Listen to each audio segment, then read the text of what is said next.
EquitableOnline.com.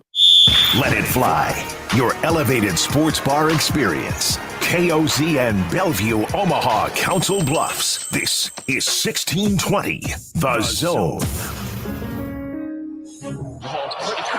Crossover. Oh, killer crossover. Just crossover. You just crossed him over. Nasty. Another victim to the crossovers. Cross him up and sit him down. The crossover, I just assumed I was going to take. Connor's been on the air for like, what? A lot of hours. 8 of the last 15 hours on this radio station. And he's also doing something very important right now. Math, the John. Rooferees are coming up in the Grum Down. The crossover is powered by Everlevel Concrete and Repair in Omaha. Everlevel Concrete.com. It's a 1 carrot cake Friday for us here. We're going to take a little detour here from the but it's really a overreaction Sunday. Beyond. 1 tea in carrot, right? Because like Garrett McGuire? Friend of the Grum, Kelsey. Kelsey, the goat. Kelsey the baker. Mm-hmm. Oh, the goat. Brought in carrot cake today. And the reason why is because young Joshua has never had carrot cake. I don't think so, at least. Cake. Now, we're also told there is a secret ingredient in this carrot cake. Is it Yes. cocaine? She will tell us after we try. No one's allergic to anything, right? Yeah, she said it's not As nuts. Connor just digs in. He just Yeah, going. no, I'm not allergic to it. I'm just going for it. Me neither. I'm surprised that Nick is still going to participate, just knowing Nick's anxiety about life. That's true. I like food. I'll always try new food. Okay, even if you're Although- allergic to it. I mean, I don't think I'm allergic to anything. Nick might die. If it's rhubarb, though, I'll be upset. I really don't like rhubarb. What do we think the secret? She says it makes it more moist. I'm guessing it's slime. Oh, mayonnaise. Good call, John. I'm guessing it's slime. Can you taste anything? I think I have had carrot cake before. This is good. How do you not know? I don't know, John. I don't eat cake very often. This takes me But back no. to How do church you not potlucks. know that you've not had it before? I don't know what you're asking here. You just said, "Oh, I have had carrot No, I cake." think I have. I think that the flavor. I think I recognize the flavor of the carrot cake. You're weird. How? Are you sure this isn't You're one of weird your because you don't remember. I don't know, This John. One of your weird memories. Yeah, I guess. How about, were you still in here when that guy wrote in and was like, I also have a weird memory? Yeah, I told you that was. That was right. That was right before we started, I think. Also, Maybe- we have Josh Odson who refuses to touch Yeah, carrot cake. That I was said- just a quick flat I out said, Josh, no. are you going to stay and have some? And he said, no. He He's has like, like a no. whole thing, like it's a crusade against carrot cake. Really? He said it's garbage, and then he walked out of the studio. Well, first of all, why would you have a crusade against carrot cake? It's not like, unlike slime, which everyone tries to force down your throat. It's not like Force there's it down that gullet, It's not John. like there's the carrot cake Nazis out there constantly promoting the greatness of carrot cake. Maybe you are. Well, maybe you are one of those Carrot Nazis. cake- I would. I never consider- talk about carrot cake. I would consider carrot cake a You're- well-kept There's the secret. You're not shutting up about it right now, John. That's because we're eating it, you doofus. My bad. I would consider carrot cake a well-kept secret. You know, it doesn't. Mm. To some extent, it doesn't Is get it talked possible- about enough. But I don't want it to get talked about more because I don't want it to be No, more popular. I feel like whenever Bingo. there was a potluck at church back home, there was always at least one carrot cake. Is it is it possible, Josh? What's Not up? question. I mean, you obviously don't remember if you have. I You had- may have had a spice cake I don't know. because carrot cake and spice cake are very It's close. a spice to each other. cake. Like Dune spice? The Nice, spice Nick. from Dune? I have Nice no reference. idea. What about Thank you. coconut cake? You like coconut cake? I hate coconut. I Oh. like German chocolate cake, and I that's the love only German cake. time I Oh. like coconutting. Very in on anything. brand, Nick and John. Ah! Hey, the Germans made good cake. There you go. As, Ben, as a teacher of mine once said, the Germans did some good they things. did, no, didn't she say he did some good things? Well, yeah, I guess he Ben did. He writes was in- very specific. And Yeah. by the way, he wasn't German; he was Austrian. Underhits, by the way. Ben writes in, my guess is it's mayonnaise or sour cream or Hitler. zucchini. Yeah, sour cream. Oh, those are all good answers. Sour How would cream. zucchini be in this? How would that make it more moist? Because if you finally puree the zucchini, Yeah. it's It gets moist? oh yeah. Okay. Well, there's a chunk of something in here that's not orange. It Well, could be I think there another might be veggie. raisin. Did I taste a raisin I don't think raisin's Or, going to help with moisture. or maybe a currant? What's a current? Basically, It's a thing in the ocean. It's like a highway for fish. Sour No, cream no. is a good guess Sour cream is a good guy. guess. because it does. People do bake with sour cream, and I have a crusade against sour cream. Do you? I do not like sour cream. You don't I want don't to like do a it. dollop? I don't like No. it by itself, but as a base for something, I'm okay with it. Could it be? You know what? Could I'm it be gonna- cream not cream. Yeah, Creme could it be cream fraiche? cheese? Well, that's Oh. the frosting. Because I don't. Oh, It's yeah. cream. Yeah, I'm yeah. out on. Usually the frosting is a cream I think cheese that's why base. I don't like carrot cake as much as I would otherwise. If it had normal cake frosting on it, I think I'd like it more. Well, I don't like cream cheese based frostings. I like cream cheese. I don't like cream cheese. wait, have we had this? Oh yeah, because you put butter on your That's bagels. right. You're a butter bagel boy. Yeah, butter bagel. Hell yeah. Butter And bagel. peanut butter. Butter bagel. you would get kicked out of New York City so Oh, fast. I'll tell them I'm walking here. I'm going sour cream. I like that guess. I'm going sour cream. Do Has do Kelsey know the tweeted answer? at us Well, yet? no, people are guessing in the text message machine. Applesauce? Say multiple people. Applesauce? Now, what? Okay, real quick. Applesauce could be a Let's- possibility, but I don't. Let's I reverse think you would engineer taste this though. What is an allergy of the things that we have named? Well, I mean, you can be an allergy. I know, but she was asking No, about people it. have sour cream allergies. See, I've that's never my heard of point, that. Nick. Is like Like she nuts? asked it about like see, and we were like, oh, is it nuts? And she said, no, it's not nuts. So, what is a normal, very well known allergy of the things that we just named? Anything? Well, I mean, dairy, but See, that's part of the reason I thought it might have been rhubarb because I think people have rhubarb allergies. I've never heard. People have rhubarb. I mean, I allergies? guess you Austin, can probably put out have a an poll allergy question. of everything, but I've never heard of people having an allergy to Poll rhubarb. question, do Kelsey- people have rhubarb? Kelsey has commented. She says it is not applesauce. Okay. But she didn't say it wasn't rhubarb, so Yeah. I'm still I'm probably going. right. I'm going sour cream. Could it be Connor. an illicit drug? Yeah, that's We'll what know- my we'll first know thought. in How many 45 to drugs an are hour. creamy? Good You question. can make a lot. I was going to you say, can make- let's ask Nick. There's Well, yeah, ways- you Nick can answered make so things, fast. but in order to make things, you have to. I mean, to make something creamy, you would probably have to introduce some kind of dairy product to it. people can or make eggs. butter, John. The I understand that, but the drug by itself is not creamy. The poll question, by the way, has now been put up by the Connor Happer Show. Yeah. Do people have rhubarb allergies? What a question. I hope one person does, just so you guys feel bad. I'm not going to feel bad. No poll question has Messed ever been up. 100%. So because it's not like rhubarb is everywhere. Yeah, it's definitely not. I think you just have an irrational fear of rhubarb and peacocks. No, it's not an irrational fear of rhubarb. I just hate rhubarb. Why are you so scared of rhubarb? I'm not Yeah. scared of it. I'm not scared of it. You know what I'm going to do? I'm going to create my own peacock clone army armed with stalks of rhubarb. the Oh my pea God. clone army, no. The pea clone armies with stalks of rhubarb, That's and they'll march on Nick's house. No, I'm not scared of rhubarb. It's just trash, and people brainwash themselves into thinking it was good because of the Great Depression. I'm also going to talk the peacocks into being heavy capitalists. Oh no, Huh. there's better ways, Peacock. That's Kelsey a says, pretty I hate bad rhubarb, peacock. so I wouldn't use that. So there we go. Thank you, Kelsey. yeah. I don't think it was rhubarb anyway, but I've I think enjoyed this sour revelation. cream is a good Because guess. it'd be a dairy allergy. I'm going to guess sour cream.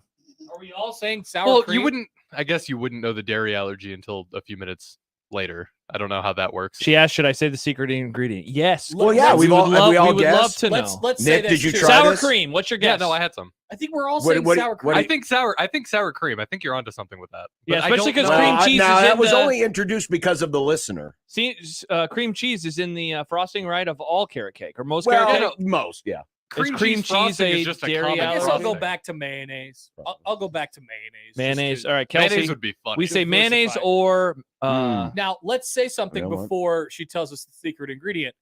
This is a good cake. Oh, it was delicious. This It's is a very good good. cake. I like. very tasty. Carrot Very, cake There's is a, there's good. a You know- tanginess to very it. moist. You know what is different? Now I don't know. We're going to put it in the break room. We're going to hear people run This is a into it. very unique frosting. I've It never had a is. frosting. The frosting is very different on this It's dense, other- John. than other carrot cakes I've had. Mhm. It's got a very unique flavor to it. I'm getting a tangy aftertaste. Is that normal for a That's carrot cake? That's from the frosting. If it's like a lemon or a lime. Now we wait to see what the ingredient is. Mhm. Did we just I'm eat? excited. Maybe it's poison. Is it anthrax, Oh. Kelsey? It's like Dumb and Dumber. Pills are good. are good. Pills are good, but it's going to be rat poison. And now we're Kelsey all dying. gave us a poison cake. Mm. Unfortunate. Oh, Well- Travis said it could be a pumpkin puree. Are people allergic to pumpkins? I wouldn't. I think we would taste that. I didn't. Another taste any poll of that. question. I didn't taste Another comment says baby food. Gerber's? it. She put Gerber baby food in our cake? That would be. Well, that would be very expensive to put in. Yeah, it wouldn't Yeah, bother baby me. food's I would doubly also expensive. imagine that it would be practical in some sort of Doubly? way, not just like not just like a random thing. Right. Yeah. Like, hey, I put a key fob in the cake. Did you taste it? Key party. She says it's pineapple. Wow, we were all way Oh. off. Is that what that is? That's the tanginess. Wow, who knew? Well, Kelsey knew. Wow. I can taste it now. It's in the aftertaste. I can feel that. Taste that.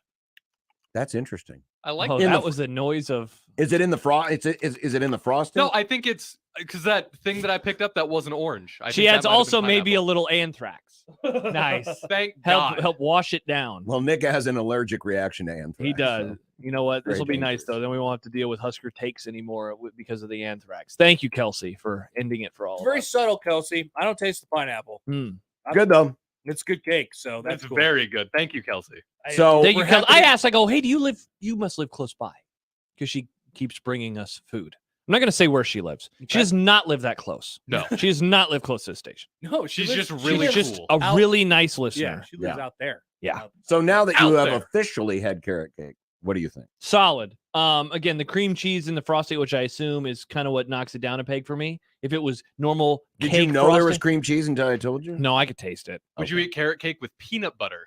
No, that Instead sounds of- weird. No? No, I liked it though. Very good. The she is an incredible baker. Yes, she is. Kelsey's She's the best. very good at baking. Does a very good job. Yeah. What's our bakery bet for 2023 now that we've seen a game? Mm. You forget there was a game last Can the night. offense score on a non-weird play? If there's less than 50 interceptions in the season, we should get something.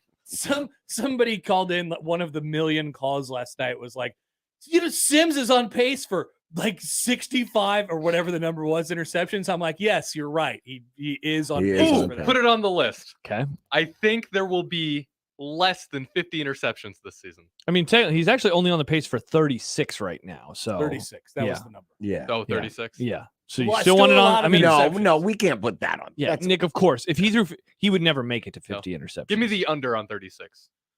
I'm not going to write that either. Okay. No, That's that's fine. still way too many interceptions. it's way too many interceptions. Yeah. Something tells me Dak was horrible last year. Something tells and me threw he would be 15. benched if he, Yeah, at a certain point, those people who want him benched, they would get their wish. Yes. They would I get mean, their wish. Mr. Fumbles got out there.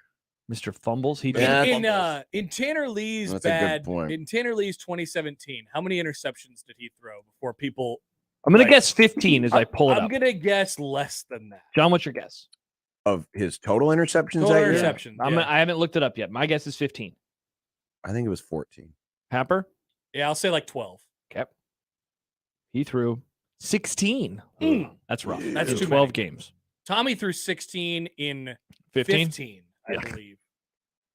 23 touchdowns, 16 picks. Man, that's a lot of Four of picks. them in the Iowa game that year. That was That Yes. game sucked. that Did was you fun. did you see the tweet that Ravi posted?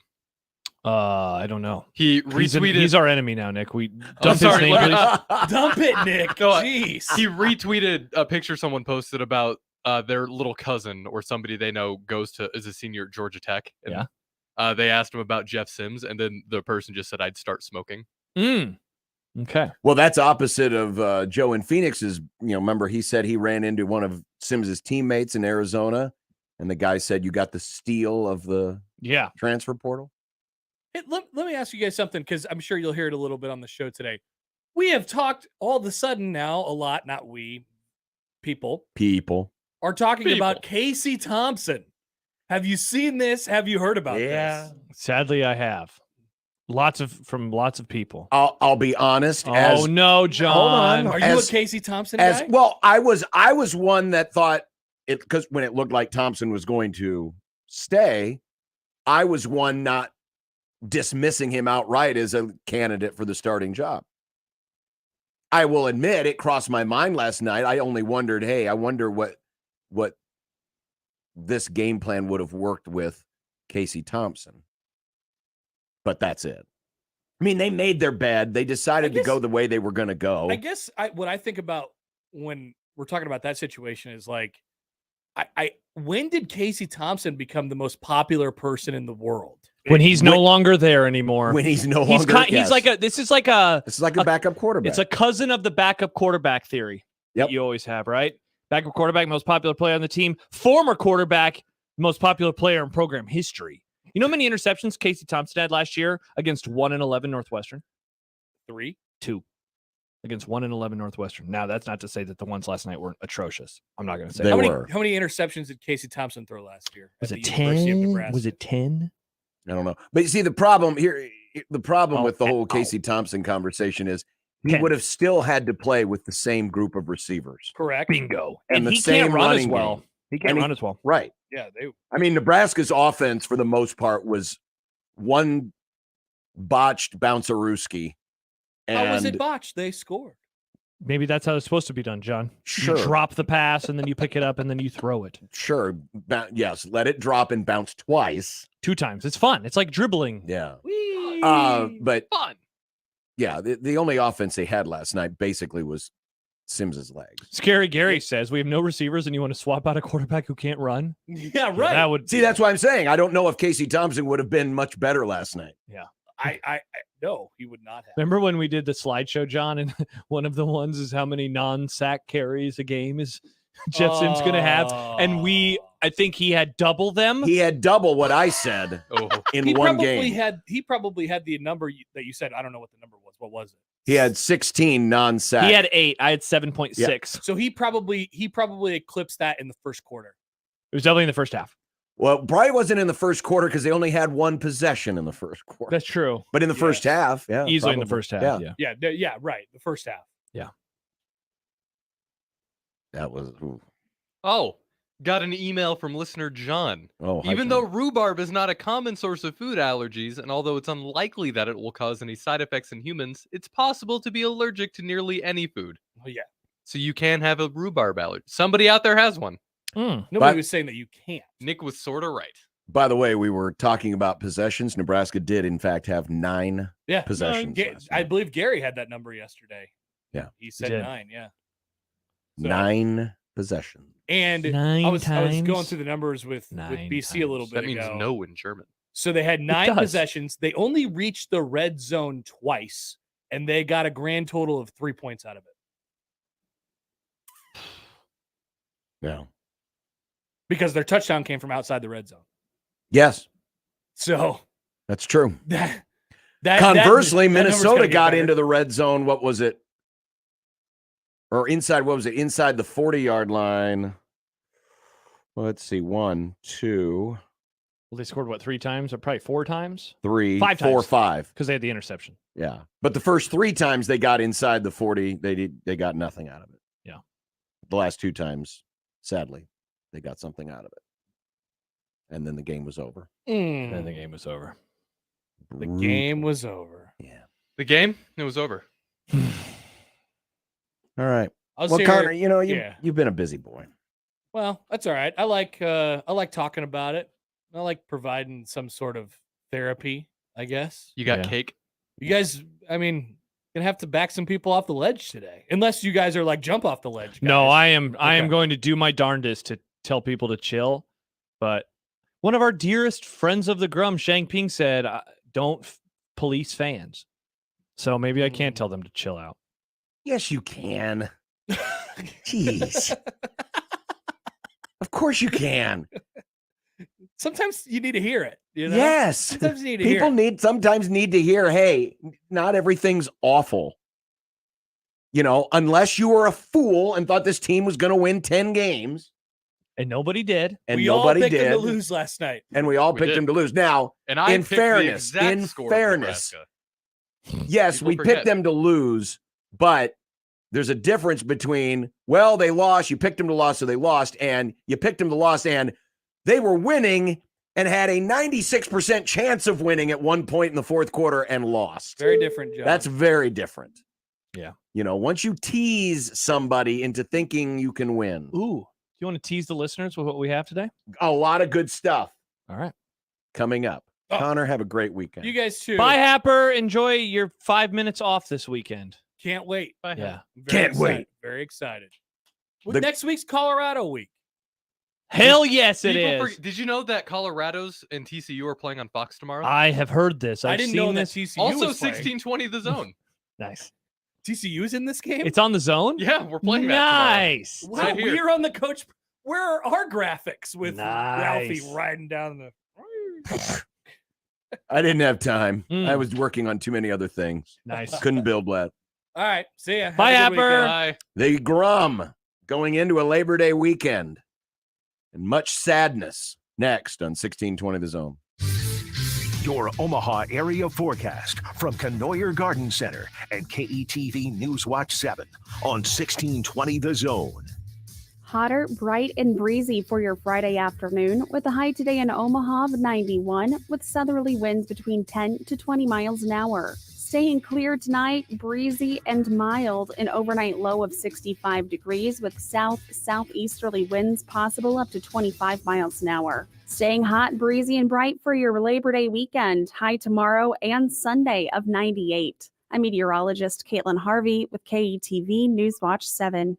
1620 The Zone's Unsportsmanlike Conduct, brought to you by a great friend of the program, Union Bank and Trust. Let It Fly Sports Bar is your elevated sports bar experience. Located in the Capital District in downtown Omaha, experience Let It Fly's unique brand of hospitality with 2 floors, 2 bars, 2 expansive outdoor patios, and an in-house podcast studio with live broadcasts of the Let It Fly show, hosted by me, Michael Severe, and Josh Jones. Host your next watch party, private event, or date night right here at Let It Fly Sports Bar. Now open. Hey, Brianna, look at you, graduating already. Yeah, knocked out my gen eds in 2 years at MCC. And now you're off to Finish my 4-year degree at the university. That was fast. I'll bet your mom loves that. We saved thousands in tuition. Now that's smart. That's Metropolitan Community College. Knock out your gen eds in 2 years before transferring to a 4-year university. Get started at mccneb.edu/me. Classes start September 5th. This is me at MCC. Finding great candidates to hire can be like, well, trying to find a needle in a haystack. Sure, you can post your job to some job board, but then all you can do is hope the right person comes along, which is why you should try ZipRecruiter for free at ZipRecruiter.com/free. ZipRecruiter doesn't depend on candidates finding you. Its powerful technology identifies people with the right experience and actively invites them to apply to your job. You get qualified candidates fast. So while other companies might deliver a lot of hay, ZipRecruiter finds you what you're looking for. The needle in the haystack.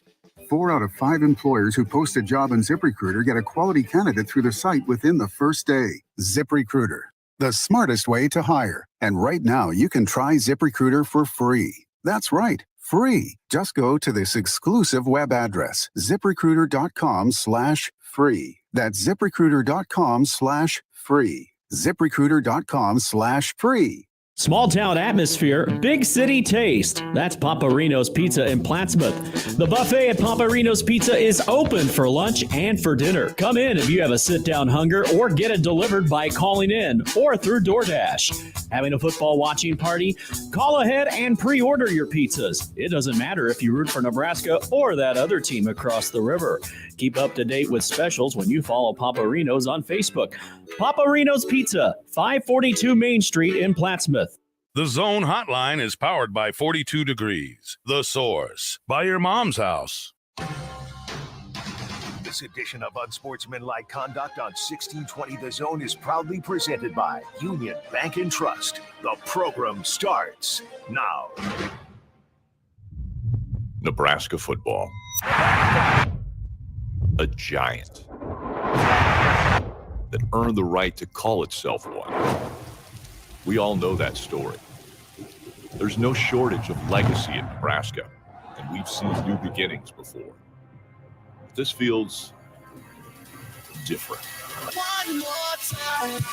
I'm not even thinking about anything that ever happened before I got here. It has nothing to do with me. I don't want our players to think about that. I'm thinking about what's next. I'm thinking about getting back and watching this tape tomorrow. I'm thinking about next week. This feels different. One more time. Get to the 15, they fumble it. Bad snap. Martinez going to try and make something happen.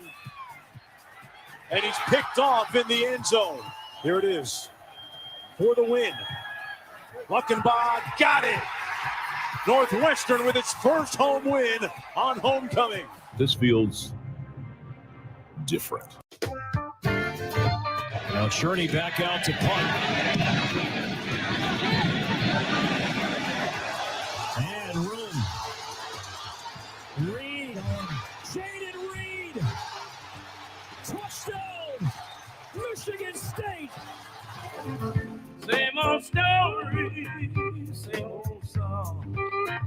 Goes all right till it goes all wrong. On 3rd and 3, Martinez will throw on the slant, and it's intercepted. It's picked off. Chester Kidrow to win the game. Snap, spot, ball game. Michigan State is 4-0. Same old story, same old song. Goes all right till it goes all wrong. This feels different. It's not a ball, it's blocked. Oh, and they're going to take it in for a touchdown. Henry Marquez blocked it, and Fisher takes it in for Iowa, and that is how they get their first touchdown of the game. Smothers had the fumble. Now can he regroup? Oh, he's getting rid of it, but is that going to be a safety? Yes, there it is. It's grounding in the end zone, and that's a safety. Well, they're going to sneak it with a push from behind, and he's in. Touchdown. Spencer Petras behind that O-line, and with some help from Potabon behind him, is in, and Iowa has the lead. They were down 21-6. Not anymore. It's the same old drag. Oh, you know you don't need none of that.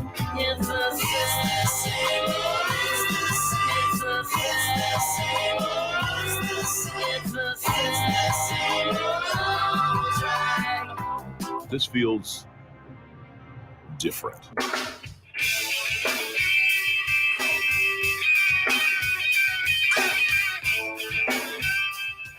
They're going to milk the clock.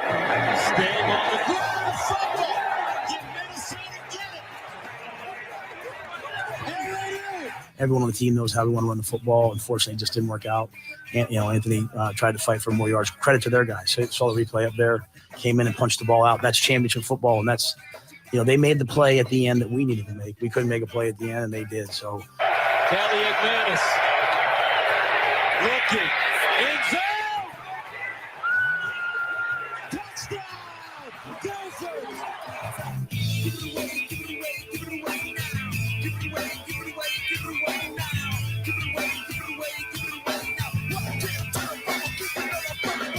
Sims, remember, he's a prolific runner. Sims over the middle. Intercepted. Whoa! Tyler Nugent again. for us, this is the first game. And we saw the things that we need to improve upon. We had a chance in 2 minutes. We had the ball at 50. We need to go down and win that game, right? They played man. We got to, scramble with the ball, throw the ball away instead of had a pick. So no one's gonna feel sorry for themselves. We're not feeling sorry for ourselves. It was a learning experience that we have to overcome. Clean snap, good hold, got it out, and it's good. And Wilson comes back to win it, 13-10.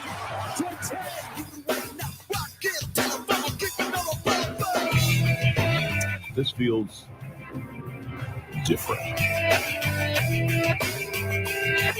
No, it doesn't. Welcome to the Grum. Yes, this is the payback for getting to play a Thursday night game. Yeah, I was so excited about a Friday show after the Thursday night game. No, not so much. No, I'm excited. I'm always excited to be here for the most important voice of all, yours. Mine. I'm always excited to talk about Nebraska football. Are you? I mean, Mike Farron managed to reach out to you today. Did you see that? Yeah, what the hell? Jeez. Why is he going after me? What did I do to him? I picked him to lose. What did I do to you, Mike? It has nothing to do with picking him to lose. I always wonder what all the baseball fans who follow him are like, what the hell? Why is he talking about Nebraska? What happened? He can't call a game boring when he covers baseball. That's not allowed. Baseball's boring. Okay, let's be honest. That was not, if you're a neutral observer. It was boring as hell. Yeah, it wasn't a great. Hey, Just because it ended with some drama.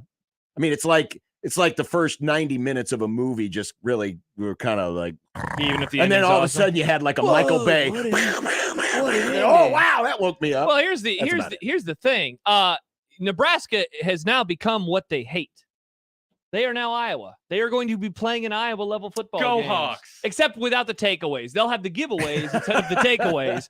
But that's what they're going to be playing in. Well, it does appear, at least after the first game, that may be the case. They may have to Iowa their way to some wins this year. Phil says, holy crap, what a depressing open. Jordan writes, with this open, I'm going to just jump off the ledge before you can talk me off it. Jordan, don't do that. And then Jeff says, what the hell kind of opening is that? I'll give you credit. Normally, I mean, first of all, we don't really make opens like that anymore for games. Because first of all, they started losing all the time. That it was always the same old story open. Remember that? Yes. Same old story. Well, if you think about it, all of those songs were but I appreciate new songs. A new spin. The Daft Punk, John, very nice. Do you like that? The Red Hot Chili Peppers. You know what? I nice. did. I googled songs about the same old thing, and there was this blog post, and it had all the links to the music right there, and so it was kind of cool. I just was able to go one by one. Googling music-based questions instead of coming to me. Speaking of, it was 12:30 at night when I promise you I was awake. Nick doesn't sleep, John. Remember, he eats salad and he's awake at all hours. The new video game came out last night, so I was up playing that. Speaking of music, let's start off with the show with this email from Troy. Show me that game last night without seeing who the coaching staff is. I see terrible play calling and clock management when it matters, questionable substitutions at running back, penalties and lack of discipline, and no killer instinct in the fourth quarter to win. Losing to Colorado in prime next week, only 10-point favorites.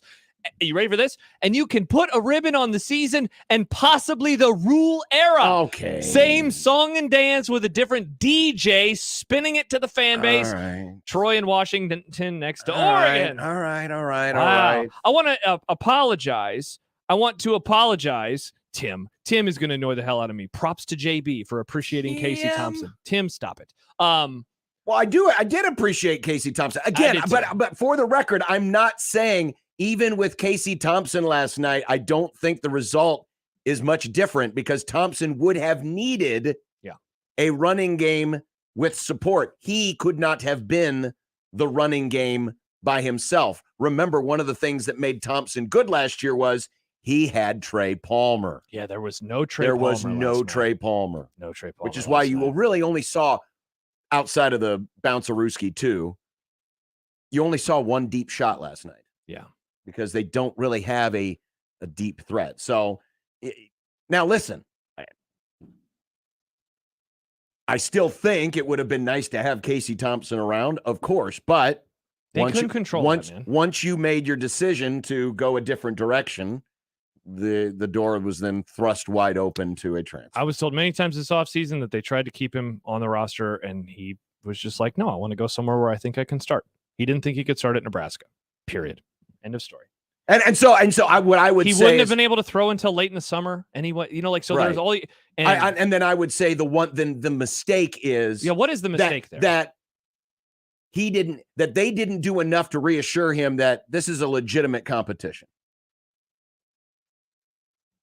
Maybe, I don't know. No, I think we can be pretty confident in that based on. I think they made their mind up that Jeff Sims was going to be the guy. Again, we can argue if that's right or wrong, but that's what they did, and thus that's why Casey Thompson left. I've never been told that, so I don't think that's the case. I don't think you have to be told it. I think you can kind of tell by the conversation. Maybe. No, that's what I believe. I know, that's fine. Yeah, we just disagree on this. Here's where I want to apologize. I want to start the show by apologizing. I thought that there would not be an overreaction if they lost the first game. I really thought that this place was going to be a little more patient. I was wrong. Yes. When did you ever say that? Oh, did I not say that? I don't think you said that. Oh, yeah, I believed. I really really apologizing for something you thought, but I don't know if you ever said it. No, I said it. I tweeted it. I know. I thought I said it to you. Did I not say it to you? I don't remember. Okay, well, I thought that we were going to be chill. I thought that we were going to be chill. We'll be chill. Yeah, I'm chill. Now, there will be a few things I won't be chill about. Nice. But overall, how many times did I say it the last week? Yeah, I know. I'm not going to overreact to the first game. Scott says, man, I'm ticked off. I expected Nebraska to look like 2022 Georgia last night.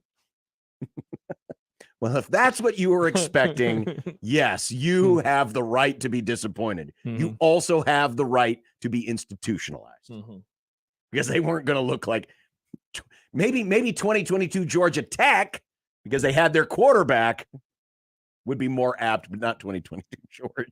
Chris in Montana, going into the season, I thought Billy Kemp would be flirting with 70 catches. Now it looks like 70 catches may be stretching it for the whole position group. Offense was concerning, but yet it was only game 1. By the way, do you know how many catches Mr. Kemp had? You know how many targets Mr. Kemp had? It wasn't on the stat sheet. I don't know if he was he targeted? Yeah, he was. It was the interception. Oh, yes. Yeah. Okay, so he was targeted once. Well, let's get to your Grum Down. Grum Down. Brought to you by the Rooferys, John against Weather Guard. Nebrasking. This is my term. R.I.P. Clemsoning. Well, it is. They killed it. In Now, Nebrasking. the good news is Clemsoning no longer was a thing because Dabo got them away from Clemsoning. He did. They win games now. But I think we can officially say it because it's happened now basically through 3 coaching regimes. Nebrasking is a thing. Nebrasking.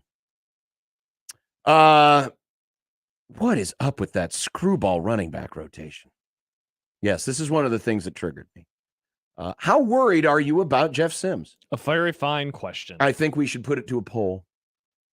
We'll talk it through during the break. Okay, perfect. I'll start getting my Titan fingers going. Inside the numbers, I found something, Josh, in my spreadsheets that has never happened. Oh, awesome. I love fun stats like that, John. Well, I mean, they've never shot themselves in the left big toe. No, that's not the stat. Okay. It's not the stat. Okay. Brian Christopherson's doing double duty, I guess, today. He was on Connor's show. But he's going to join us later in the Grum. Mm-hmm. We have another round of predictions, and this time we won't pick anything about the Huskers. I'm not off to a great start, folks. The dumbass stupid is now the All Coasts Conference. See, you don't need to change the name of the ACC. It's the All Coasts Conference. Cool. Well, yeah. Why won't Shohei shut her down? And a 1 beer Friday. That is if you didn't already exhaust your supply from last Wait a night. second, real quick. The last one. Why won't Shohei shut her down? Is he on the Georgia Bulldogs? Who is this Shohei? Oh, really? You're going to turn on him? You're going to turn heel on him? No, I thought we talked about sports that are in season right now. I know it is. Shohei Baseball Ohtani is in season. We're literally watching the Cubs. Interesting. Don't be a dumbass. Dumbass. I'm being a Michael Severe is what I'm being. Don't be a dumbass. Wow. Baseball's boring. We all know it. It's time to move on to football season. Is it? If every game's going to be like last night, well, y'all wanted to kill my summer. Y'all wanted to kill my summer. Hit my music. Don't you wish it were summer now? No.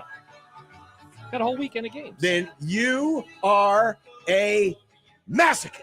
There But are other games. Either way. Yeah. Colorado plays tomorrow. I don't know if you guys knew about that. No, Dude, that score bug, garish, continues to just be. You know, it didn't bother continues me. to be gross. It didn't bother me. It didn't bother me as much. Really? No. Maybe it was because I was watching on a big TV. It didn't bother me. I was too. I was at my parents' house. Their TV's massive. I didn't like it. I don't think I like it. Yeah, good take, Nick. It seems like it does. I think it was you that said this. It looks like something that should be on Nickelodeon. No, I didn't say that, but it does. Somebody said, I heard that from somebody. It looks like something that should be on Nickelodeon. And then they do like the little pop-ups when there's penalty on somebody. Everybody. I actually liked that. I saw someone say it has cute. Surge Soda ass font, and I thought that was very good. It's true. It does. It looks like ESPN2 in the early 90s. No, it's not that bad. It's a little close. too cute. No, because ESPN in the early 90s did everything in lowercase. They did do everything.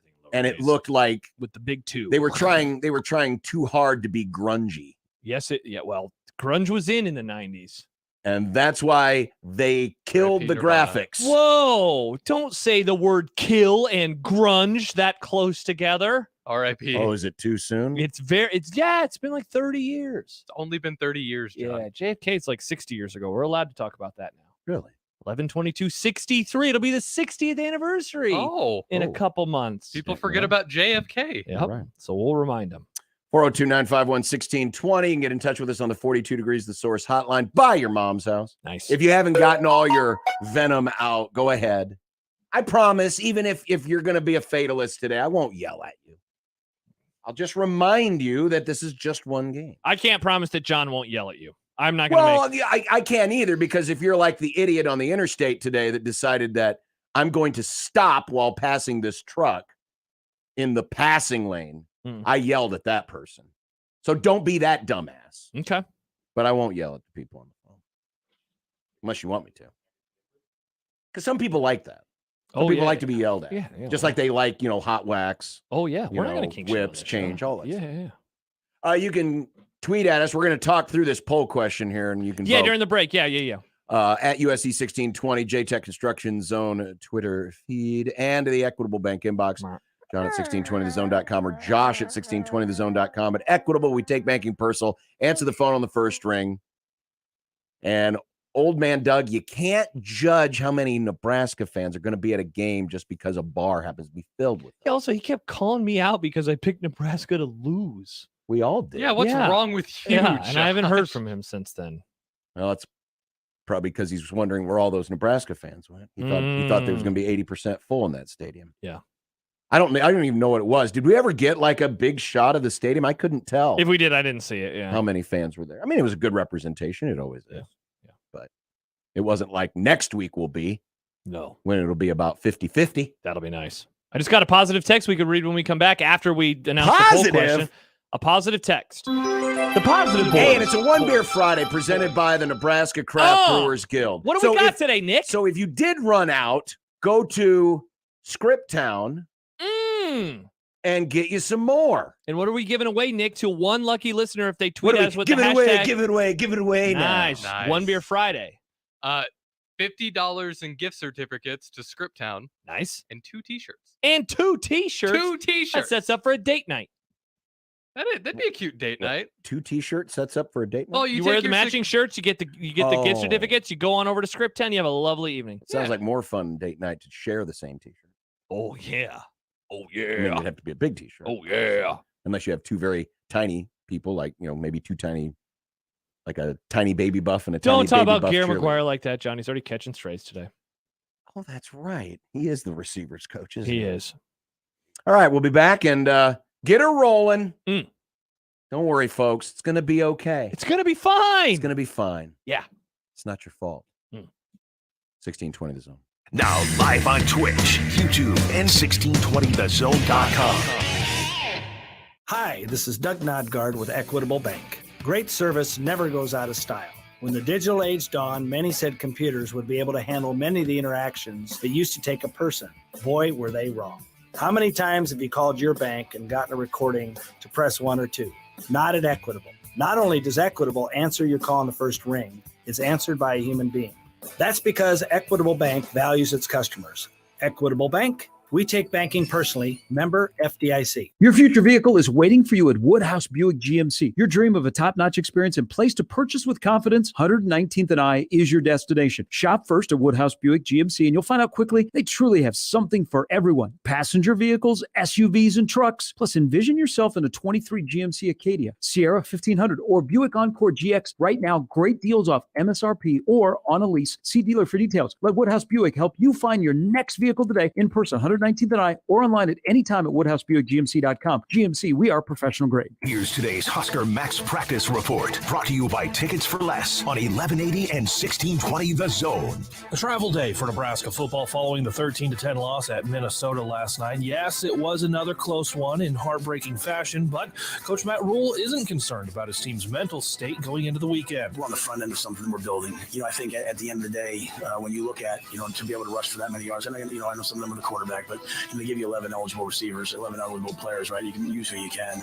I look at it the other way. To think of the mistakes we made, to have 7 penalties, to have the 4 turnovers, and still, a good team like Minnesota that averages 9 wins a year have to, kick the field down. We have to fix it. We have to get better. But I'm not even thinking about anything that ever happened before I got here. It has nothing to do with me. I don't want our players to think about that. I'm thinking about what's next. I'm thinking about getting back and watching this tape tomorrow. I'm thinking about next week. For The Zone, I'm Caleb Henry. The Husker Max Practice Report, brought to you by Tickets for Less on 1180 and 1620 The Zone. Attention all you Husker football fans. This season, get ready to cheer on your Huskers like never before. Tickets for Less is offering an exclusive deal that'll have you jumping out of your seat. Use the promo code THEZONE and save big on Husker tickets for every game, home and away. From the electrifying home opener to intense conference matchups, Tickets for Less has you covered. Don't miss a single moment of the gridiron action. Visit ticketsforless.com today. Use promo code THEZONE and secure your seat to witness the Huskers live on the field this season. Hurry, this offer won't last forever. We're going abroad for the first time in years. To Spain. But we don't speak Spanish. So we started using Babbel. And started learning Spanish fast. With Babbel, you can start having conversations in another language in just 3 weeks. Babbel's conversational method teaches you real-life words and phrases. And with Babbel's interactive bite-sized lessons, you'll remember what you learned. ¿Cómo te llamas? ¿Cómo te llamas? ¿De dónde eres? ¿De dónde eres? When you learn a language, you want to actually use it. Babbel is designed with that goal in mind. In just 3 weeks, we're starting to have conversations in Spanish. Estoy muy emocionado para ir a España contigo. Aw, he just said, I'm very excited to go to Spain with you. Nos vamos a divertir mucho. And that means we're going to have a lot of fun. Sí. Gracias, Babbel. Babbel, language for life. Celebrating 10 million subscriptions sold. Now try Babbel for free at Babbel.com. Just go to Babbel.com and start learning a new language today. That's Babbel.com. Babbel.com. This is Unsportsmanlike Conduct. College football, we love you. On 1620 The Zone. All right, so the poll question is up on Mr. Sims. What's it say, Josh? Poll question at USC 1620. How worried are you about Jeff Sims? 4 options. 4. Ah! Very. Wait, hold on.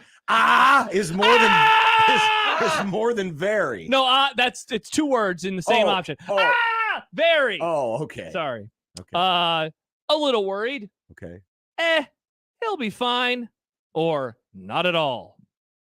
Okay. Vote now. Holy God! I just looked at the results. So a lot of. Oh, never mind. Now we got a few more votes in. Okay, and all right. And the first 2 options though combined are at 91.5%. I don't know who gets credit for this, but no, not that. Oh, but now I didn't get home until late in the first half. Yeah. By the way, Lincoln, if you're gonna close a major street, it'd be nice if you put up a sign ahead of the closure to tell folks, hey, you might want to turn here and go a different direction. Or like a You text message. dumbass morons. wait, say this again. What did they do? So I decided to get off at the Waverly exit Mm-hmm. because I figured it's after drive time.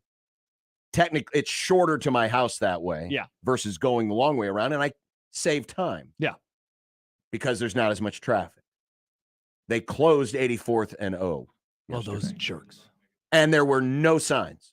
Oh, those jerks! Saying ahead of time, hey, Hey, you be might ready want for to turn this. here and go to 70th Street. Oh, so I was pissed. Understandably so. So thanks a lot, Mayor from Ashland. Duh. But anyway, I forgot. Oh, Jeff Sims. Jeff Sims. He's the quarterback. Yes, he He is. is not getting benched for Chubba Purdy. The first things I saw on Twitter about Mr. Sims, I literally saw it in back-to-back tweets comparing him to Jamal Lord. Yes. Those tweets were indeed out there. They were out there. So I don't know who gets credit for the first original thought, but First person I saw say it actually was Jack Mitchell, and that was sometime over the months that led up to the start of the season. Oh, yeah. Really? He there's been a concern that he has had of him being Jamal Lord. Him being this era's Jamal Lord. Really? Yeah, just based on the spring What game? we're hearing about is athleticism, and then you look at the turnovers that he had. Okay. Yeah. So did you get home and see the interception going into halftime? Oh, yes. Yeah. And obviously you saw the interception. At the Oh, end. I saw them all. At the Well, end of the except game. for the very first one. Which, but- honestly, that's the least offensive of all of the turnovers. That was a third down. It wasn't, there are arm punts, right? Yep. I consider an arm punt an interception that's like 50 yards downfield, 40 yards downfield. This was a 26-yard interception, if I remember right. Not horrible. Not great. Kind of right in the middle. Probably could have just tucked it up and ran. Probably just could have tucked it up and ran. But that one was the least offensive of all of the INTs. Yeah. Certainly the one at the goal line is the most offensive. Yeah, because I mean, some would say the grossest, Yeah. maybe.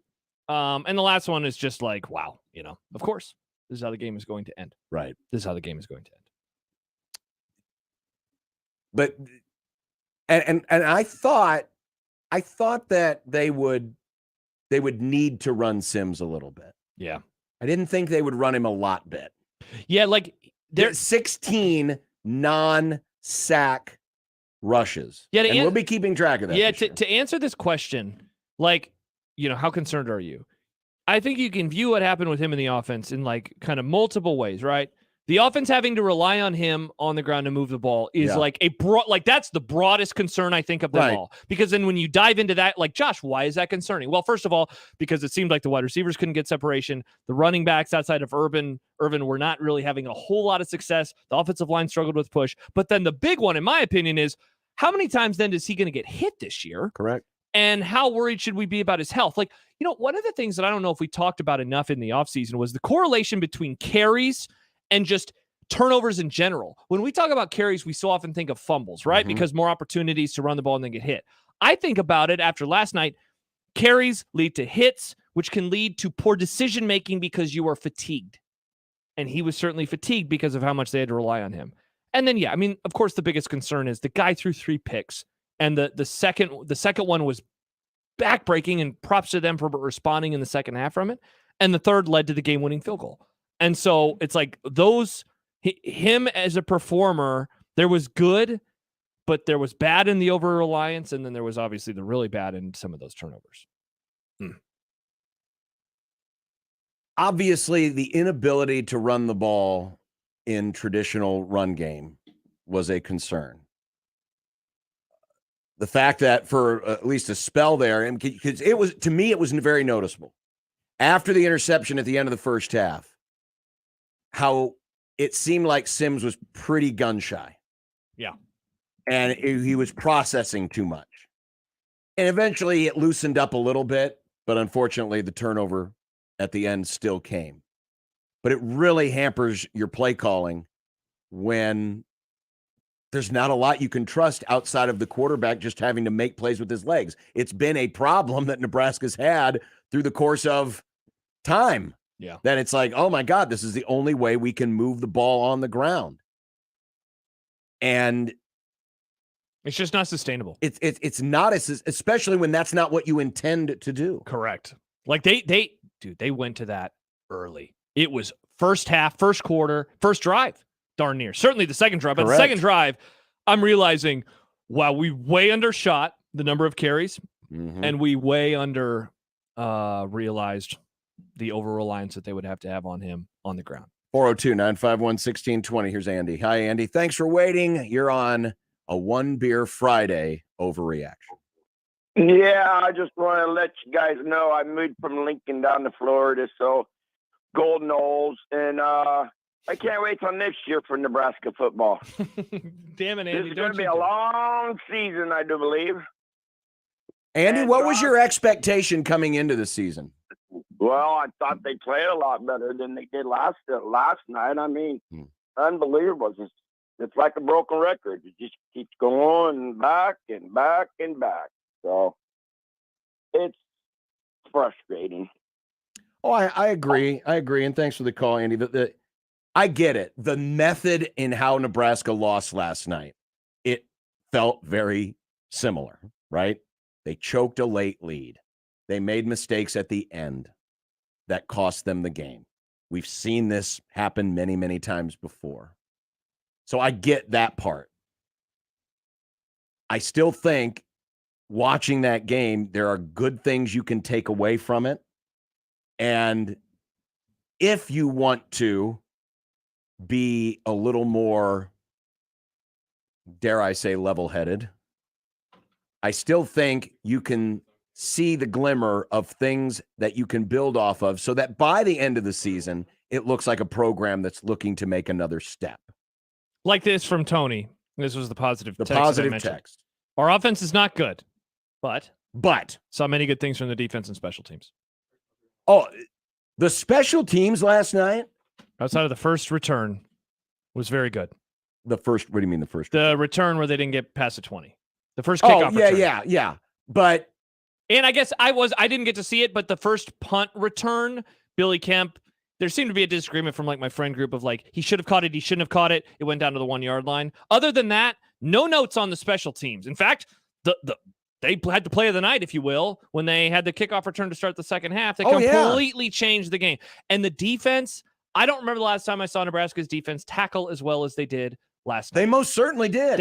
I know that like they gave up a bunch of third downs, especially early. What were they, 6 for their first 8? Minnesota was. Yes, they were. After and that, we're only trailing 3 points. I know, and they got a lot better, especially as they moved on into the second half. I haven't seen them tackle that well. Now, how much of their performance last night is them being better? How much of it is Minnesota's offense being terrible? I don't know the answer. Well, I think we don't know, and we don't know the answer. I do think, though, that the confusion, and this is where you'll definitely watch for it in the coming weeks.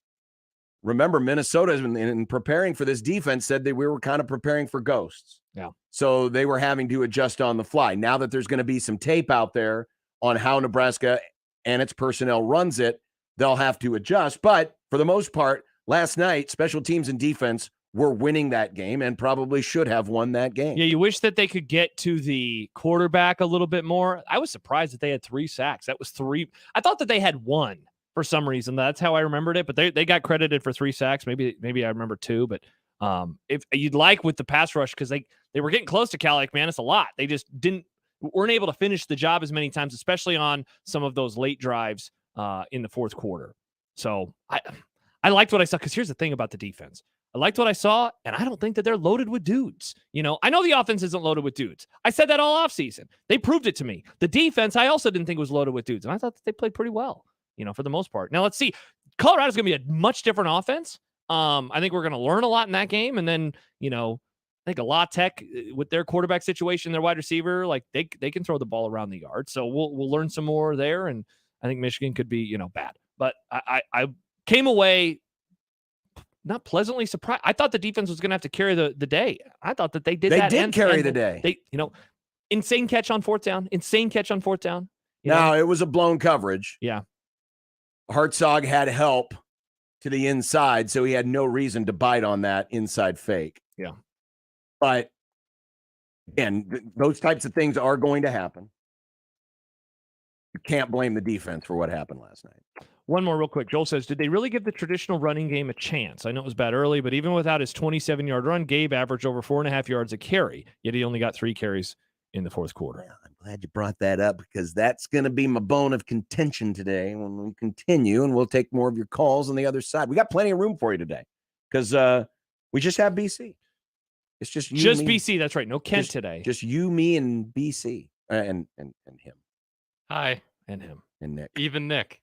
Who somehow is claiming victory in our game picks, even though I was the only one that picked Nebraska to cover. I said sort of right because I guessed their score. That doesn't matter, correctly. Nick. You had, John was the only one. By the way, I don't remember what time we all thought BC was. He is at 3:50. I just want that out there. I've just confirmed my text from a few days ago. 3:50. Just want to make sure, because I thought I maybe So said plenty of time. 3:50. 402-951-1620. Yeah. We will continue on Sportsmanlike Conduct. It's still a one beer Friday, damn it. It always will be. And it's a 3-day weekend with football on all 3 days. And yeah, that's in the best. Even though tonight's.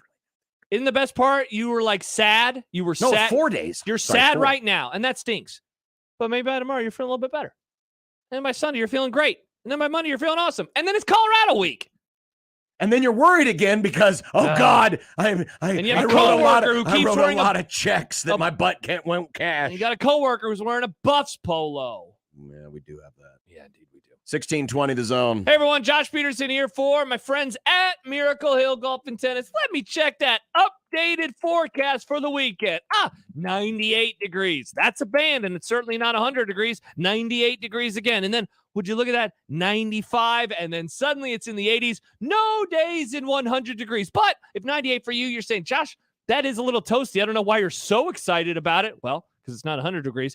Top Tracer Building, you are cool, you are covered, you are comfortable. Plus, John just mentioned it, games starting at 11 a.m. tomorrow all the way past midnight, though, by that point, they'll be closed. You can play inside of the Top Tracer Building. You can eat, you can drink, you can play virtual courses from around the world, and you can watch some football as well. And wow, it looks incredible. It looks like it's about to be fall weather here in Omaha. And fall weather is my favorite weather to go outside and play golf. 402-498-0220 is the number to book the tee times for inside the Top Tracer building or for a full 18 as well. We still have sunlight at the end of the day after work, so you can get in a quick 9 even after you finish at your job. And the driving range. Go work on your skills there as well. So many ways to play golf. They're located just north of Dodge on 120th Street, Miracle Hill Golf and Tennis. Hey, everybody, it's Michael Smith for Ted and Wally's 2 locations in Benson and the Old Market. It's not just about getting a cone or maybe a couple of scoops. Call ahead and get your refrigerator, freezer filled with Ted and Wally's ice cream. We're talking about getting quarts or half gallons. All you have to do is call ahead and tell them that's what you want. Over 3,000 flavors, so whatever you're looking for, they have it. And if you have some special needs, if you're lactose intolerant or you're worried about keto, they'll help you as well. Over 3,000 flavors, 2 locations. Tell them Severe sent you. Your neighborhood is more than blocks of buildings. It's the people who live there that make it special. At Union Bank and Trust, we're not just creating home loans, we're making neighbors. We're not just small business lenders, we're small business shoppers. We don't just live in your community, we help you build it. Because our people are your people. Visit ubt.com/neighbor to learn more. Union Bank and Trust, member FDIC. Hi, this is Kathy Kenoyer with Kenoyer Garden Center. The beauty of fall is in our greenhouses, featuring a variety of Kenoyer-grown fall product that will allow you to create a gorgeous fall container or arrangement. Come join us for our fall open house September 2nd and 3rd and enjoy snacks and refreshments. Whether it's home decor, fall annuals, perennials, or shrubs, we will help you beautify your home. Located between Highway 370 and Cornhusker on 66th Street in Papillion. At Kenoyer Garden Center, everybody's got a green thumb. Open daily, 10 to 6. We created a simple PDF that gives you everything you need to know about branding, designing, and building a website that increases revenue. Download the website playbook for free at jmonline.com. If you're considering a website project but not sure who to hire, go to jmonline.com and download the free website playbook. It's a guide to a high-performing website. That's jmonline.com. This message is from the U.S. Department of Veterans Affairs. If you were exposed to toxic substances in the military, a new law called the PACT Act may make you eligible for extra benefits and care. The PACT Act benefits veterans of the Vietnam, Gulf War, and post 9/11 eras. Learn more at va.gov/PACT or call 1-800-MyVA411. I'm Omaha Athletic Director Adrian Dow, and I want to introduce you to 3 Omaha schools that are playing a vital role in keeping our community strong. We serve nearly 600 pre-K through 8th grade students, most of whom come from disadvantaged neighborhoods. These students receive a values-based education with the family support they need. I'm a proud member of the CUES Fund Board, which supports the CUES school system. To learn more, go to CUES Schools, that's CUES schools.org. Let it fly. Your elevated sports bar experience. KOZN Bellevue, Omaha, Council Bluffs. This is 1620, The Zone. So last night, when you look at the numbers, Jeff Sims again had 16 non-sack related rushing attempts. 19 total. He was sacked 3 times. And the running backs, the traditional running backs, Gabe Irvin and Anthony Grant, had 16 carries between the two of them. So literally Jeff Sims had as many, call them designed runs. Obviously there was some scrambles as the traditional running backs did. Ramir Johnson, I guess, did have a carry for -1 yard. So I guess technically the running backs had one more. But the thing that really bugged me last night was the rotation. I don't know what E.J. Barthel was thinking. I don't know if this is something that's commonplace now anymore anywhere else. How many times did we see last night where a guy would get a carry or be in for a play and then immediately be subbed out for the other guy? Like Irvin would get a carry and then all of a sudden, here comes Grant. Why? What is wrong with leaving a running back in for more than one consecutive play? What is wrong with leaving a running back in for an entire series? It's okay to leave a running back in for more than one play in a row. It's okay to leave a running back in for an entire series. I mean, I get that maybe some running backs do things better than others, but you also don't want to tip your hand. You don't want to be like, oh, here comes the blocking wide receivers. It's going to be a run. Here comes the inside zone guy. Here comes an inside zone. I didn't understand if Gabe Ervin was your number one guy. Well, where was your number one guy last night in the fourth quarter? Can I proffer a theory? Sure. And I'm not saying you're going to like this theory. Oh, I know I'm not. But go ahead. Game 1, trying to figure out what you have with each guy in a regular season, non-practice, actual real football game. And so you're rotating them through maybe a little more, dare I say, liberally than you will in week 5, 6, 7, 8, 9, whatever, just to kind of figure out, hey, let's see what we have with him. Let's see what we have with him. Let's see what we have with him. I don't have a problem if you want to do that series by series, but not play by play. Not play by play. I just thought it was dumb. No wonder the running back position is so undervalued. I get the analytics. Those numbers are just numbers, you know, the numbers don't lie. But my God, if we're treating the running back position like third grade art class. Okay, Susie, little Johnny wants the red crayon now. Please give him the red crayon. No, let Susie color.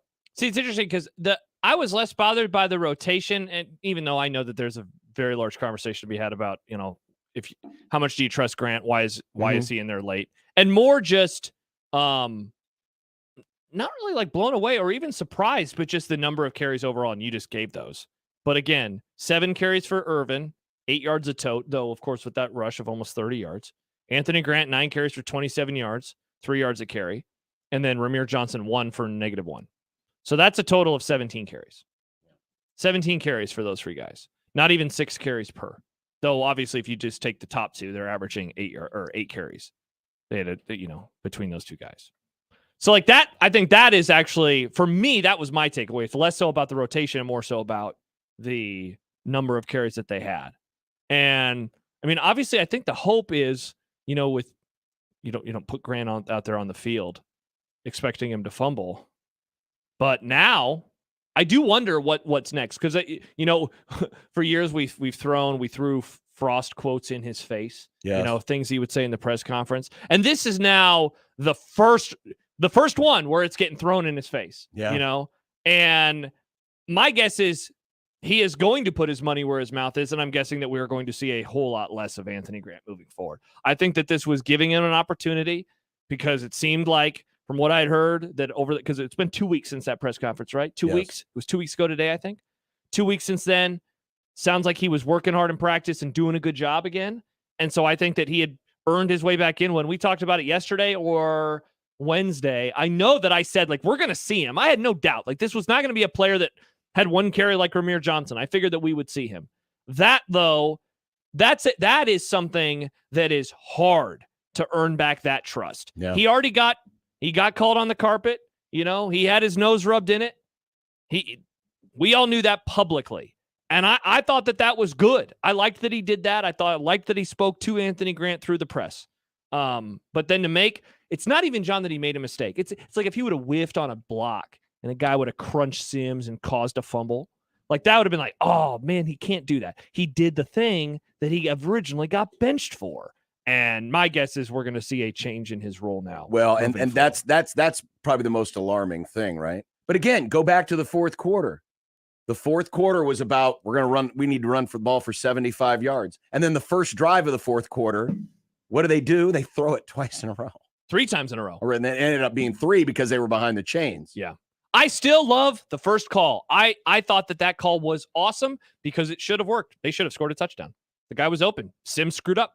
He didn't throw it well. That was a kick-ass call. I love aggressiveness like that. Second down call, I'm totally fine if people want to be pissed about it, because at that point in time, why not try to run the ball and more importantly, run the clock? I loved the first call, though, because it worked. It's just like, you know, we always bring up the 2006 game against Texas. The play worked. Terrence Nunn caught it. He then did not finish the play. He did not execute the remainder of the play. That was on Jeff Sims. That play, it's funny. We've talked about the interceptions. We've talked about how much he's run the ball. This is the first time that play has come up. That was another one of his mistakes, because if they catch that, I think they score. If not, they certainly have the ball deep in Minnesota territory and all of the momentum behind them at that point in time. All of the momentum at that point in time. John writes into the Equitable Bank inbox, if Josh's theory is correct, then these coaches are idiots. When it became apparent that Nebraska was going to have a chance to win, you put your number one back in there and ride him. And there's no way that a guy that was called out for fumbling should have been in the game when trying to burn the clock. Yeah, I guess mine was more so about the early portion of the game, not so much about that drive in particular. Shane says, running back's no longer a staple, just part of player personnel packages. Yes. I'm sorry, but if you're going to be a quote-unquote running team, then you don't treat your running backs like part of packages. That doesn't make sense. There's no logic to that. I get it if the running back position in your offense is more of a utility person, because that's part of your scheme. But if your scheme is to hunker down and run the ball, no, it's not how it works. Tyler says, correct me if I'm wrong, but the drive before the Grant fumble, did we throw it 3 times and go 3 and out? Yes, that was the thing we were just talking about. Yeah, that's that drive. Yeah, they go 3 and out. And they complete the last pass, and then, the next drive is the drive in which they fumbled. And they needed, I said it at the time, when they began that drive, they got a first down on 3rd and 4 on a pass to Ramir. And in that moment, I thought, 2 more first downs, and this game is done. 2 more, I tweeted it out, in fact. 2 more first downs, and the game is done. And Anthony Grant it was a 9-yard carry, too. Like, they were about to be 2nd and 1. If not, he probably could have fell forward for another first down. And they were going to be they were going to be past midfield. I mean, the game was going to be over. Here is Doc on the 42 Degrees hotline. Hello, Doc. Hi, gentlemen. A little bit of a speed round here. Special teams, night and day difference, in my opinion. The defense looked downright salty to me. By the way, I'm a musician, played a show last night, couldn't watch the game, got done watching it. And looked at some stats. We held Minnesota, they're rushing to 55 yards. Program that's built on rushing the football. Yeah. And also when Robinson was ejected, I really didn't see a drop off. So that's encouraging. Urban Meyer post game said the why and the what. We all know the why, but the what is really ball security. And you take care of the ball, you win this game. And then lastly, I thought the offense was actually pretty creative with throwing it to a backup quarterback like that, and a little behind the line of scrimmage pass and then the touchdown. So I'm encouraged. Of course, I'm drinking the Roulade. Yes, I said it. And I came up with that. It's the first right here. I'm drinking the Roulade, man. There's a lot to build off here. We'll see. I think it's going to be a great year, and we're probably going to win more than we lose this year. We'll see. Wow. Thanks, see, Doc's positive. That's the most positivity I imagine we hear all day. The negative folks will say, we never even saw the game. I want to go back to the beginning when he mentioned the defense being salty. So first drive of the game, Minnesota goes for 28 yards. The next drive, they go 67 yards and settle for a field goal. The next time they go 38 yards and they miss a field goal. And they have the end of drive kneel down. Right. Here's how many yards they had in their second half drives before the touchdown one. 4 yards, 58 yards, interception. 0 yards, 14 yards. They did a really good job. It was not Michigan State level performance from the defense in the second half, but they did a really good job until that, Minnesota gave up for the most part on running the football. Yeah. They had given up. I meant Kelly managed through 44 passes versus 25 carries. I meant to look up 25. I'll try to count them up during the break, but I mean, they did. Basically from midway in the third quarter on, Minnesota said, no mas on the run game. Yep. Here is Jim. Good afternoon, Jim. Jim? Hey, I'm here. Hey, what's up? Go ahead. Talk to me. Hey, I was disappointed with first of all, I want to say my beer for One Beer Only Friday is the Angry Orchard hard apple cider. Nice. That's probably a good beer for today. So I was disappointed with the loss last night, but I'm encouraged overall. A couple of weeks ago, I was out at Buck's Bar and Grill, and I met Coach Rule and the entire staff. They seem really young, but they're full of energy. I don't have any doubts about the staff. I'm really encouraged by that. What I'm wondering is, I wonder how long it might take for them to give Harburg a chance at quarterback, because I'm thinking if he was quarterbacking last night, we win that game. Jim, let me ask you this: Why do you think that? He's athletic. He's supposed to be one of the fastest guys on the team, so I think he can run probably just as well as Sims can, and I think he's probably got a better arm and better decision making. Interesting. Okay. I mean, honestly, and thanks for the call, Jim. I don't think we've seen enough out of Harburg to be able to gauge whether or not he's better at decision making. I'm happy, honestly, that he brought that up, even though I disagree, because Max tweets in, "Hi guys, I get the Grant getting pulled for the fumble with his problems recently, but with that logic, what does the team do with Sims? Those were horrible decisions on those interceptions." I've seen that question a lot, right? Of like, hey, well, if you're going to bench a running back for fumbling, you got to bench the quarterback for interceptions. It just doesn't really work that way, to that degree. Well, unless you happen to have, a deep bench of quarterbacks. Yes, and I mean that are every bit as good. I mean, if you had a close battle, and it's obvious it's not a close situation. They believe. I mean, they brought Jeff Sims in to play this position. It's not even about that. We've watched Chubba Purdy play. I will disagree strongly with that call. Disagree strongly, because if Harburg is the answer, Harburg has the same issues but magnified, because he's not as good of a thrower. And I mean, I can't speak to his athleticism and what he could do as a runner. That it would just be trading one running quarterback that can't throw, in theory, for another running quarterback. And Daniel says, I don't know if you guys know this, but the second string quarterback is always the most popular guy on the team. Just something I heard once. Yeah, and Harburg is the third string guy. We saw Chubba last year. He's your third string tight end, apparently, or fourth string tight end too. Like I'm not trying to be a jerk here, but like that's not the decision you make. As you said, they've made their bed with Jeff Sims, for better and for worse. The answer, though, moving forward, is not going to be hit him on a short leash. And you don't have to like that. I'm not telling anyone out here to be like, sweet, Josh, this is cool. I love that he's not on a short leash. No, you can be frustrated that he's the best option, but he is the best option. They are not. It would take like a 5 interception type game from him, in my opinion, for him to get benched. And if you're talking about long-term benching, it's not. I feel like it's silly. I feel like I'm wasting my breath. I'm wasting my breath talking about this. Yes, I'm concerned about Sims. Yes, I was not impressed outside of the run. Concerned? But again, let's see what happens here, and also give a little credit to Minnesota. They've traditionally put forth good defenses. Yeah.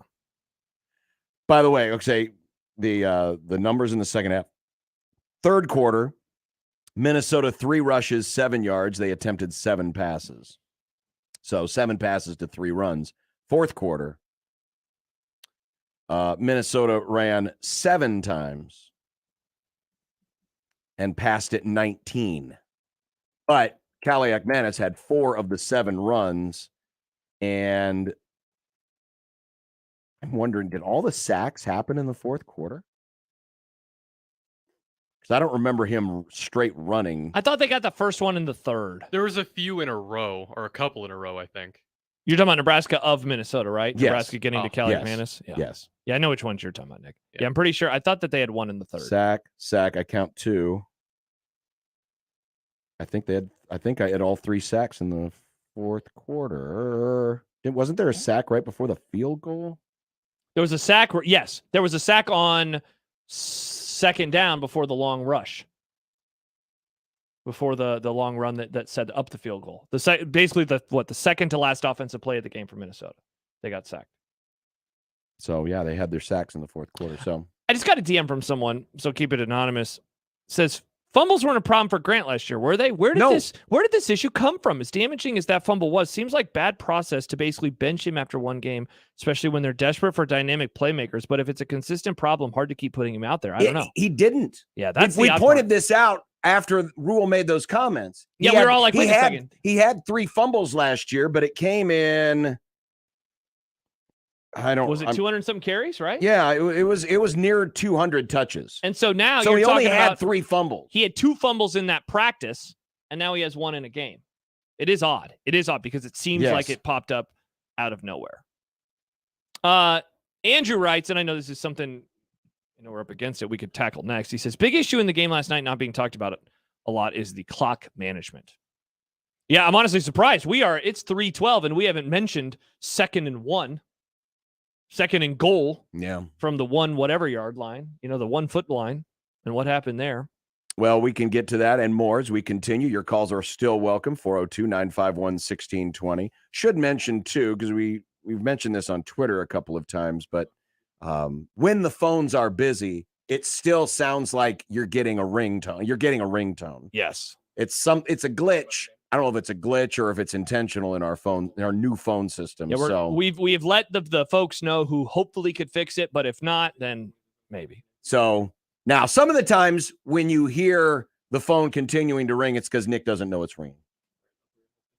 That's true. Because the light also doesn't work sometimes. But yeah, we would have liked to have fixed all of these issues in the summer, but it didn't. Honestly, we just never really knew, and I felt bad when I woke up to a message that was like, "Why did you guys ignore my phone last night? It was ringing the entire time." It was like, oh, no. No, even when all of our lines are full, it'll still sound like the phone is ringing. Yeah. In your headset. Yeah. So we apologize for the confusion. We promise if anyone is ignoring your calls, we will slap them. Nice. Nick, you better be paying attention moving forward. On 1620 The Zone. Previously on The Crossover. I'm in for maximum stupid because it appears as if the people that run college athletics are also into maximum stupid. That's just the Pac-12 commissioner. That guy screwed this whole thing. Yeah, he's an idiot. He's a huge Both idiot. of the guys were idiots. Larry Scott and now Kliavkoff. It's amazing how he's worse than Larry Scott. Yeah, how he just let these teams all right, see you later. Mornings with Sharp and Hanley. The Connor Happer Show. Unsportsmanlike Conduct. 6A to 6P. 1620. The Zone. Your Omaha area forecast from Contextualizing Garden Center and KETV Newswatch 7 on 1620 The Zone. Hotter, bright, and breezy for your Friday afternoon with a high today in Omaha of 91 with southerly winds between 10 to 20 miles an hour. Staying clear tonight, breezy and mild, an overnight low of 65 degrees with southeasterly winds possible up to 25 miles an hour. Staying hot, breezy, and bright for your Labor Day weekend, high tomorrow and Sunday of 98. I'm meteorologist Caitlin Harvey with KETV Newswatch 7. 1620 The Zone's Unsportsmanlike Conduct, brought to you by a great friend of the program, Union Bank and Trust. Hey, everybody, it's Michael Smith for Ted and Wally's 2 locations in Benson and the Old Market. It's not just about getting a cone or maybe a couple of scoops. Call ahead and get your refrigerator, freezer filled with Ted and Wally's ice cream. We're talking about getting quarts or half gallons. All you have to do is call ahead and tell them that's what you want. Over 3,000 flavors, so whatever you're looking for, they have it. And if you have some special needs, if you're lactose intolerant or you're worried about keto, they'll help you as well. Over 3,000 flavors, 2 locations. Tell them Severe sent you. Shop amazing deals on mattresses during NFM's Labor Day sale. Get up to 55% off suggested retail on qualifying mattresses. Plus, get a free adjustable base and 2 free memory foam pillows with qualifying purchases. Right now, shop deals on Tempur-Pedic. A queen Tempur-Pedic is just $19.99. And ask about 72-month equal payment Tempur-Pedic financing on qualifying purchases. See store for details. Plus, express next day delivery. Only at NFM. Store closed Labor Day. Local metro areas. Minimum monthly payments required. 18% APR. Some exclusions apply. See store for details.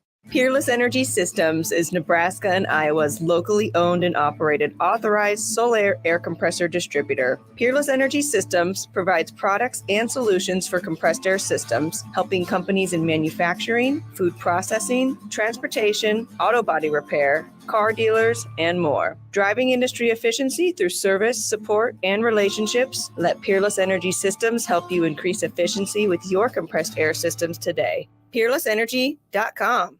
The Zone Hotline is powered by 42 Degrees, The Source, by your mom's house. This is Unsportsmanlike Conduct with John Bishop and Josh Peterson. John doesn't have the good tongue skills, I guess. On 1620, The Zone. Hey, Josh. Oh, don't see. Look at you. I'm not a TV ratings guy. Don't do this crap. Don't put this evil on me. This is even more important than your record. If it's, I hate you. Well, spot the lie. I hate you the so much. The grand brands insist upon the TV ratings. My brand. Last night's game, most watched in college football. just ahead of Florida and Utah on ESPN. 3.491 million people. That's a lot of people. It is a lot of people. I'm surprised it wasn't a little more, being it's, prime time on a network. Well, did you see the game, though? I did. There you go. There will be a lot of games this weekend that you will tune out of because of who is playing. This would have been one of those games if you had no attachment. I'm trying to think of a Nebraska-Minnesota equivalent in like the ACC. I started watching. We have a lot of them. Are you going to watch North Carolina, South Carolina? This is kind of the equivalent, but that's slightly better teams. Well, what was the game that's on opposite? Was there a game on opposite? It'll be on. Yeah. It'll be on. A couple people, by the way. David says Harburg is second quarterback, I believe. We don't know for Dave sure. says spelled. Oh, wait, that was a different one, but Purdy. He says Harburg is second, Purdy is third, SMH. Check the depth chart, dude. The depth chart has an or, and they list them alphabetically. So that's why, like, for example, at the jack position, Chief Borders or MJ Sherman, but that doesn't mean Chief Borders is necessarily ahead of MJ Sherman. They do it alphabetically. That was explained on Friday. I would bet a dollar bill to be used in the pop machine that Chubba would be the quarterback to come onto the field if Jeff Sims got hurt. Given that, they've now started to use Harburg as a fourth team tight end. Yeah. I think that's probably a good indication. Josh says, what does Grant do better than Gabe?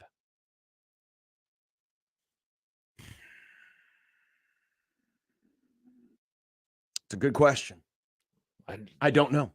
Neither do I. I don't know. Steve writes in, here's why I'm guessing a lot of other people are so frustrated. One, the exact same crap we've been seeing for years now, weird play calling, especially in the red zone, but bad clock management, poor use of timeouts, stupid penalties, turnovers. Two, the fact is they had that game. Should have won by a comfortable margin, and then they peed on their shoes. They golded out on their shoes and gave it away. The one thing they absolutely couldn't do was lose that game the way they did. 95-0, Benson beatdown might have been worse, but really not much. Hey, well, let's not be ridiculous. If Minnesota had won last night 95-0. I do understand the point of, like, I would have rather lost 24-10. And I get that. I've made this argument before that when you have a game in the grasp, and you let it slip away, especially because it's hurts happened more. like this, Hurts more, but it's not necessarily a worse loss. Yeah. Absolutely. And I said as much last night. One thing I was looking forward to, or had hoped to look forward to, is that there wouldn't be one of those Frost-like moments. But now that we've coined the term Nebrasking, because guess what? It's Frost did it. Riley did it. This is the third straight coach's debut in which Nebraska gave up the lead in the last 70 seconds of the game. And in the last, two of the last three, it happened on the literal last play of the last play of the game. The Hail Mary against BYU and then the game-winning field goal yesterday. Yeah. I mean, listen, I get that frustration. I do. Yeah. And I understand the frustration too with like the some of the coaching decisions to be made. I also do think that, like, if you're a bad employee and you have certain habits as an employee, you can get the best boss in the world. And those habits that you have are still going to take some time, if not ever fixed. It might have to be the next guy. There are things that this program is going to do this year, especially early in the season, I think that will continue to remind us of the old days. I would also say that they did things last night that did not remind me of the old days. No. The kickoff return to start the second half. The way in which the special teams in general. The special teams in general. Like, they did those things. They did those things better. But I do think that there are going to be some things that just stick with this team. Now, I think one of the issues, obviously, is a player that we have talked about a lot today, and that's Jeff Sims. Jeff Sims was not on the roster last year, so he had none of that baggage. He was not behind the bag. And Stomp Dan says Sims was low at the presser. I wonder about the trust of the team, especially the defense. I don't know how much I really care to answer the second question because I don't know. But, I mean, he looked like the kind of deer in the headlights on the bench at the end of the game, and probably should. He probably feels like he gave the game away. But he also didn't start the snowball that got that thing rolling. It was the fumble that did. No, that's absolutely true. Yeah. That's absolutely true. The game management side of things, obviously the play at the end of near the end of the first half, when, you get a first down or you get down inside the 1, and instead of taking your last time out, they decide to rush to the goal line and try to get a playoff. That resulted in the awkward situation of the procedure penalty, but then allowed Nebraska to see the play reviewed, and it was very close. Yeah, I still can't believe that they didn't give him the touchdown. As someone who had Gabe Irvin anytime touchdown and the over on his rushing yards, which I would have hit, I was a little upset. Yeah. You know what I thought of in that moment? But it was a bad decision. Yeah, because to not use the timeout. So one of the things that I've always appreciated about a sport like basketball is that the raw number of games allows coaches to kind of let the team figure it out sometimes, right? There are situations, because the season is so long, where a loss in the regular season, for the most part, it's really not going to cost you a ton, depending on the opponent. So it's like, if there's a situation, maybe a run is happening by the opposition, hey, let them figure it out. Phil Jackson was notorious for letting his teams, you figure it out on the floor. I'm not going to call a timeout. You guys got to do it yourselves. Other coaches, hey, you figure out what play to run in this situation. It's okay in basketball because, again, there's so many games, 82 in the NBA and 30 whatever in college. When there's 12, a situation like that, because I imagine in the moment it was, hey, we've practiced this. Let them figure it out. Yeah. Because in the moment, I get the thought process. The thought process is, first of all, they're at the 1 foot line. They think they're going to score. Okay, that makes sense. The other thought process is, if we get stopped on second down, well, we have the timeout in our back pocket. We'll be totally good. Then we can do a third down play. The third option, of course, is you crap all over yourself and suddenly you're at the 6-yard line. Now, I will not hear anyone, and I hope that you're not one of those, they should have kicked the field goal on second down. There was 11 seconds left. They had plenty of time. Oh, no. Okay. Yeah, you had time. Yeah, because I've heard, and that is opinion. Now, if they would have tried to run the ball, that would have been stupid. Then that, yeah. But no, they didn't. Yeah, they did. That was, to do a play was not a bad decision. The throw was a horrific decision. Yeah. Don't say in hindsight that you should have kicked the field goal knowing that Nebraska was going to throw an interception. So I think the thing, honestly, the takeaway from that play, sadly, might be that Matt Rule in that moment realized, wow, I guess I can't trust them as much as I thought I could in that moment.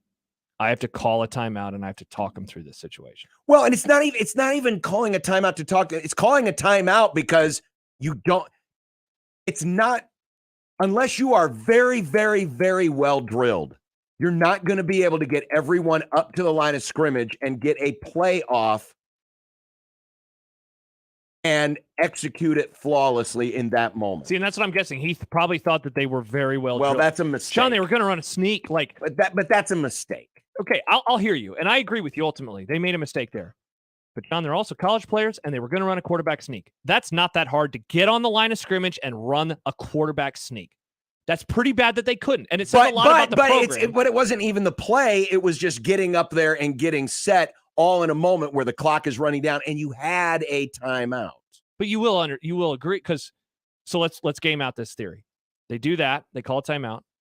Then they run a sneak and they get stopped. Then the half is also over.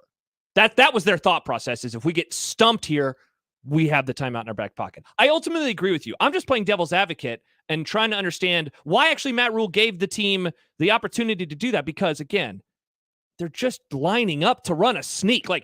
We're not asking them to do the most complicated thing in the world. They're a college football team. They should be able to get lined up in a situation like that with 11 seconds left and run a sneak. Again, I ultimately agree with you. I just think that was the thought process, because they're a foot away. Let's just take care of business now. We don't have to worry about it. But the thing is, if you call the timeout, you have 21 seconds left. That's true. I guess, you could have run a sneak. And you can still try to run a sneak, or at least you're putting doubt in the mind of the other team. They could sneak it here. They could dive it they could put a fullback in and dive it. They could throw a fade. They could do whatever. Yeah. But it gives you multiple options. You could have worked out all of the downs. Yeah. They didn't allow themselves to do that. No, they did not. Here is Vince. Hi, Vince. Thanks for waiting. You're on 1620 The Zone.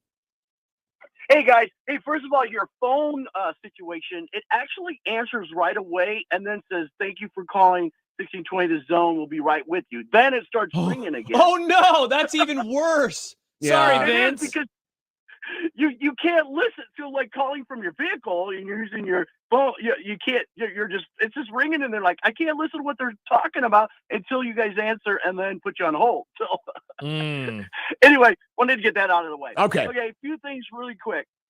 totally, I'm not, some people are superstitious, jinxed it, blah, blah, blah, right? Yep. Did you happen to notice that while we had the ball in the bottom of the corner was this fancy N and says Nebraska 5 times? I don't know the exact saying, but basically was saying that they've blown the game when they've led in the last few minutes of the game. And I saw that, and I'm going, no, why did I see that? And what did we do? We fumbled. Yeah. It just went downhill. The other one, I don't think anybody talked about it, and I looked at it again this morning, and I actually stopped and went slow motion. But on that touchdown throw, the left side of the line actually moved backwards, and the ball wasn't snapped. They legally, they did. Vince, they did it all night long. The left tackle moved all night long. I mean, he literally took a step back, and Yeah. it was not called. And anyway, and then, last night, like the guys were talking about, I think there'd be a little sarcasm about, like, okay, all you guys are calling in, and it's like, a rerun, but, as old as I am and taking it in again, it's like, I do believe, but it's just heartbreaking to know that we were that close and we just can't seal the deal. And I wanted to say, when the guys were talking about, I think they're being sarcastic, it's like the Bad News Bears scene where he says, well, there is some good points. We actually managed to hit 5 foul balls and we almost were safe twice. And the coach says, I think he was safe. Yeah. Thanks, Vince. Appreciate it. Thanks a lot. Yeah, I guess. Though the Bad News Bears were never close in any of their early games. I also do I need someone to explain to me the left tackle thing, because it happens in the pros now too. So there must be some rule that I kind of missed. I don't like it, and I'm not. Yeah, just saying that 'cause it's I sour don't. grapes. I wish I knew. Yeah, it never gets talked about on the air. It doesn't, because it sure looks obvious to me that it's happening. Severe, because he'll be able to help us out with it. But yeah, that thing to me is, I don't know. It's against like the spirit of football. I mean, the guy is moving before anyone Right. else. No one should be allowed to move. I don't care what position it is. Yeah. You shouldn't be allowed to move. I found it hilarious that he finally did get a procedure penalty, but it was for running way forward super fast on the Right. last drive right before the game-winning field goal. Here is Daniel before we head to break. Daniel down in St. Charles. What's up, Daniel? Hey, Daniel. Hey guys, so I want to just take some time and acknowledge your previous caller for kind of like blaming the refs and everything for like not calling those false starts. While they're true, I'm too big of a football fan to like not to say the refs screwed the game off for us when we had mistakes of our own. When we start fixing our mistakes and the refs are the only thing to start to blame, I'm not going to blame the refs for us losing, because we had mistakes we made. Fumbling seems to be old news because we keep doing that throughout the end of the game, whether it is throwing interceptions or not. And going back to those interceptions, Sims was a guy that was ignoring those interceptions. You have to look at where he's throwing the balls. Our receivers are having to go down and grab these things. He's overthrowing receivers by a mile. And I don't know what we're supposed to say to this, because he overthrows, he underthrows everybody. At least that's what I saw in that game. So that's something that needs to get worked on. Daniel, appreciate it. For the record, I hope that none of the things that we said in the previous call were about like blaming the refs for the loss. I certainly didn't think that the previous caller was saying that. It was just more confusion about the left tackle. Yeah. No. The refs did Tyler not. brings up the clapping penalty. Yeah, the disconcerting signals it struck again. And it's happened. I mean, it's happened several times. It's almost like you have to turn around and look at your guys if you're trying to do stuff, or just try to have signals that don't involve clapping anymore. Yeah, Because exactly. the announcers are like, I don't think he was doing that. I think he was just trying to move his guys around, but they keep getting called on you, so you got to adjust, right? Yeah, you have to adjust. Yeah, because it happened at the end of last season too. I mean, this is not a one-time deal. Yeah. Now I get it, different coaching staff, whatnot, but you do need to figure out a different way. Definitely. To call out those signals. Yeah.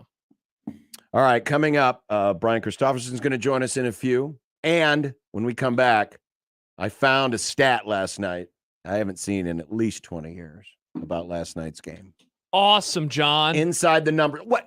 Like these calls and everything else hasn't made you depressed enough? I like these calls. They're the most important voice of all. Yours. Well, I'm about to spit some facts, not conjecture. Facts. Wow, John spitting fire. Okay. No, facts. Not fire. Yeah, John doesn't spit fire. Well, no. He's not Charizard. Nice. That's a Pokemon, John. He's not Charmander. Also a Pokemon. Or Charmeleon. That's the entire evolutionary line. Good job, Josh. Hey everyone, Josh and John here for the FanDuel Sportsbook. John, you have all these football facts. Why don't you take some of those facts over to FanDuel, because right now, new customers can bet $5 and get $200 in bonus bets guaranteed. No, I said that you should do it. You're not a new customer. You've been on FanDuel. You're a returning customer. How about this for you, John? You bet $5, you can get $100 off of NFL Sunday Ticket from YouTube and YouTube TV. That's available not just for you because you have facts and because you're my great co-host. It's because all customers, new, you, returning, all of them, can bet $5 to get $100 off of NFL Sunday Ticket from YouTube and YouTube TV. All they got to do, John, is go to FanDuel.com/1620 and kick off the NFL season with this offer that you don't want to miss. Also, John, don't forget about all the college football games that we have over the course of the next few days. FanDuel.com/1620. Yeah, it's all coming up. We're inside of a week to all the football being back. So make sure you take advantage today of this super offer. New customers, $5. First $5 bet, get $200 in bonus bets guaranteed. All FanDuel customers who bet $5 get $100 off NFL Sunday Ticket from YouTube and YouTube TV. Just use FanDuel.com/1620 when you register today. 21 plus and present in Iowa. First online real money wager only. $10 first deposit required. Bonus issued is non-withdrawable bonus bets that expire 7 days after receipt. Restrictions apply. See terms at FanDuel.com/sportsbook. Gambling problem? Call 1-800-BETS-OFF. NFL Sunday Ticket offer ends 9/18/23. No refunds. Terms and embargoes apply. $100 off NFL Sunday Ticket, not YouTube TV. YouTube TV base plan required to watch YouTube TV. Redemption requires a Google account and current form of payment. Commercial use excluded. Subscription renews. Cancel anytime. Omaha's most listened to all sports radio station. Again and again and again. 1620 The Zone. Hi, this is Kathy Knoyer with Knoyer Garden Center. The beauty of fall is in our greenhouses, featuring a variety of Knoyer-grown fall product that will allow you to create a gorgeous fall container or arrangement. Come join us for our fall open house September 2nd and 3rd and enjoy snacks and refreshments. Whether it's home decor, fall annuals, perennials, or shrubs, we will help you beautify your home. Located between Highway 370 and Cornhusker on 66th Street in Papillion. At Knoyer Garden Center, everybody's got a green thumb. Open daily, 10 to 6. Mike Rowe here with a gentle reminder that civilization is held together by pipes, wires, and cables. It's true. There are over 5 million miles of gas lines, power lines, fiber optic lines, water lines, and sewer lines, all buried beneath your feet. And every 60 seconds, somebody digs into one. Look, if you're thinking about digging around, do yourself a favor and call 811 first just to find out what's down there. Trust me, you don't want to find out the hard way. Call or click 811 before you dig and visit safeexcavator.com for more info. Hi, this is Doug Nodgard with Equitable Bank. Great service never goes out of style. When the digital age dawned, many said computers would be able to handle many of the interactions that used to take a person. Boy, were they wrong. How many times have you called your bank and gotten a recording to press 1 or 2? Not at Equitable. Not only does Equitable answer your call in the first ring, it's answered by a human being. That's because Equitable Bank values its customers. Equitable Bank, we take banking personally. Member FDIC. Howdy, Greg Wagner joining you from the Nebraska Game and Parks Commission. Time now for another Nebraska Outdoor Update. Hey, how about some interesting nature facts to get you outdoors? Did you know that Nebraska has more than 70 state parklands, more than 100 species of fish, more than 400 species of birds, and more than 1,500 species of native plants? We do. You need more numbers? Go online to the Game and Parks website, outdoornebraska.gov. Question for you.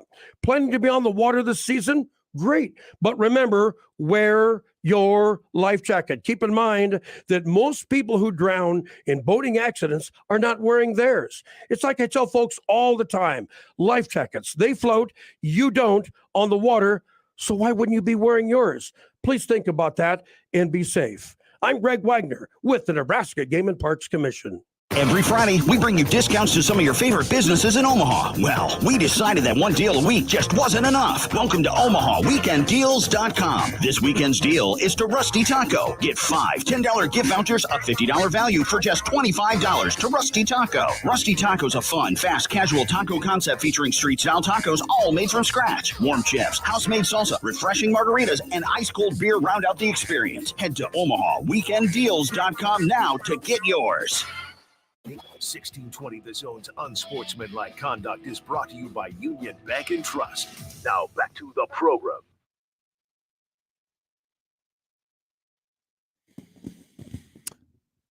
John and Josh with you, 402-951-1620 as we continue to react to last night's Nebrasking. So I went to my spreadsheets last night. Inside the numbers. Obviously, turnovers. We knew turnovers were a big part of why last night happened. Not the dessert, Josh. Don't worry. Thank God. Though, you could probably say that Jeff Sims was a pastry chef last night because he was making some turnovers. Hey-yo. But Nebraska -3 in turnovers plus, I shouldn't say plus when I'm going to use minus. Yeah. But they were also -30 in penalty yards. So I call that in my spreadsheet a minus game. Okay. You know, the interesting thing was under Bo Cephas, not Hank Williams Jr., Bo Pelini. Mm-hmm. Nebraska was 14-14 when they both lost the penalty and the turnover margin. You know, but since 2015, yeah, what's their record since then? 4-26. You know what explains that, in my opinion? Talent. You could overcome it back then because they had a lot of NFL players. Talent, a lot of NFL talent players. and defense. Yeah, especially the 09 and 10 teams. Talent on the defense. Big shoes. Big shoes. They had NFL guys. They had defensive linemen. They had linebackers. Yeah. They had defensive backs. That's a good point. Hell, they had wide receivers who had a cup of coffee. Yep. In the pros. And so even though the quarterback situation is kind of the same old story all the time, guy who they rely on to run and has dumb turnovers, man, the talent around the quarterbacks back then was better for sure. The Nebraska now since 2008 is 30-63 when they lose the turnover margin. So they don't even win a third of their games when they lose the turnover margin. And that's the wild part. And I know Rule brought it up in the post game. They were -3 and they lost by 3 points. And you know the crazy thing? They are 4-31 since 2017 when losing the turnover battle. They've only won 4 out of 35 games when they've lost the turnover battle. Even if you lose it by just a -1, they're only 4-31 since 2017. Mm-hmm. They can't overcome mistakes. No, they cannot. And that's going to be the rub all year long. Offense, average 4.9 yards a carry. Obviously, it helped that Jeff Sims carried the lion's share of the load. You know, Nebraska only had 4 games last year where they were over 4 yards a carry on offense. Does not surprise me. They were 1-3 in those games. Also, I guess doesn't surprise me. The other interesting stat was the passing. 11 of 19, 114 yards. That's 6 yards per attempt. Nebraska has not won a game with a yards per attempt passing of 6 or under since Michigan State in 2018. And that's understandable because it was snowing like to beat the man. It was cold. Yeah, I was there with my dad. It was a great time. And Nebraska has only won 7 games since 2008 when their yards per attempt was 6 or less. Again, this isn't about volume of passing. It's just your quality of passing. You can average, a decent number. Mm-hmm. You don't have to throw it 30 times to make it effective. Yeah. Nebraska ran it 37 times, threw it 19. That's a 66% run. 69. This is the highest run percentage in a loss since the 2021 Iowa game. Wow. Which, of course, was another game that they inexplicably gave away. That one, albeit, was more inexplicable than this one, considering they were up 21-6 in the fourth quarter at home. Don't remind me. But here's the stuff that Because this is new. This is something they've never done. This is something I've not seen in my spreadsheets. Okay, tell me more. So Nebraska only gave up 251 yards on 69 plays. 69. That's a 3.6 yards per play. Wow. This is only Nebraska's 6th loss in the last 46 games going back to 2004 in which Nebraska allowed under 4 yards per play. It's only the 6th time they have lost since 2004. That's 20 seasons when allowing 4 yards per play or less. And I've got a list of those 6 losses. Of course, last night, Northern Illinois in 2017. Yeah, because they scored on pick sixes. 2009 against Texas. Big 12 championship game. 2009 Iowa State. 8 turnovers game. 9 turnovers game. 8 turnovers game. 8 turnovers game, I believe. The Cotton Bowl against Auburn. Oh, the fake punt game. And the infamous Bill Callahan first loss to Southern Miss. The Joe Daly game. But here is the stat I did not see. So I have now added the number of runs and passes those teams. Wow. Last night was the first loss since at least 2004 when not only did the Huskers allow less than 4 yards per play, but also that the opponent threw the ball more than they ran it.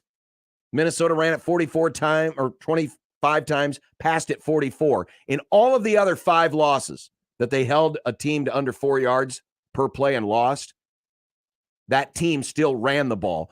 Like Texas, they realized, hey, we got to run it. We got to control this. Nebraska's, they're kicking our butt. They're killing our quarterback. Iowa State, I'm so damn proud wasn't going to throw the ball all over the yard. They were trying to preserve the game. They're trying to get out of there, man. But last night, the first time in at least 20 years that Nebraska allowed less than 4 yards per play, and the team that they lost to threw it more than they ran it, and by a healthy margin. I mean, that's 44 passes out of 69 plays, which is 64%. Wow. Minnesota is a 70-30 run team under PJ Fleck. They were 64% pass last night. Yeah. By the way, Dan the Corn Man has responded. I think he's missing the point. Go back to that graphic real fast. I think he's missing the point of the graphic. He says, so Frost never got thrown on. No, the point of this graphic is not that Frost never got thrown on. It's that a Scott Frost-led team never lost a game in which the opposition had fewer than 4 yards per play. That's the point of the graphic. I feel like he's taking offense in some way, shape, or form. I don't know why there would. Yeah, there's no offense to be taken. This is going back 20 years. Yeah. So yeah, it's just. But it shows you just how rare last night was. Yeah. The defense did just about everything in its toolbox. As I said earlier, to win a game. This was not Michigan State 2021 with every second half possession being a 3-and-out. This was not that. There was some bending, but not breaking in the first half. I would say all 3 drives, in fact, were bend but not break. Yeah. The defense put on not a show, but man, they were definitely a nice warm-up act before the main band. Sure. They were really good in the second half. They were really good. A 3-and-out to begin, an interception on the second drive after they bent a little bit, another 3-and-out, then a forced punt after the quick 3-and-out that they had just had. Like, that's the thing. A lot of people want to look at that 3-and-out drive and say, like, oh, man, that game is where things turned. No, it was not. The defense responded right away, and then the offense had a first down on the following drive, and then they fumbled it, and everything went to hell after that. Defense played really well. But the only thing I would be critical of the defense is I thought in the last 2 drives, the drive that led to the touchdown, the drive that led to the field goal, they could have brought extra pressure more often. And I'll give one slight criticism, too. They dropped the game-winning interception. Yeah, Gifford had it. They dropped the game-winning interception. Gifford had it. And how many times have you watched a football game in your life, John, where the defense drops a pick and then the next play or soon thereafter, touchdown? And I mean, back break. The guy, I still can't believe he caught it. Oh, I can't believe he caught it. I can't believe he got his foot down. When I saw it in real time, I was like, sweet. The other foot touched first. Foot, yep. They're going to be good. And then when they started showing it in slow motion, I said, oh, no. it's going to be the dragging foot. And sure enough, it was. Yeah, I'm with you. I mean, yeah, it'd be nice to get a little more pressure. It'd be nice to finish the pressure that they were able to get. Like, they had pressure on Cali McManus a lot. They didn't bring him down to the ground as much as I, would have liked them to over the course of the game. They tackled really well. The thing that I am wondering about, and we're not going to know the answer, I think we're going to learn a little bit more against Colorado, and then maybe more after that, is like, how much of this was them? How much of this was Minnesota? The first game of the Scott Frost era, they had like 7 sacks against Colorado. They did. Like, and remember when everyone was... They're amazing. They and are. They never did that again. No, they never got close. Yeah. So, how much of this is real? How much of it's not? I do think that they actually looked faster, and I think that their tackling looked better. I agree. A couple too many third down conversions in the first half, but I thought that they improved on that as the game went on. So there's a little inside the numbers for you. Mm-hmm. Coming up next, Brian Christopherson of Husker 24/7 will get his thoughts on what he saw in person from Huntington Bank Stadium. And it is a One Beer Friday, brought to you by the Nebraska Craft Brewers Guild. Today, we're going to be exploring the sweet and savory nectar. I don't know if savory is the right word, but Script Town. Can beer be savory? Put out a poll question. It can be delicious. Mm-hmm.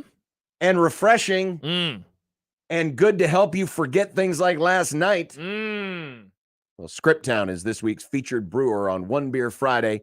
BC coming up next, 1620 The Zone. 1620 The Zone. Traffic. From the Backlund Plumbing Time-Saving Traffic Center, it looks like a crash with injuries is slowing things down on northbound 180th at Maple. We've got stop-and-go traffic on westbound Dodge between 78th and 90th. Same goes on westbound Dodge between 480 and 30th. And then a stall has the right shoulder blocked on the southbound JFK at Q Street. I'm Mike Neville. This time-saving traffic is brought to you by the Nebraska Lottery. Someone just won a beautiful new blue truck playing Trucks and Bucks 2023. So there are only 6 trucks left. Better get to a Nebraska Lottery retailer, buy a ticket, and play today. Top prize odds, 1 in 336,000. Happy birthday to us. That's right. We're turning 50 this year, and we're celebrating with you. Introducing my new birthday cake streusel, topped with vanilla cake and crunchy streusel, a swirl of white icing, and showered with rainbow sprinkles. Paired with our classic combo, the one that started it all, and your favorite one-topping pizza. Happy birthday feast. Enjoy Godfather's Pizza. Do it. Join the Storm Chasers September 2nd to honor and celebrate all the first responders in our community, presented by Warner Enterprises. The Chasers will take the field in special patriotic jerseys that will be auctioned off during the game, with proceeds benefiting Pace Omaha. Local first responders will have displays inside and outside the ballpark. Get your tickets today at omahastormchasers.com. Omaha Storm Chasers family. Everyone get on your feet, stir up the storm, we're family. High school sports don't just happen. There's a ton of work that goes into every single athletic event. And we have our school's athletic director to thank for a lot of it. Thank you. For scheduling officials, so I can always play the game I love. For ordering quality athletic equipment, so I can stay safe on the field. For mentoring my coaches, so they can be the best role models for me. For coordinating transportation, so I can get focused for the big game. For helping us develop character and learn lessons that will benefit us for the rest of our lives. Thank you to our AD for always creating a positive experience for us. We'll never forget it. From all of us at the NIAAA, thank you to every athletic administrator in Nebraska for all you do to enrich the lives of your students. It does not go unnoticed. This message presented by the NIAAA, the National Interscholastic Athletic Administrators Association. Harrah's Council Bluffs presents Alter Bridge with Seven Dust, Thursday, August 31st at Stir Cove. Get tickets and check out the full entertainment lineup at stircove.com. Stir Cove is an all-ages venue. Let it fly. Your elevated sports bar experience. KOZN Bellevue, Omaha, Council Bluffs. This is 1620 The Zone. Back here on Unsportsmanlike Conduct in 1620 The Zone, 1620thezone.com, and the Zone mobile app. No movie club this week because Kent's taking some time off. Plus, it would have been hard to, with all the stuff going on this week, get a movie in, but we'll be back next week. Right before the Colorado game. Well, we're still in recap mode. Last night, Nebraska, Minnesota. Guy who was there and is making the rounds today, Brian Christopherson, Husker 24/7. Kind enough to join us on a Friday, the day after. BC, did it look as bad in person at the end as it did on television? Guess you can't answer that because you didn't see it on television. How bad? Describe how bad it looked on television, and then I'll try to describe how bad, and we can see which sounds worse. Well, I guarantee you that Nate Borkacher's name wasn't sacrificed as badly as it was on TV last night. Oh, really? Oh, God. I should have pulled that audio. It was bad. So they're lucky that Jeff Sims didn't see him hanging out at the goal line at the end of the first half, because they would have butchered his name had he scored. Bingo. Yeah, they butchered a lot of names on the old broadcast last night. Well, you say they, really he. Yeah, it wasn't one person's finest hour. No. Gus? My man Gus? Yeah. Gus sometimes doesn't look at the pronunciation guide before he goes. I was gonna say. And the nice thing was, as somebody who just calls one of Huskers defenders Princewell every time I talk about him, I will give some grace to that. That's true. But Nebraska did a nice thing this year. They put out an audio list where every player said their names. Yeah. And I thought that was a nice touch this year. But I need to do my homework there. Yeah. Well, I mean, was it ugly in person? I mean, I'll tell you what, I thought it was the exact type of game Matt Rule envisioned and was kind of craving for 55 minutes. I mean, really, a lot of stuff had played out kind of perfectly toward the offseason talk, right down to being aggressive on the kickoff. You know, when he said that a couple days ago, I had some people like, oh, come on, you got to fair catch it sometimes. And then boom, Ramir makes what seems like it's going to be the play of the game that kind of turns things. And then you're getting to the fourth quarter. You feel like they're kind of moving downhill on that drive heading into that frame. And it's setting up sort of for, hey, could they match his idea of 75 rushing yards and maybe pitch a shutout? And then this is one of those kind of wins, and everyone's just feeling, you know, they've got a strategy and it's working. So it looked all pretty good, honestly, until the Anthony Grant fumble. And then it's like, whether you're sitting in where I am in the press box, or whether you're sitting in your couch in Lincoln or Omaha or wherever, you're thinking at that moment, oh no, you know. And I don't know that some players on the sideline, maybe they were thinking that, maybe they weren't at all. I understand what Rule was saying in the post game is, yeah, he's got to get these guys looking forward. This can't always be attached to what was and what happened in 2019 in this game or 2021 in that game.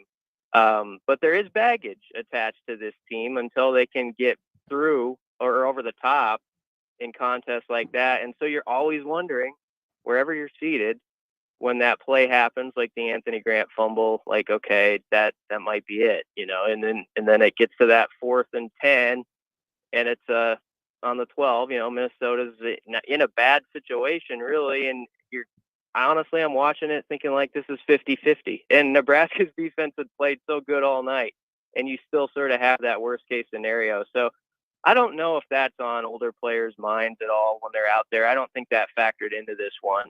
But it is definitely with this fan base, and you can hear it in the calls and everything that I've heard from folks over the last 24 hours. So that's one of the battles Rule and this staff is going to have to overcome. It's a new era for them, but it is still, to many people who are watching it and care so much about it, connected to other things before they were even here. Yeah, BC, along those lines, like, you know, the psyche of this program is something that I've thought a lot about since last night. And I think most of us would agree, you know, the idea of Rome isn't going to be built in a day. I know I've seen that written a bunch of times over the last, 24 hours or whatever. It's been said multiple times. But how big of a concern do you think it is for the players in particular, especially the returning guys and their psyche, given that this is not just game one, it is another one of these losses and another string of losses. Just, I don't know. I've been thinking a lot about that idea of learning how to win and how that is, maybe it's something that we should have talked about more in the offseason. I don't know.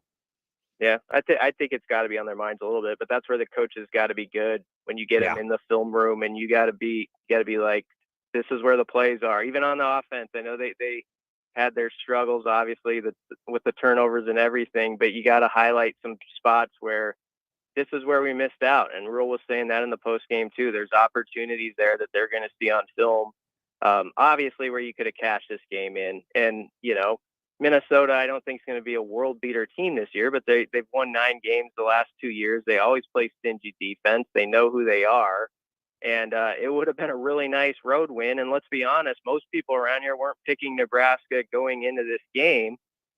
But it got to the third quarter, and you realize, like, oh, we should have maybe picked Nebraska. That's how I was feeling. Like, it felt like Nebraska had the upper hand. And I loved what Tony White's defense did. I know they didn't get that finishing play, and a guy makes a great catch and got Hartzog turned around a little bit there on the one play. But, I mean, they played a great game defensively. I've tweeted about it.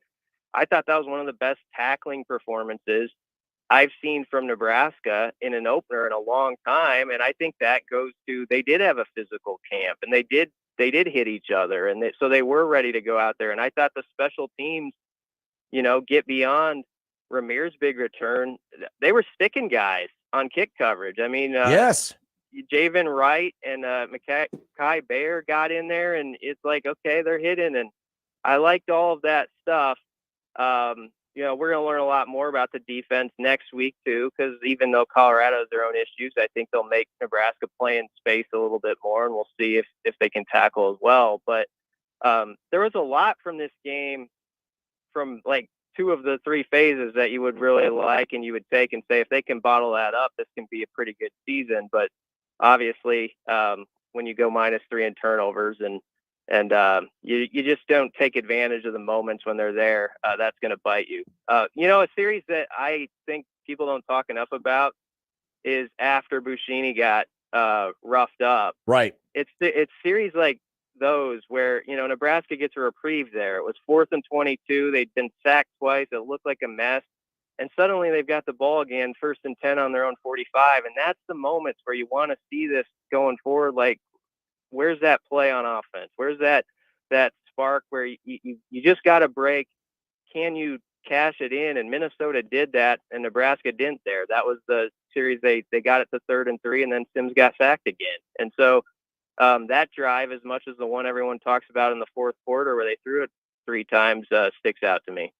It's a great point, BC, because, a team that wanted to establish a running background, 3rd and 3. I know in today's modern football, 3rd and 3 in a lot of cases can be a passing down. But when you're trying to establish something, I think that was also during a moment where I thought it anyway, Jeff Sims was over processing in terms of when he would drop back, because, I think he was still a little gun shy after the end of the first half. Mm-hmm. It would have been nice to see him maybe just bow up and see if they can get it on the ground instead of, throwing the ball. But that's a great point, because you got a freebie there. And that could have been a backbreaker at that point if you're Minnesota. You get a stop, especially because it was 4th and forever. And you give Nebraska, it's like a turnover. And Nebraska did nothing with it.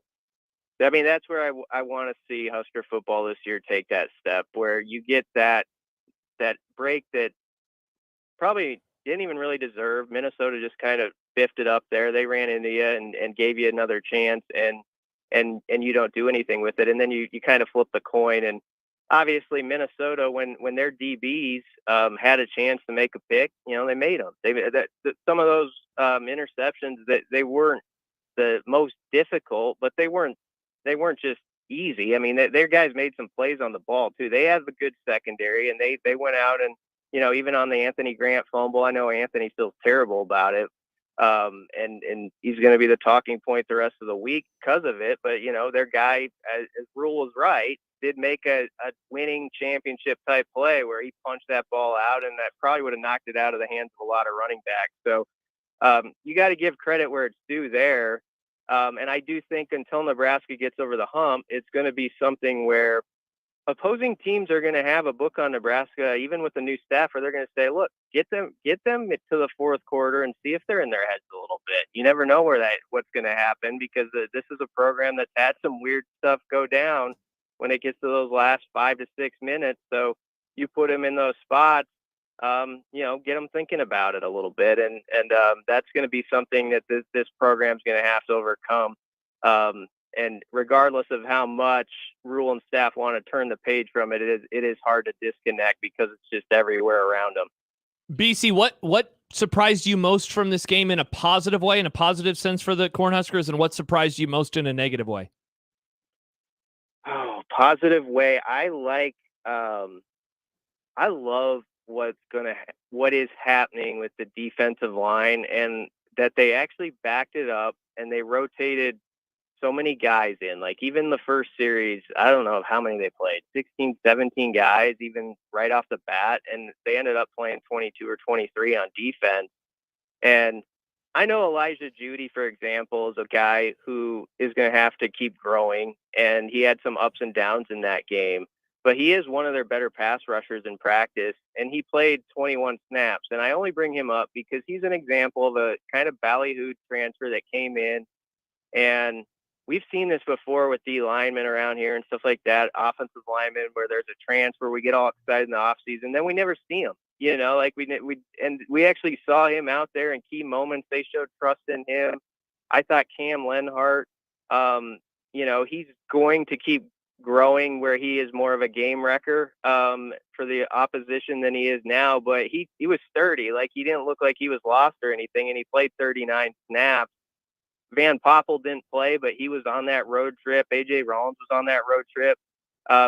Schaefer and I were talking about on the way home. We just love what they have in that room and what Terrence Knighton gets to work with. So I thought that was encouraging, and Nash, I thought, played really well. And then I think Singleton's just a dude on the back end. I think the talk about him was real, and he showed up and is going to be a pretty good presence, I think, at that position.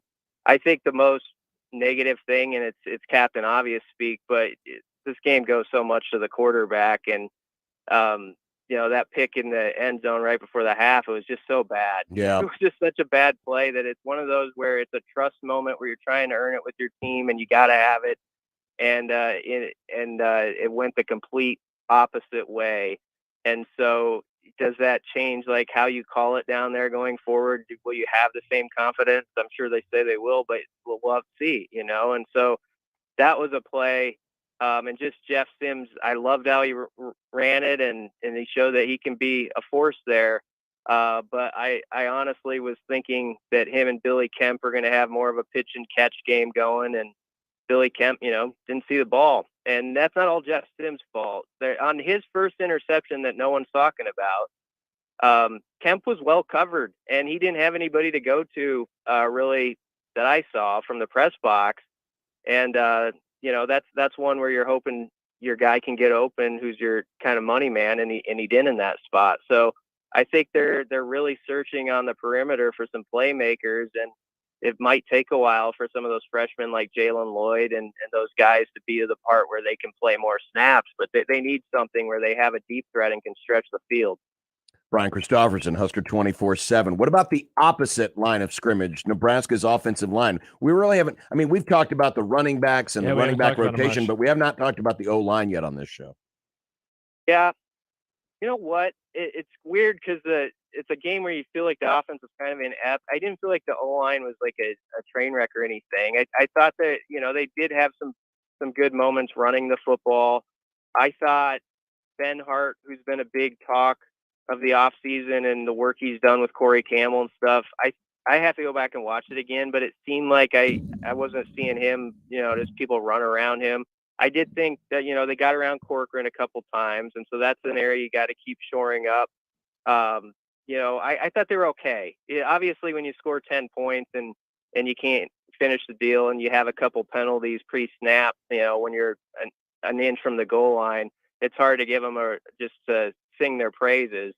But I thought it was okay, and it's going to have to keep getting better. And I'm just hoping over time, for the sake of probably their quarterback, whomever is back there at any point through the years, you need to start getting that running back going where you're not every week putting 15 to 20 carries on that QB, because I just think over the course of a year and even the course of a game, there's a lot of wear and tear on a guy, not just physically but mentally. And that's something he's got to deal with while he's making those throws too. He's taking a lot of hits and stuff like that. So I'd like to see them get the tailback going more than we saw on this Thursday.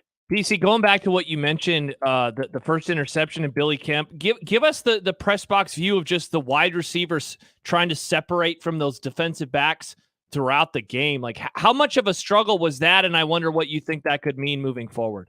Yeah, that's a good question, Josh, because there was probably plays there that I didn't see, but it wasn't like you just saw guys like running free and you're like, oh, right there, he missed them. Yeah. There are those games where sometimes from the press box, you're just like, what, is he not seeing the field or whatever? And I did not see just a lot of guys who had open space. I kind of thought they might throw deep earlier a couple times, even if it didn't work, just to try to stretch Minnesota out and say we're going to do this. So I was a little surprised we didn't see more of that till it was that series everybody talked about in the fourth quarter where Tommy Hill was out there. But that shows you, I think they're searching for that guy who can really break the top off, the defense, because, Hill's obviously on the other side of the ball, and there's some young guys I think they like, but they're still kind of trying to get up to speed on some things. And so it's a difficult spot because I do think, it sounds like Isaiah Garcia-Castaneda from the post-game comments could be out a while. And obviously Marcus Washington was handy when he was in there, but he's not necessarily a burner. So I think they need a guy or two like that to come along. And I think they have them in the program for a year or two down the road, but I'm wondering if that can come in front of our eyes here in 2023. I'm not sure. What did you think of how E.J. Barthel rotated the running backs? I kind of went off a little bit today on that. I wasn't a big fan of seeing different running backs in during the course of a series, much less, changing out between series. What did you think of just what kind of a rhythm those running backs were allowed to get into? I know they didn't run it much, but they were also shuttling in and out seemingly every play. Yeah, I know what you're saying. I'd like to get his thoughts more on that. I know there's certain plays that, that it's like, this guy does this really well, and this is what we want to run here, so get out there sort of deal. Maybe that's even what happened. It sounded like on the Anthony Grant play, but I can agree with what you're getting at, that it never felt like Nebraska had a series or two where it's like, there's Gabe, and you look at the stat sheet and it's like 4 or 5 carries, when you look at it. So I think that's something that I would probably like to see a little bit more of going forward. And I kind of think Gabe is that guy, but it was hard to tell from this game either, because I honestly thought going in we might see him get 16 to 20 touches. I really assumed that was sort of going to be his role in this game. So I was surprised. I think he had like 2 at halftime or something like that, and just wasn't as big a part of it. So that is something that definitely going to have to monitor and look for, going forward. But I was a little bit surprised at how it changed up so often. Brian Christopherson, BC, we always appreciate when you get a chance to join us. Thanks a lot. Now you get the sort of the rest of the weekend off. Well, my brother's getting married tomorrow, so I'm actually I have to get my best man speech here ready and do that. So hopefully I don't accidentally slip in some like third down stats or something. Yeah, that would be bad if you accidentally published your speech, but then delivered like your post-game notes, your notes. Yeah. That would be a pretty dumb person would have to do that, but you don't put stuff like that past me. So, but I think I'm okay. I got it pretty much in the bank here, and we're about to go to the rehearsal dinner, and I'll make sure I get lined up correctly and all that stuff. I'm ready to roll. Good. Awesome. Good luck with the speech, BC. All right. Thanks, guys. You bet. Brian Christopherson of the great Husker 24/7 team, 247.com. Yeah, it'll be interesting to see the official word on IGC. Already a thin room. I was talking to someone who was at the stadium last night, and that's kind of why I asked the question. It's just like, hey, what do you think about the separation of those wide receivers? Because it was something that this person was like, I don't know what it's like on TV, but it's rough in person. And look, one guy that I was really high on this year was Billy Kemp. That was a bummer of a performance from him. Well, you have to wonder if Minnesota realized, hey, this is the most veteran guy they have. Yeah. We're going to do everything in our power to make sure that, he's not the number one target. I liked the idea of the Jalen Lloyd play, picked up 9 quick yards. I liked that play. If IGC, I feel very comfortable in saying it's going to be long-term, just given how Rule talked about it last night. Yeah. Okay, so what does that mean? Well, the young receivers, which we already spent time talking about yesterday, are going to be needed. Marcus Washington is going to have to step up at some point in time. Billy Kemp's going to need some help. And, the tight ends, someone's going to have to emerge there. I know, I kind of alluded to it yesterday, but it just seemed like the vibes weren't that great coming out of training camp, for Fedoni. And sure enough, this is now a player where I don't want to put him into that territory that kind of you and I have done with certain receivers over the year. And I'm going to think one guy in particular where we're like, we're not really going to talk about this guy until he starts doing it on the field because there's been so much said about him. He has the last name of a very popular, very famous NFL quarterback. Yes, I know who you're talking about. I'm kind of getting in that space with him, This is like the first game he's had a chance to play. I guess he played he had token minutes in 1 or 2 games. a couple of games. Yeah, I'm sorry. That's way too early. Okay. I hope so. Way too early. I apologize. They only targeted one tight end last night, right? Borkacher and then Heinrich Harburg, if you want to count. I need to find that audio because when I heard it, I was like, "What did he say?" Yeah, that was rough. Yeah, and then if you want to, I would count Harburg as well. So 2 tight ends. Yeah. And here we thought they were just messing around with us when they showed us that picture from training camp of Harburg making that catch. Yeah. Nope. Turns out they actually were working him out. With those. It's been a question with him, right? He's such an athlete. Why not put him at tight end? Well, hey, then they kind of did. Yeah, Kemp had 2 targets last night. One was the interception. I'm trying to remember the other one. They targeted 2 tight ends. Yeah. Borkacher, 1 catch, 4 yards.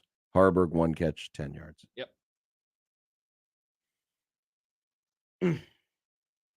Thankfully, it's going to be a 1 beer Friday in a half hour. Yes, it is. And you can send us your picks and do so and use the hashtag 1 beer Friday because our friends at Scriptown, you get, now, am I correct? It's 2 T-shirts and 2 $25 gift cards, Nick? Yeah, it's $50 worth of gift certificates. So it's $50 worth of gift cards to Scriptown and 2 T-shirts. Uh-huh. We're going to pick one of your tweets at random. Nick will get in touch with you this weekend. Nice.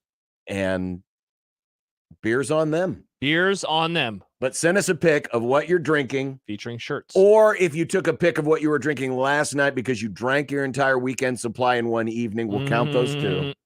Send them to us. Use the hashtag 1 beer Friday so that Nick knows what to look for. Indeed. More to come. We're not going anywhere. Never. But we're not staying until 7 tonight. That's true. 1620 the zone. Mornings with Sharp and Handley. The best programs that have the best bond between players, the way you recruited that kid when he was a junior or senior in high school, and the way you treated him and got to know him is the same when he gets on campus, and he's not just a number. Exactly. He's still that same person that you were in mama's front room eating dinner and trying to woo mom and dad or whoever that they could trust you with their son. You develop about a 6-year relationship and then hopefully a relationship for life as a coach. Mornings with Sharp and Handley. Weekdays 6 to 10 on 1620 The Zone. Your Omaha area forecast from Contextualizing Garden Center and KETV Newswatch 7 on 1620 The Zone. Your Friday evening forecast will include mostly clear skies with temperatures approaching the lower 70s after sunset. For tonight, remaining clear, overnight low temperature of 66 degrees, out to a bright and toasty start for your Saturday. Afternoon highs approaching the upper 90s. I'm meteorologist Anthony Copeland for KETV Newswatch 7. 1620 The Zone's Unsportsmanlike Conduct, brought to you by a great friend of the program, Union Bank and Trust. 1620 The Zone Traffic. From the Backlund Plumbing Time-Saving Traffic Center, heads up a crash on eastbound I-80 at 84th, has the left shoulder blocked, and it's got stop-and-go traffic back from 6-8. An accident on northbound 180th at Maple is causing slow going. We've got a wreck on southbound 90th at Dodge blocking the right lane. A crash on southbound 72nd at Blondo blocking the right lane. An accident on southbound 13th at Jones, and then a crash on westbound California at 36th. I'm Mike Neville. This time-saving traffic is brought to you by Signworks. Since 1935, businesses all around Omaha have trusted one sign company with their visual branding, Signworks. We design, manufacture, and install signs of all kinds, including high-tech message centers like the new installation at Steelhouse Omaha. We can make your sign too. Signworksomaha.com. Hey everybody, it's Michael Smith for Ted and Wally's 2 locations in Benson and the Old Market. It's not just about getting a cone or maybe a couple of scoops. Call ahead and get your refrigerator, freezer filled with Ted and Wally's ice cream. We're talking about getting quarts or half gallons. All you have to do is call ahead and tell them that's what you want. Over 3,000 flavors, so whatever you're looking for, they have it. And if you have some special needs, if you're lactose intolerant or you're worried about keto, they'll help you as well. Over 3,000 flavors, 2 locations. Tell them Severe sent you. Doctors Bimbo and Vince Petro provide quality and caring dentistry for the entire family in a friendly, relaxed environment at the northwest corner of 144th and Dodge. New patients are always welcome. Look no further than Doctors Bimbo and Vince Petro, dentistry for the entire family. It's the most time-honored tradition to start the weekend, grabbing a cold one from a local Nebraska brewery. Let's be real here. It's hot outside, and you don't want to drink the same boring beer as those Hawkeye fans. Drink icy cold, Nebraska-brewed beers, cider, or seltzers instead. Each week, we're putting the spotlight on a unique Nebraska brewery with One Beer Friday. Share your brew on social media with the hashtag One Beer Friday, and you'll be entered to win a $25 gift card to a local Nebraska brewery. Nebraska is the good life with great beer. Click nebraska.beer to learn more. Best of both worlds, barbecue and soul food. We're now taking Labor Day catering orders. 402-502-6695. Rib Shack Smokehouse, 108th and Q. Come get you some. Did you know that radon is the #1 cause of lung cancer for non-smokers and that our region has some of the highest levels in the country? Radon Defense Midwest can test and fix your home. Visit radonradio.com for an exclusive offer for 1620 The Zone listeners. That's radonradio.com. Make the right call, fans. The Rooferees at John Higgins Weather Guard. Rooferees. It's unsportsmanlike conduct. Emotional touch. The 1620 The Zone. Josh, I know this has been a downcast show for you. What happened? And many people. I mean, we're talking about a loss. Oh, yeah. We're going into a Labor Day weekend and a long weekend. On bad vibes. And we're having to talk about a loss. It's depressing. So how would you like me to cheer you up? I don't believe that this will actually cheer me up. Are you sure, Nick? Let's hear it. Ball is away. It's an end-over-end wobbler. DeJuan Gross has the catch at the 40. Flag down. 45, 50, 45, 40. Into the 35. Oh, come on. Oh, my goodness. As the dumbass, stupid turn. 35. This portion brought to you today by Dawn, the dishwashing liquid that takes grease out of your way. Now you have to regain your composure. Oh, you don't either. Yes, you do. And by Bold 3 detergent with built-in fabric softener. Our defense coming out and giving up touchdowns on the first drive of the second half. I'm going to lose my mind if they do. That is terrible.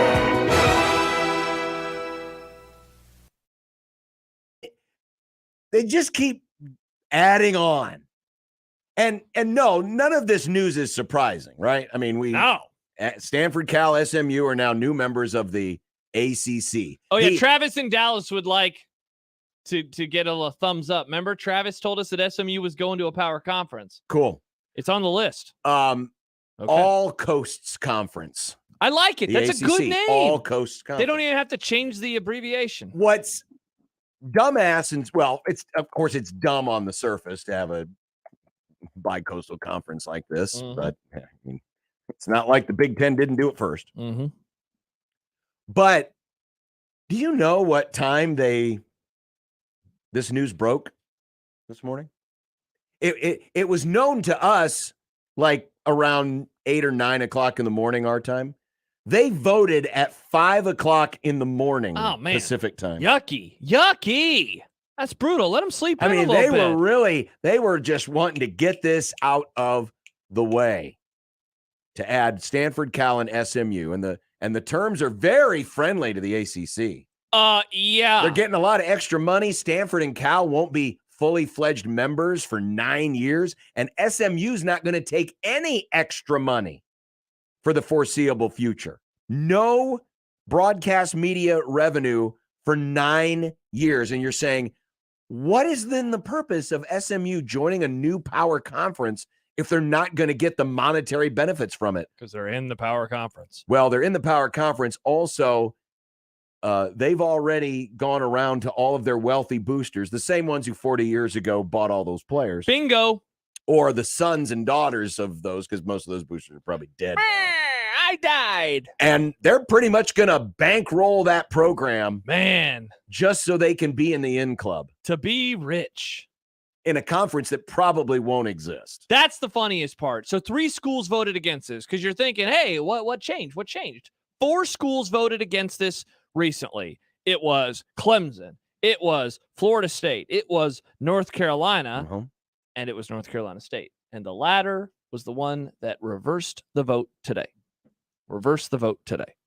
Yeah, the ESPN's Andrea Adelson confirmed that NC State flipped.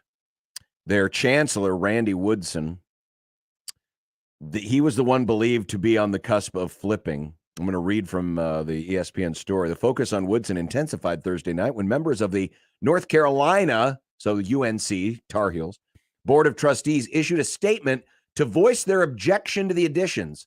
That move was perceived around the ACC as a political statement to be sure that their chancellor didn't flip his vote. So the regents, or trustees as they call them at North Carolina, actually put out a statement, which, by the way, was not unanimous among their trustees, to say, we don't want to see this happen. And it was, you know how we talk about coaches talking through the media to their players? The trustees were talking through the media to their chancellor. Don't you be flipping your vote. So you got to love the politics. But the other thing that's interesting about this are the overall finances. So it's going to add to the ACC's coffers because of the ESPN contract. They're going to get more money. Now, it's not going to help really bridge much of the gap. I think it's going to end up being a couple million more dollars a year for each of the members of the current ACC. It's John, it's why they're not going to get any sort of a share for many, many years. It's because it's not worth that much more to the league to add these schools. And they are going to set aside some of this extra money as performance-based, which is what Florida State's been begging for. Hey, if a team does better, we should get a bigger share. Yeah. If we go to the playoff, we should get a bigger share. And so some of that will happen as well. But this was an interesting tweet. Brian Fisher, who covers college football predominantly on the West Coast, said the latest ACC expansion news also underscores a massive business whiff by ESPN. Part of the reason we call this segment as the dumbass stupid turns is because the people who are running the sport, the presidents, the chancellors, the conference commissioners, they're the ones making all these decisions, right? They're the dumbass stupid. All they're doing is following what the television networks are telling them they want to do, right? Well, the television networks, or at least in this case, ESPN, is also dumbass stupid because, as Fisher points out, ESPN could have paid anywhere between $50 and $65 million for 5 to 6 years to sub-license Pac-10 games. But instead, they're on the hook for at least $160 million to 8 of the 10 schools for at least 6 years. So eight Pac-12 schools have left for other pastures or will be leaving for other pastures. Okay, so they're having to spend that new money with their new leagues. So they're spending the new money with the new leagues when they could have had all of those Pac-12 schools still together in the same conference for about a third less. But you would say they got the ACC locked up for so long that because of inflation, that deal is going to be a steal by the end of it. Oh, well, it was a steal anyway. Yeah, and I'd say it's still a steal. It's even more of a steal. And I'd say the SEC deal was pretty beneficial for them as well, given what the Big Ten got when they took their thing to the open market and had CBS and NBC involved. I feel like the SEC could have got more money too. Tyler, I stand with Tyler on this comment alone on YouTube and not really a whole lot of his other ones today. Was really hoping realignment talk would end when the season started. John, the season is here. Oh, that's tennis, but the season is here. I watched games last night. I don't care. You were watching games last weekend. Call me Tommy Lee Jones in The Fugitive. I don't care. Also, I don't care about SMU. No offense, Travis, down in Dallas. I don't care. I don't care. But they have. I like their colors. I don't care. Roadrunner's cool. I don't care. You're part of the problem. No, I'm not. You're talking about it. I'm just responding to you. You're reporting. I'm deciding. And what have I decided? You've decided to stick your head in the sand. No, I'm not sticking my head in the sand. I'm sticking my head in the sand. No, let's talk about this in February when there's nothing to talk about but college hoops. But it literally just, they voted on it today. I know. We could have saved it for content. We could have given it 5 seconds like we do the NBA. Well, this is more impactful to your life than the NBA. Not this. Josh, well, yes, I like college football except for not that college football. I like college football on the field, Nick, like the good Lord intended. Well, like my forefathers and their forefathers before them. People forget that SMU will eventually be on a football field playing. Yeah, they will. I don't know who are they playing this weekend, John? Do you know? SMU? Yeah. I don't know. Oh, I know. Duh. Louisiana Tech. La Tech? Yeah, we talked about it yesterday in Fired Up for Football. Well, congratulations, SMU. You're now a member of the All Coasts Conference. It's a good name. It's a good name. That is a really good name. I'm proud of them for doing that. Mm-hmm. No. That was just my suggestion. I don't know if they're actually going to do that. Yeah, that was actually John being smart. Wow. I'm always smart. Oh, rarity. What a good idea, John. As the only rare person, idea boy. As the only person who had the balls to pick Nebraska to cover the spread last night. Congratulations. And yet I'm the one who correctly predicted Nebraska's score. Nick, literally no one cares about that part. You got to get both scores right to chirp like this. That's why I said kind of right. Not really. Sort of right. If you would have done Nebraska's total on the FanDuel Sportsbook, then I would say, all right, props to you, Nick. Props to you, Nick. I was half right. No. Yeah, I was half right last night. Doesn't count. Definitely doesn't count. Half of the scores. Listen, I picked Omaha Benson to score nothing last week. Wow, that's mean. Yeah, I would have been half right there. I would have been full right there. Yeah, but if you never mind. Yeah, indeed. Got to be your bowl. All right.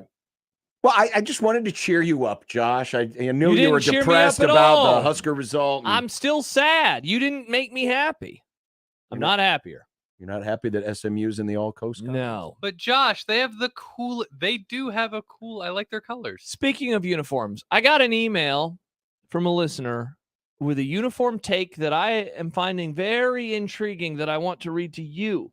Oh, I John didn't see Bishop. anything different last night. You, John. I saw someone actually say the stripes are thinner now. I don't know. Oh, that's some conspiracy stuff. Why are the stripes thinner? I'm going to read you an email, John. I'm going to see what you think about this email. All right. Well, we'll do that. And, Would they have cut and more we're closing balls if in the on a stripes one were beer thicker? Friday. Well, what?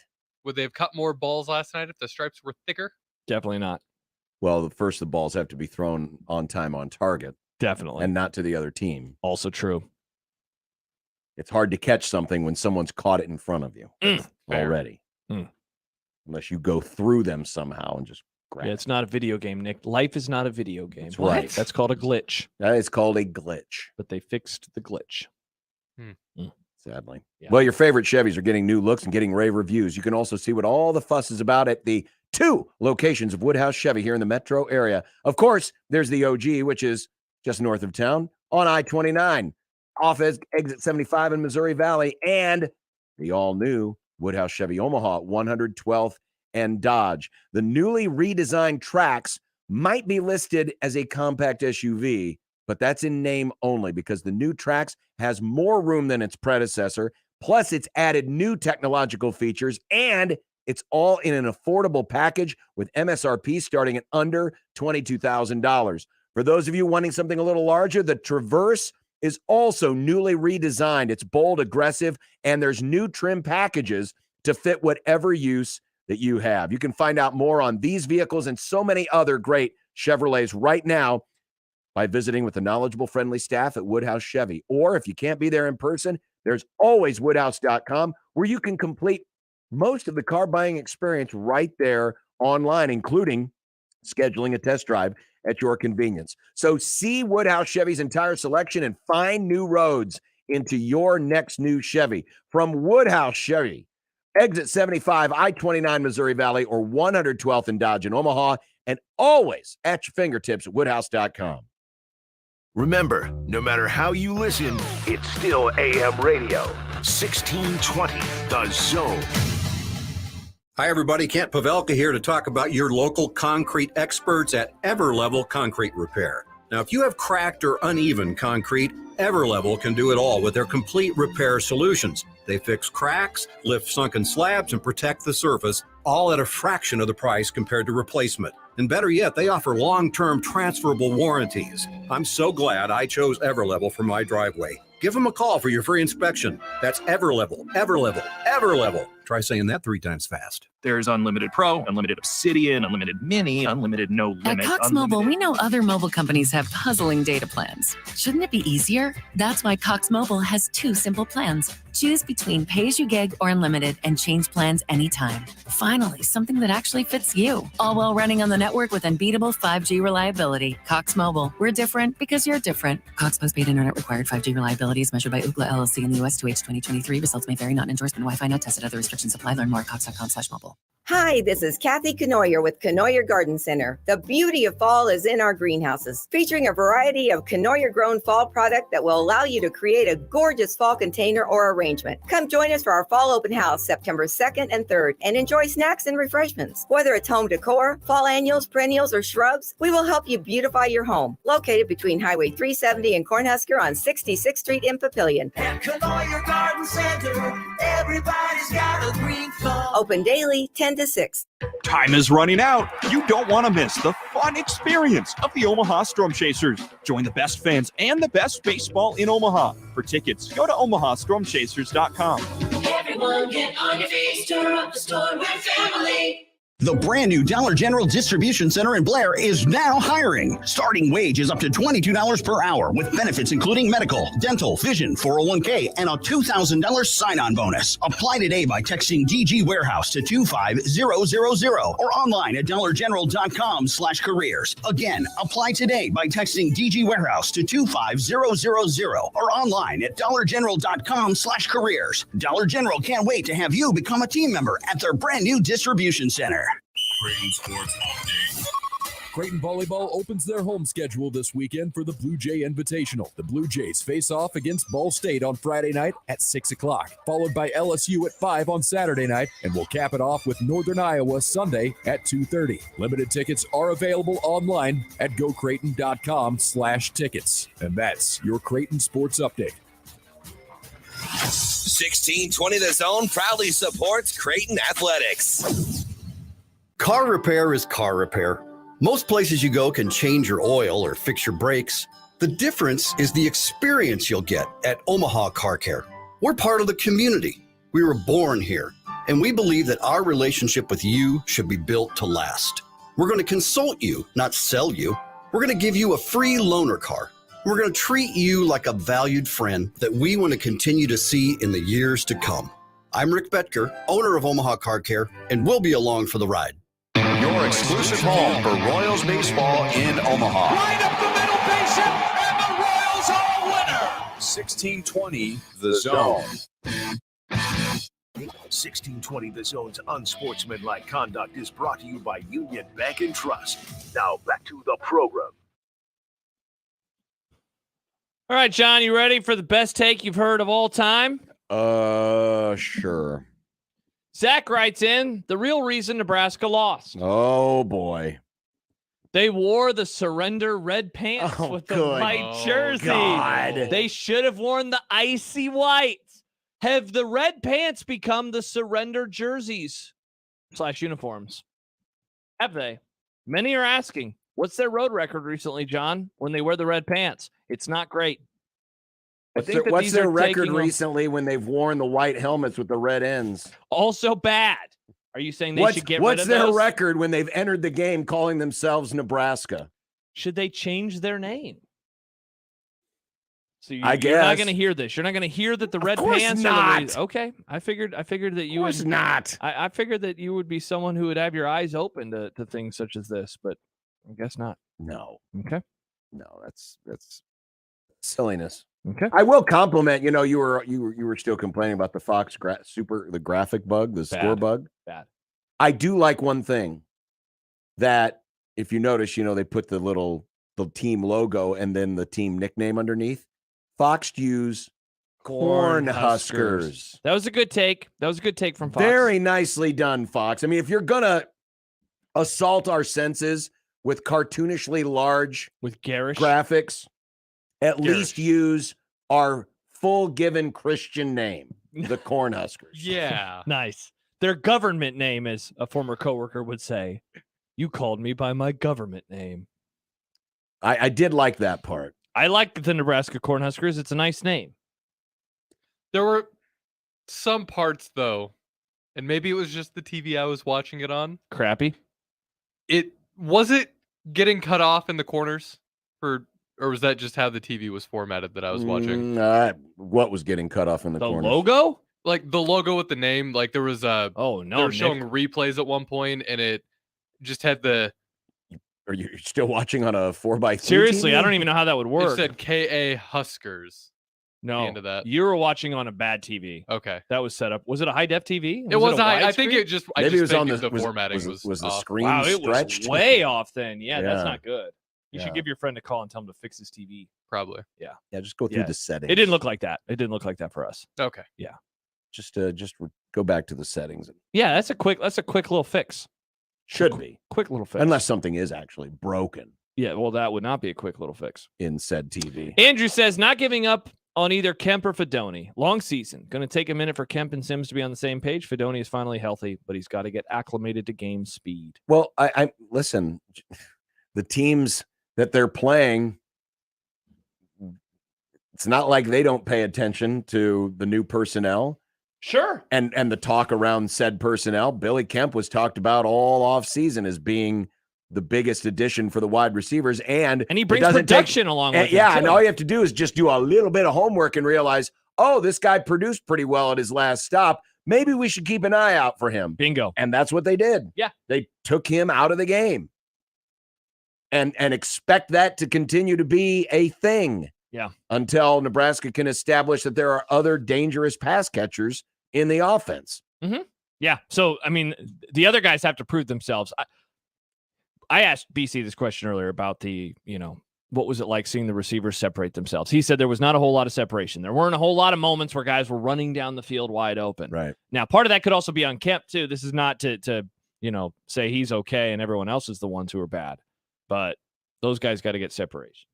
I got to give Sims a chance. I'd like to see an all-22, see what he was seeing. Yeah. But it sure seemed to me, especially early in the second half, that I think this is a good observation, John. That Kemp was Sims was gun shy. And that decision at the end of the first half really had him rattled, and he was really processing because there were a couple of times where he either took sacks or, just couldn't get a throwaway.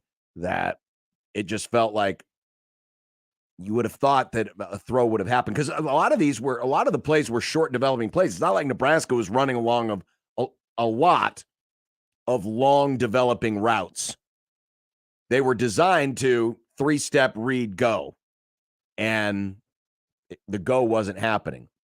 Except for that, it was like that deep ball on the drive that people don't really like. Mm-hmm. That was one of the slower developing ones. And they gave him enough time where he was able to deliver it. I thought he was able to deliver it, with enough, enough time to get off a deep throw like that. I know, and we talked about it with BC, and we've mentioned it earlier, but I think one player, I don't even know if his name's come up. Omar Brown played really well last night. Yes, he did. Omar Brown really played well last night. Yeah. And, for a guy who we thought last year was going to be an impact player. And then after the first game disappeared. For him to come out last night, lead the team in tackles. He was never credited with the pass breakup, but I don't remember off the top of my head any time where he got beat. Mm-hmm. I thought he was really good last night.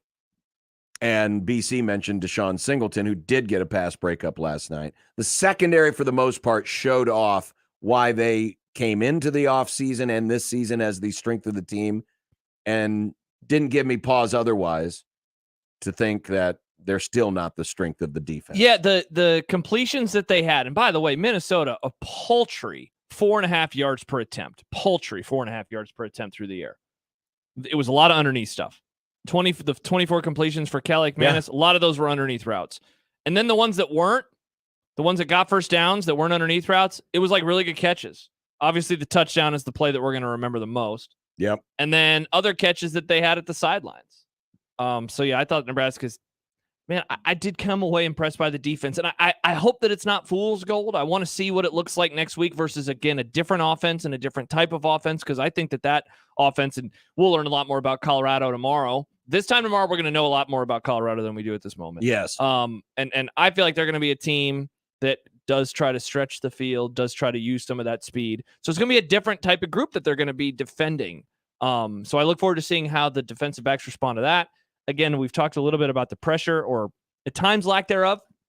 Not lack thereof pressure, just lack of finishing. I thought that they could have had a few more sacks if they would have gotten all the way there. And there were a few times where they just forced Calic Manis to throw it away. There were other times where they were hitting him as he completed a pass even, but they put him on his ass a lot.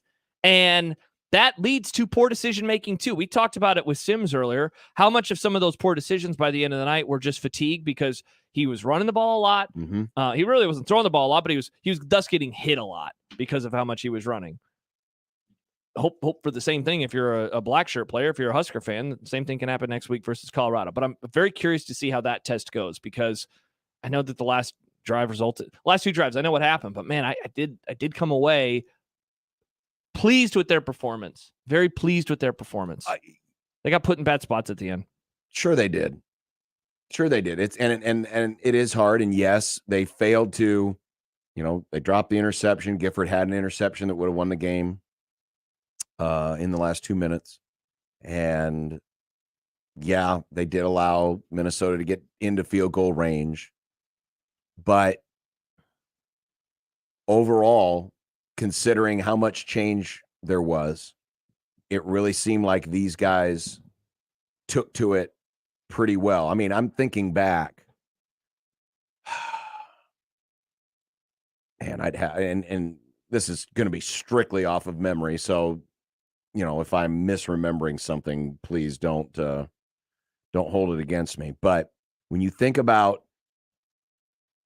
coaching debuts or new defensive debuts, you bring in a new coordinator who's got a new system, or at least a new way of coaching the system. How they operated.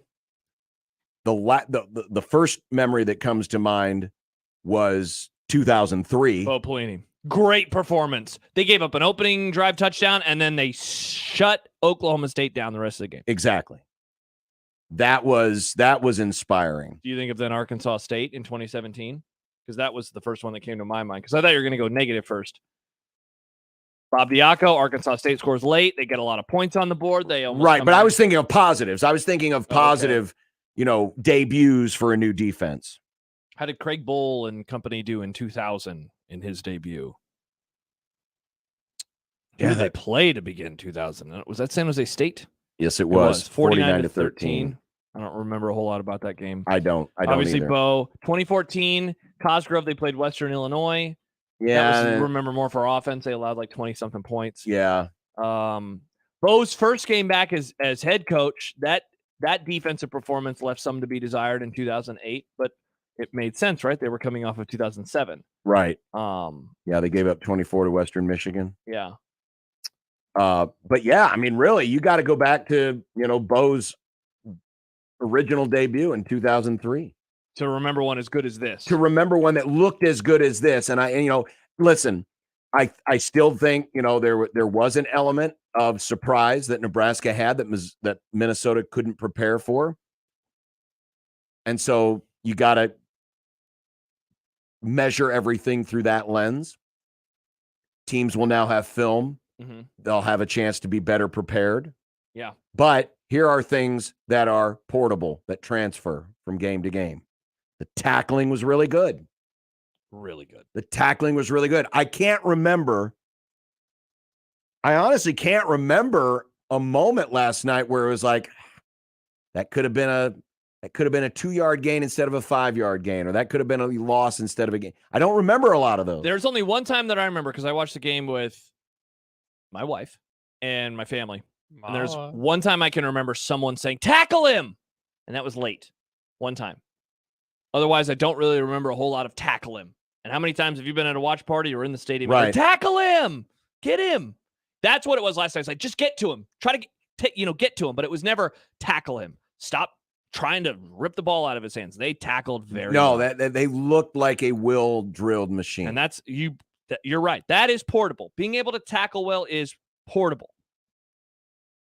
Coming up next, while we're still on a positive trend, okay, we might as well crack open a beer. The Positive Boys. Scriptown is our featured brewer today in One Beer Friday, presented by the Nebraska Craft Brewers Guild.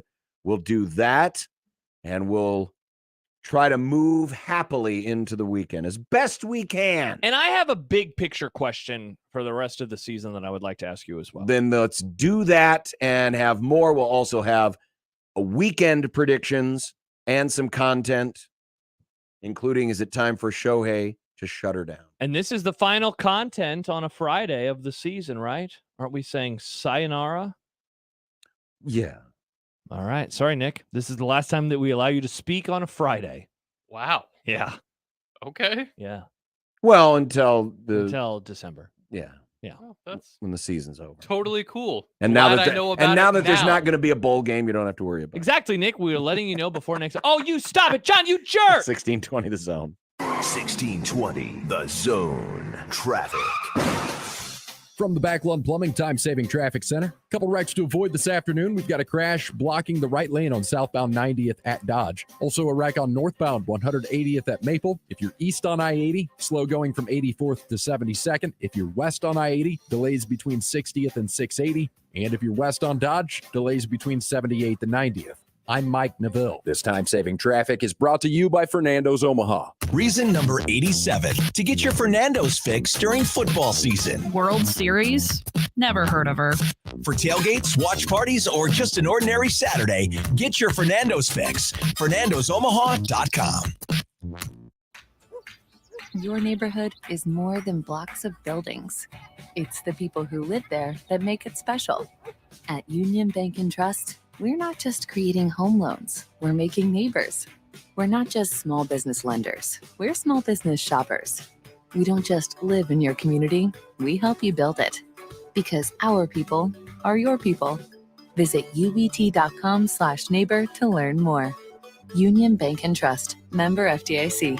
Hey, it's Happer, and football is back. The NFL season is just about here, and it's ready to get you going with incredible offers from FanDuel, America's #1 sportsbook. Right now, new customers can bet $5 and get $200 back in bonus bets, guaranteed. Plus, all customers who bet $5 will get $100 off NFL Sunday Ticket from YouTube and YouTube TV. Now's the best time to join FanDuel. You could bet on anything and everything you like, especially during the NFL season when bets are aplenty. So visit FanDuel.com/Happer and kick off the NFL season with an offer that you don't want to miss. FanDuel, official partner of the NFL. 21 and over, present in Iowa. First online real money wager only. $10 first deposit required. Bonus issued is non-withdrawable bonus bets that expire 7 days after receipt. Restrictions apply. See terms at FanDuel.com/sportsbook. Gambling problem? Call 1-800-BETS-OFF. NFL Sunday Ticket offer ends 9/18/23. No refunds. Terms and embargoes apply. $100 off NFL Sunday Ticket, not YouTube TV. YouTube TV base plan required to watch YouTube TV. Redemption requires a Google account and current form of payment. Commercial use excluded. Subscription or news cancel anytime. Attention sales professionals.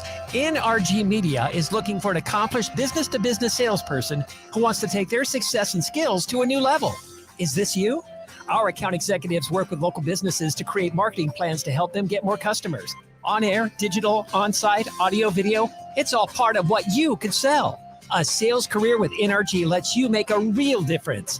Get more info and apply online at nrgmedia.com. NRG Media is an equal opportunity employer. Prescriptions require an online consultation with a healthcare provider who will determine if appropriate. Restrictions apply. See website for details and important safety information. Subscription required. Price varies based on product and subscription plan. Hey guys, did you know there's a generic form of Viagra that works just the same, but is 95% cheaper? And you can get it online? Just go to 4hims.com/radio. Through Hims, you'll get a free medical consultation, discreet shipping if prescribed, a 100% online process, and trusted generic alternatives to the name brands at up to 95% off. That's right. Get generic for Viagra, the same active ingredient as brand name Viagra, but for 95% less. It's the same medication, still prescribed by a licensed medical provider, but with zero copay, no expensive appointments, and no awkward face-to-face conversations. To start your free online visit, you need to go to this exclusive address, 4hims.com/radio. That's 4hims.com/radio for your free online visit. FORHIMS.com/RADIO. Let it fly. Your elevated sports bar experience. KOZN Bellevue, Omaha, Council Bluffs. This is 1620, The Zone. It'd be nice to have a boat. Throw. It would be nice to have a boat. Throw. It would be nice to have a boat. Throw. It would be nice to have a boat. Throw. It would be nice to have a boat. Throw. It would be nice to have a boat. Throw. It would be nice to have a boat. Throw. It would be nice to have a boat. Throw. From your mom. I drank beer with my friends. Sometimes I had too many beers. I liked beer. I still like beer. Had beers, have some beers. One beer, drink beer, drinks beer, drank beer, and drinking beer. Upstairs, downstairs, where was it? I don't know, but I had one beer. Friday!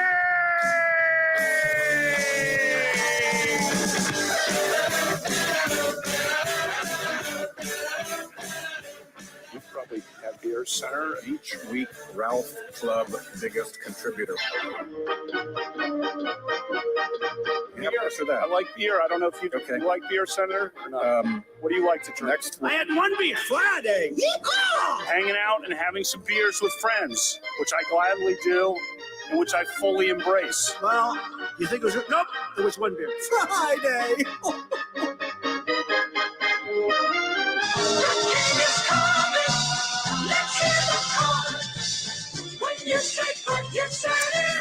It is a one beer Friday. It's time to turn that frown upside down, Husker fan, and realize, hey, you got an extra day off. It's a Labor Day weekend. It's an extra day for beer. And our One Beer Friday presented by the Nebraska Craft Brewers Guild. Today's featured brewer is Scriptown. Scriptown. And look at the size of these jugs. Oh, baby. I like big jugs. You could blow in those things after they're empty and make beautiful music. Okay, Nick, why do you always have to go so weird? Yeah. What's wrong with music? So what we have a lot here, of stuff. It's not a podcast. what we have here today is a failure to communicate. No. We have two different kinds. Yeah. We have their, we'll open that one first. The Fall Fest Vienna Lager. It is cold fermented and lagered for 6 weeks. Fall Fest pours a beautiful deep gold light copper color, which I'm doing right now. And yes, it is a deep, bold copper color. Nice. Josh isn't drinking. He's going to just have a little taste because he's working soccer tonight. Yeah, just a taste. It's brewed with a combination of Ooh. Gambrinus Pils and Vienna malts and 3 Weyermann German malts. Stylistically, Vienna-style beers are not as big as traditional Oktoberfest and somewhat drier. Think of them as Oktoberfest light. I like Oktoberfests. Okay. Oktoberfest light. So this is the Fall Fest Vienna Lager. Nicholas? John, not to do a you. little peek behind the curtain. Do you have the One Beer Friday logo you mind sending my way real fast? Yes. Thank you. I just want to do the tweet. The curtain has been peeked I behind know now. because we're giving away stuff. We're You've giving ruined away the illusion. We're giving Josh. away. So we're giving away now. Who sings And by it? now, that was oh come on, Red Hot Chili Peppers. Duh. Everyone knows that, Nick. Yeah, everyone knows that. What I got, you got to. They have a guy in the band named Flea. They do. Flea looks like Will Ferrell, right? Or is it the other guy who looks like Will Ferrell? It's the drummer. And that's Flea. No, the drummer is the guy that looks like Will Ferrell. Who's the guy? What's his name? I don't remember. Bob? No. You guys keep marbling on through your mush mouths. Oh, and you want to keep naming Pokemon and confuse John? Here's a fun fact Not about confusing me Scriptown. because I'm not listening. Tangela. Here's a fun fact about Scriptown. So, I just got married a couple weeks ago. Yep.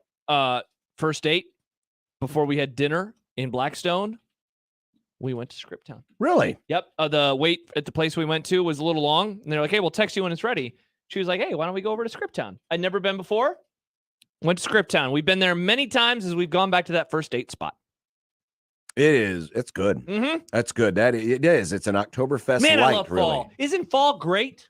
All the leaves are brown. The sky is gray. The sun is going to be gone soon. Oh, that is really good. But it's chilly, and you get to drink The Huskers are Oktoberfest. 0-1. Chad Smith says the priest. Yes, the drummer. it is Chad Smith. Yeah. That's right. Thank you, priest. By the way, I should mention that Scriptown is hosting its 7th annual Oberfest. Oh, I get it. Oberfest next Friday, September the 8th, 5 to Yay. 11. And also Saturday from noon till 6. It's going to be in the rear parking lot at Scriptown. There's going to be live music. Friday is going to be a $5 cover. There's going to be plenty of Scriptown beers available for purchase, as well as margaritas, mula tacos, pretzels, and churros. Mula's, that's the place we went on our first date. Wow. Mhm. So that'll be next Friday and Saturday. Friday, 5 to 11. Saturday, noon until 6 at Scriptown. 7th annual Tacoberfest. Awesome. That's harder to say than you. When I looked at it, it's like it's harder to say than it looks. Talkoberfest. Whopper tweets in. Mula plus Scriptown combo always hits. It does, man. It's a great combo. Mula plus Scriptown equals nighttime fun. Bingo, Nick. Bingo. Thank you to Scriptown, and thank you to the Nebraska Craft Brewers Guild. That's right. And you can tweet at us. Use the hashtag OneBeerFriday. Show us what you're drinking or what you drank last night. Yeah. In a drunken stupor. And Nick will pick one at random, but you must use the hashtag OneBeerFriday. He will pick one at random.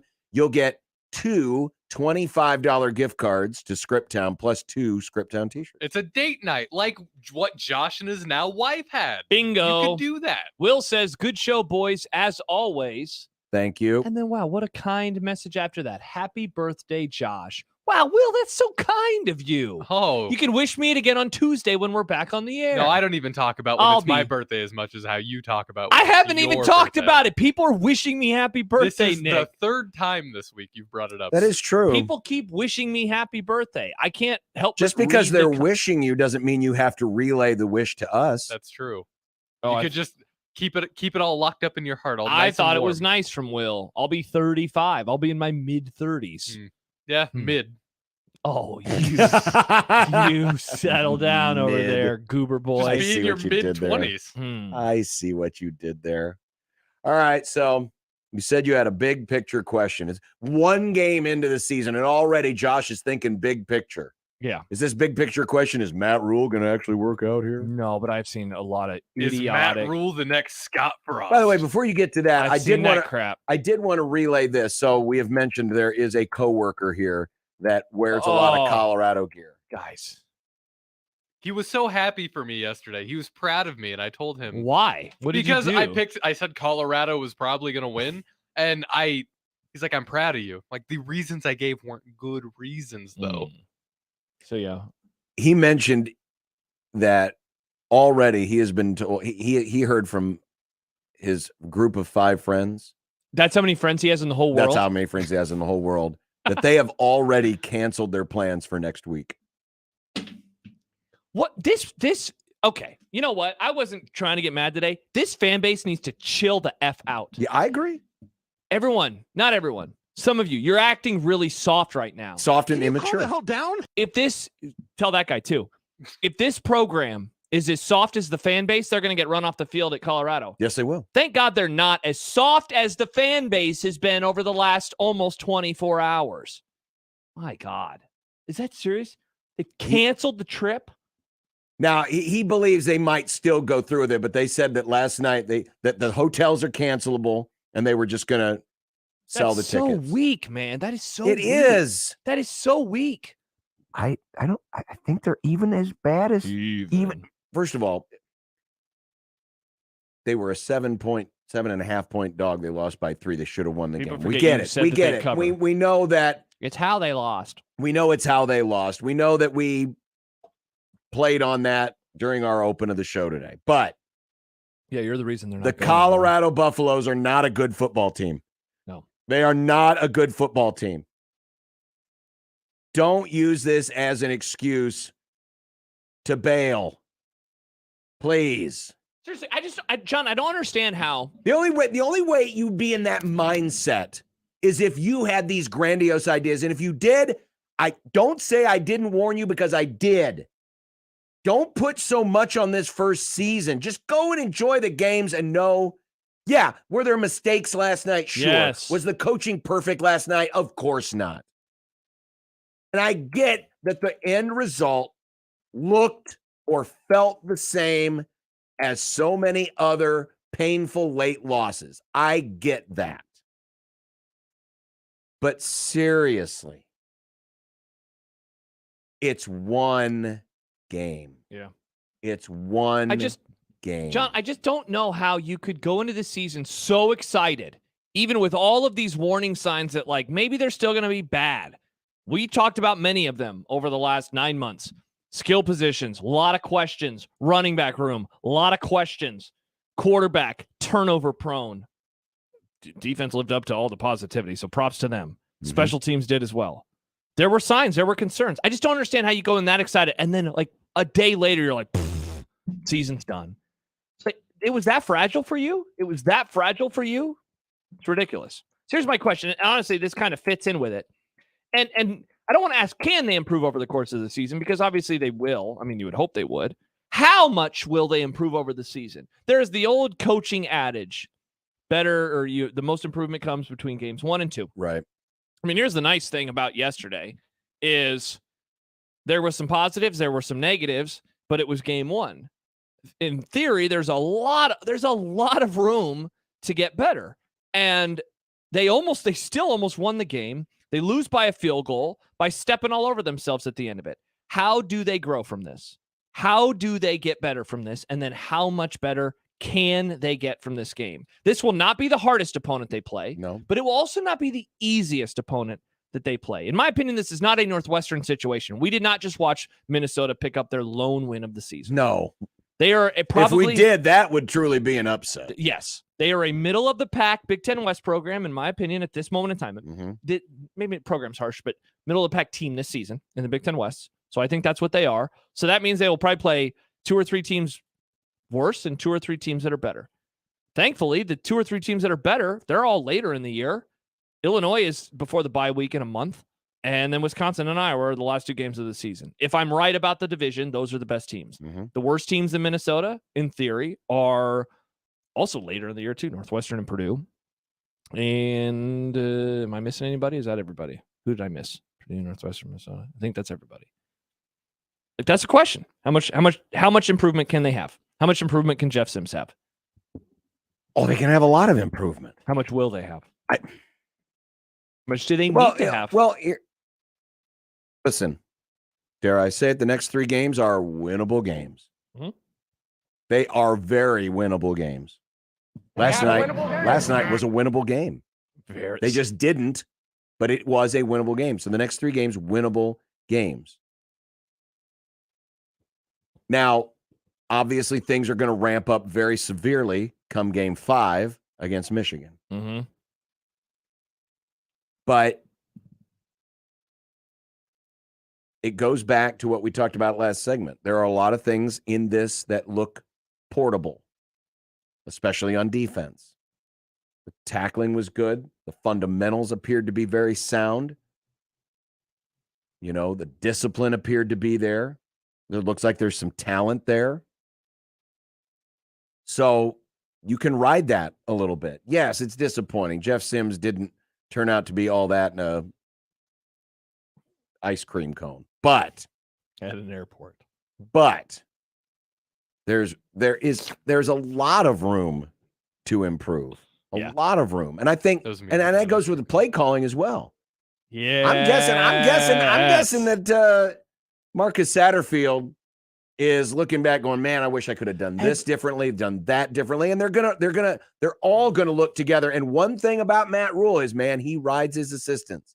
He is really going to be challenging his assistant coaches, especially the ones whose positions struggled this week, to really step up their game and to keep coaching. Because is that the first time we've said his name today? Who's that? Satterfield. Yes, it is. Because as Matt Rule famously, I erased it. Sorry. Oh, no, I did not. The harder you get coached, Nick. It froze. The harder you get coached, the more we have to then coach. They'll be coaching them harder this week. Along those lines, Jess says, I have some faith that Rule sees the issues. I wonder how his belief in many upperclassmen will change versus favoring developing younger for next year. I'm very curious to see what happens with the wide receiver room. We've already talked about IGC today and the injury and Matt Rule and what he had to say about it yesterday. So if you go, let's just and I would bet that IGC, we're not going to see him the rest of the year. Yeah, okay. So let's say that that's true. All right. So you start there. And then you think of guys that were on the field at various points last night who were either targeted or caught passes. I don't think we've mentioned this player who was targeted for a pass yet today. Tommy Hill was targeted for a pass. Yes. Remember a guy who he's kind of like Michael Scott in The Office, snip, snap, snip, snap. Do you know how many position changes can do to a guy? He keeps going back and forth, but he played both sides of the ball yesterday. Okay, so that means at one point they had to rely on him. Mm-hmm. We saw the end around with one of the true freshmen. Actually, I thought that was one of the more inspiring play calls of the night. Their second string or third string quarterback at one point caught a pass as a tight end. I mean, it just says a lot about the lack of skill players that they have. Right. So, okay, now they've seen it in game action, which is nice. The reports out of camp, and he said this. John, he told us this is not like inside information. This isn't whispers from behind the scenes. No. He told us that the offense was struggling against the defense. Yes. Now they got to see it on the field against another defense. So those concerns turned out to be a found concern. All right, so what do you do? How do you adjust? How do you adapt? And that's the good thing, is that they have a week and a half almost to figure it out. Yeah, they do have a couple extra days. They'll get a chance to actually sit back and now watch Colorado. You can take advantage of that. Mm-hmm. So to the guys who are threatening or have already started to cancel their plans, remember, Nebraska's got an extra couple of days to now get ready for Colorado, to work on themselves, number one. Yeah. And then they'll have film on CU and they'll be able to work on Colorado. Yeah. And right now, hey, this is just about finding wins. There are 3 findable wins in the next 3 weeks. A findable win. They're very findable. They're there. There are 3 findable wins in the next 3 weeks. That's what you need to work towards. This was not going to be a conference championship winning season. It just wasn't. Yeah, not a division championship Some winning season. of us didn't even think it was going to be a bowl season because it doesn't need to be. And I understand, yes, there are people that are disappointed. Oh, but I won a bowl game so bad. Fine, I get that. I get that. I want to go to Detroit in December so bad. But this season to me, and I know I can afford to think this way because I don't live and die. I did not lose an ounce of sleep last night on this game. I didn't, and I never lose an ounce of sleep because things have changed. I understand that's not the way with a lot of you. I get that. Most of you. But I get a chance, but that also gives me the freedom to be able to look at this a little differently and less emotionally than a lot of others do. Yeah. This is about finding ways to just find wins and to get better. John. And who knows? Because we don't know. Listen, we don't know how 11 other teams on this schedule look yet. Yes. Because they haven't played. So we don't know what we're dealing with. We talked about it yesterday, Josh. Sometimes the beauty of college football, it can also be frustrating, but the beauty of it is that you're only guaranteed, in years not named COVID, 12 data points a year. That's what you're guaranteed. So few. It's so few. And we can and do overreact at times to just one performance. But Nebraska's now had that performance. They can now look in the mirror. They can now look at themselves and say, here's what happened, not when we were playing against each other in a scrimmage, but how we played against teams that are actually trying to go out there and beat us. And you know what? Work on those things. Throw this in there too. And this goes back to something I was hitting on a bit earlier. The idea of getting better as the season goes along. How many times have you heard that over the last years? I just want to see them improve from week 1 to week 12. All right. Well, you know what? We know what week 1 is. Kind of a low bar to clear, I would say. Yeah. You know, some of the mistakes that they made. Again, like I don't want to have a debate anymore about what happened with the lack of a timeout at the 1 yard line. But you want to talk about a teachable moment? That is a raw teachable moment. We got to the 1 foot line. We had 1 timeout. There were 20 seconds left when that play ended. Let's make sure that next time we can actually run a play and have the timeout in our back pocket. Let's get lined up correctly. Slow down. It's not a big deal. Slow down. Take a deep breath. And then we can run a play. And if we get stuffed, not a problem. We got a timeout.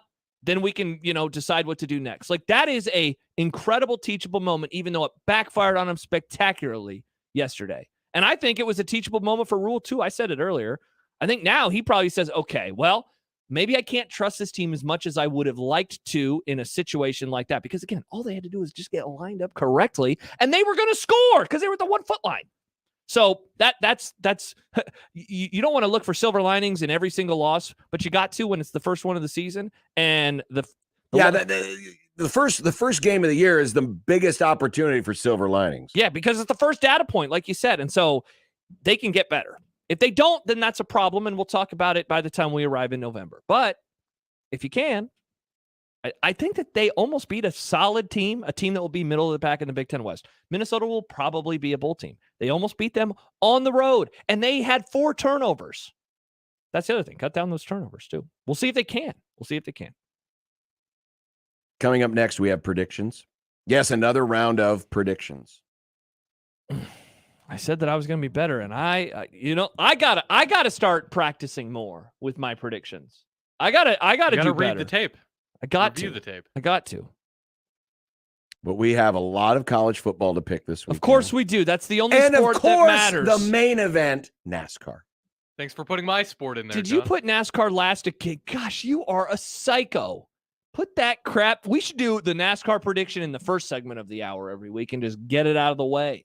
In fact, actually, let's just punt it, John. Let's Bushini it. You know what we should do? What? Take a break. Because now it's time. Now it's time to open up their IPA. Oh, is that Yodis? Is that Yodis IPA? I'll tell you next. All right. Scriptown is our sponsor this week. Our participating brewer, brought to you by the Nebraska Craft Brewers Guild. # One Beer Friday. Back with weekend predictions. Just remember, folks, you get football all weekend long, and it's stress-free unless you have money on some of these games because your team is not likely playing. And do that at the FanDuel Sports. And you can just watch it and enjoy it. Thank you. And relax. Yeah. And root for Iowa to score fewer than 25 points. Go Hawks. 16-20 the zone. The Connor Happer Show. The Netflix television show Quarterback is looking for quarterbacks. Sounds like Burrow's signed up for season 2. How about Russell Wilson? Hey, thanks for holding the door open for me at the facility every morning. Have you ever thought about changing everything about this door, man? You just got to wake up, get your boots on the ground, stay positive, and you will open a new door to life. Be a horrible watch. I would hate watch that. The Connor Happer Show. Weekdays from 10 to 2 on 1620 The Zone. Your Omaha area forecast from Canoyer Garden Center and KETV Newswatch 7 on 1620 The Zone.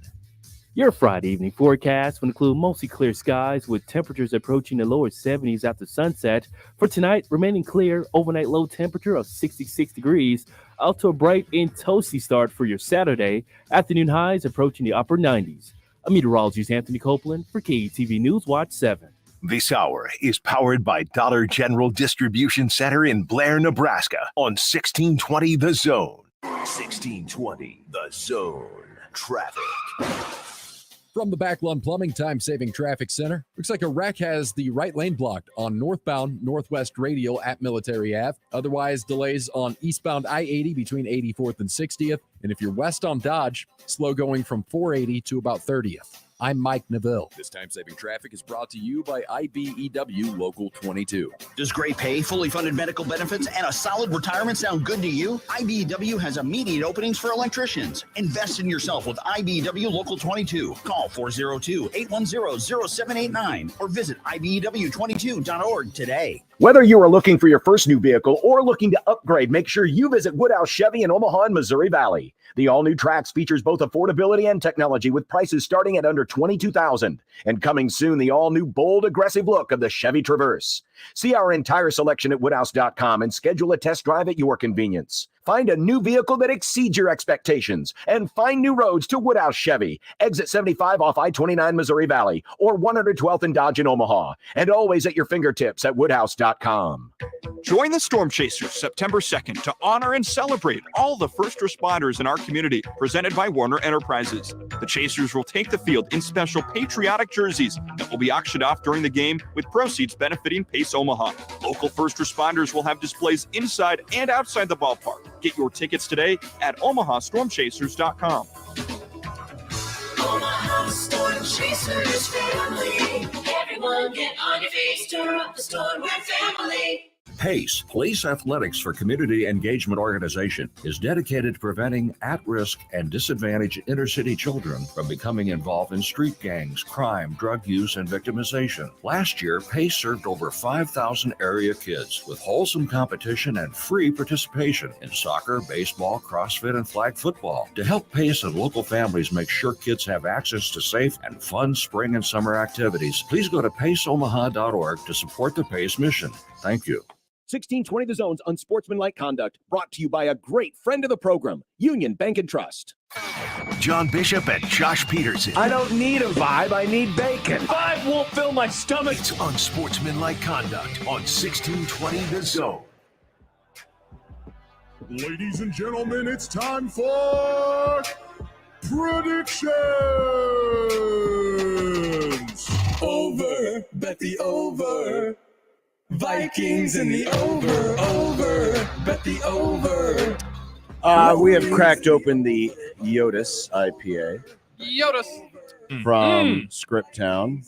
West Coast IPA, bursting with citrus and tropical fruit aromatics. Yotis is Scriptown's year-round IPA, brewed as a traditional American IPA. Pretty sure that was the beer I had on that first date night. First time I've had Yotis. First time I've had. Thank you, Scriptown. Thank you, Scriptown. Yes, thank you very much, to the Nebraska Scriptown. Craft Brewers Guild as well. That's good. Oh, yeah. Good stuff. Well, yesterday, as the great ones always do, they get off to a good start. You know, it's Matt Rule says that doesn't matter. Well, I stand with Matt Rule. To this champion, it matters. And then the people. Great start, great finish. It really shows who knows more about sports than the other people. No, it does not show that either. It shows Really, because now this is a pattern. Dogs. This is a pattern now. 6 wins versus Nick, 5. Nick is trending. I'm usually he's not trending. ahead of you. No. All right, let's see what Nick does with the games that matter this weekend. We'll start with Miami versus Miami. Do you like Miami, John, or do you like Miami? The Miami Red Hawk, or Miami, Ohio. Yep. Miami of Florida. By Miami the of way, this game Ohio tonight. is plus 16.5. I'm going to go. Year 2 under Cristobal. They were bad last year, man. They were bad. I'm going to roll the dice and say Miami of Florida. Yeah, I'm going to throw up the U, but I don't feel good about it. What was that Bob Dylan said, John? Times they are changing. You and my dad have the same Bob Dylan joke. That's literally how he sounds. How does it feel? That's his only good song. Take that, Bob Dylan. Here comes the story of a hurricane, John. All right, so he agrees with us. That was a long way to get to it. Yeah, I mean, geez. John, that joke was funny. It was really funny. It's I'm just, with John on that one. He and my dad do the same thing. Bob the same Dylan, exact Bob thing. Dylan's overrated as hell. Sorry. Ooh. Sorry. Oof. Sorry. You know who you need to say He was that better to? in the 60s. Say it to Farron on Tuesday. Oh, is Farron a big he a- Dylan guy? Mm-hmm. Oh, okay. How does it feel? Why is this game on the list? Because Of course, because What do you mean? Harbaugh boy over here, suspension boy. Yeah. I'm kind of on Josh's side with Harbaugh now. He Thank likes you. Alanis Morissette. Okay, who cares about that? I do. Cares? He's real for that. That's Thought a you real were going thing. to say it's because of Roe v. Wade, Nick. Look, East Carolina plus 35.5 at Michigan. This is a fascinating game. Oh, yes, very fascinating. It Because is. Harbaugh won't even be there. It's a fascinating because game. suspension boy, cheater boy, won't even be allowed And in the that's stadium. why it's fascinating in terms of the line. And no John. offensive coordinator. Which Renna coach is going to be in on? I game? honestly forget because the other one one of their guys got suspended too. Give me East Carolina. This is going to be a game that's shortened because of we didn't even talk about this today. The new clock rules. People were triggered in the first quarter last night, John. I hate this rule. I hate it. God. And I now hate Matt Rule too. Fire him. Give me East Carolina. Michigan. I'm going to agree with Josh. I think East Carolina keeps it close Wow. enough. Nice. TCU's largest lead versus Colorado. tomorrow. Oh, this is for you, Josh. We got 5 options. But you're Josh. The largest lead for TCU. Now, yesterday's pick was not team specific. It was just the largest lead in the game. This is team specific. You won that one, right? Yes. I think I said Because it never got more than 2 scores. Yeah, you and I said the same one. So, TCU's largest lead. Now, real quick, what if Nick wanted to say, I think Colorado's going to have to lead the whole game? Well, he can if he wants. Okay. Feel free, Nick, to say that. 1 to 7, yeah. 8 to 15, 16 to 28 points, 28 to 35, or 36 or more points. 8 to 15. Largest lead 8 to 15. Okay. Can it get to 4 touchdowns? I'm going to say 28 to 35. I'm going to go 26 to 18. 26 to 18. You mean 16 to 28? Or 16 to 28. 16 to 20? The zone. See the bus? I did see the bus. That's coming up. Oh. 16 to 28 points. You're going to go 28 to 35 points. Yes. Boise is at Washington. Boise plus 14.5. This is a big line. At the Huskies. It is a big line, which is why I'm going to go with Boise. It's so big, it's actually doing some mind games on me. I'm going to go with Washington. Oh. What's going on with this line, John? Well, stinky. I don't know. I like potatoes. Boil them, mash them, stick them in a stew. Nice. So he's going Boise? Because of Idaho. That was a Lord of the Rings quote, John. Nice, Nick. Cool. Very cool, Nick. I appreciated the joke. Thank you, Josh. Wyoming is on national network primetime television. Got to be the first time, right? In the modern era. Oh, easily. Because back in the pre-84 days, was everybody eventually on one of the networks? Well, there was only one network. It was ABC. Is this our first time seeing Wyoming in HD? No, they've been in HD before, Nick. Do they have HD out there? Not yet? at your friend's house. I'm trying to apparently. think. Was one of the Westerns, the classic Westerns like Gunsmoke or Bonanza were they based in was any of them based in Wyoming? Because I'm trying to think if anything based in Wyoming has ever been on primetime television. Nice. Is in Yellowstone? Yellowstone's Montana. And that's So not on basically- that's on Paramount Channel, not on CBS. Joe Pickett, Cheyenne. Oh, okay, the there you go. Virginian. All right, so this is like the last time since the Virginian was on network TV that Wyoming has been featured in prime The time. Last of Us was in Wyoming. Oh, that's on HBO though. That's true. Yeah.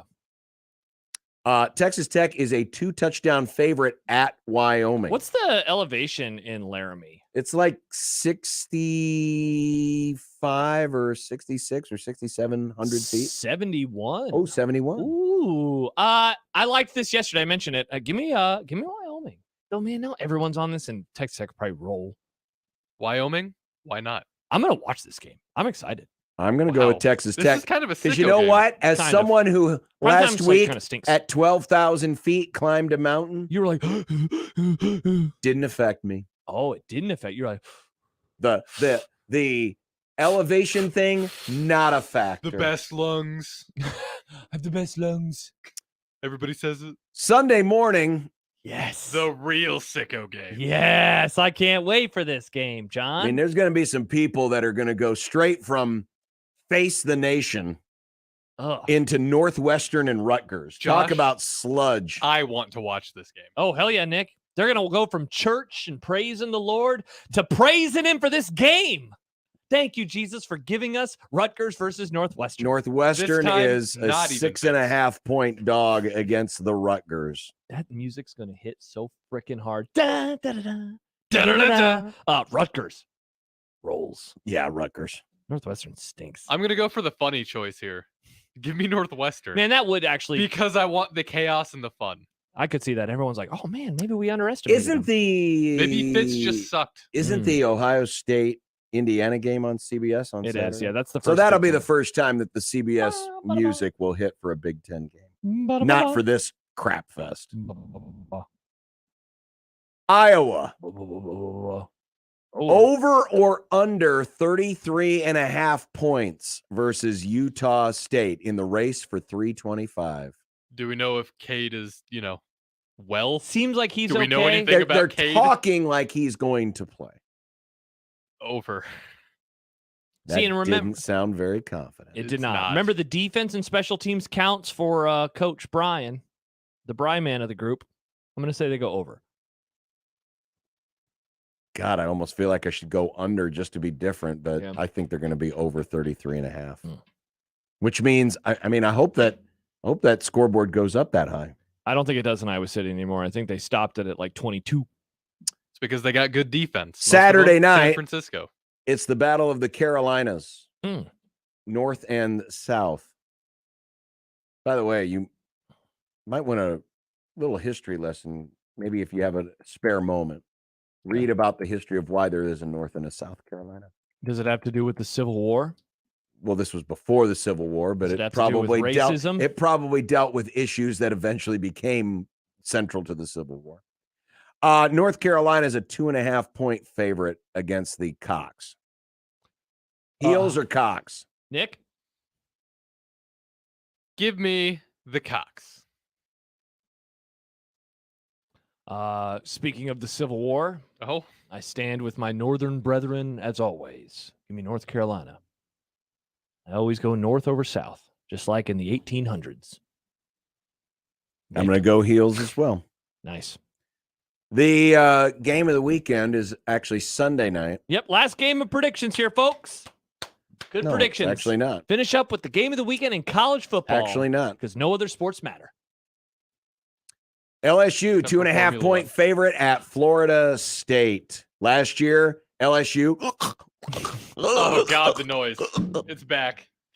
in typical Brian Kelly fashion, just It's because his mouth is full of delicious gumbo.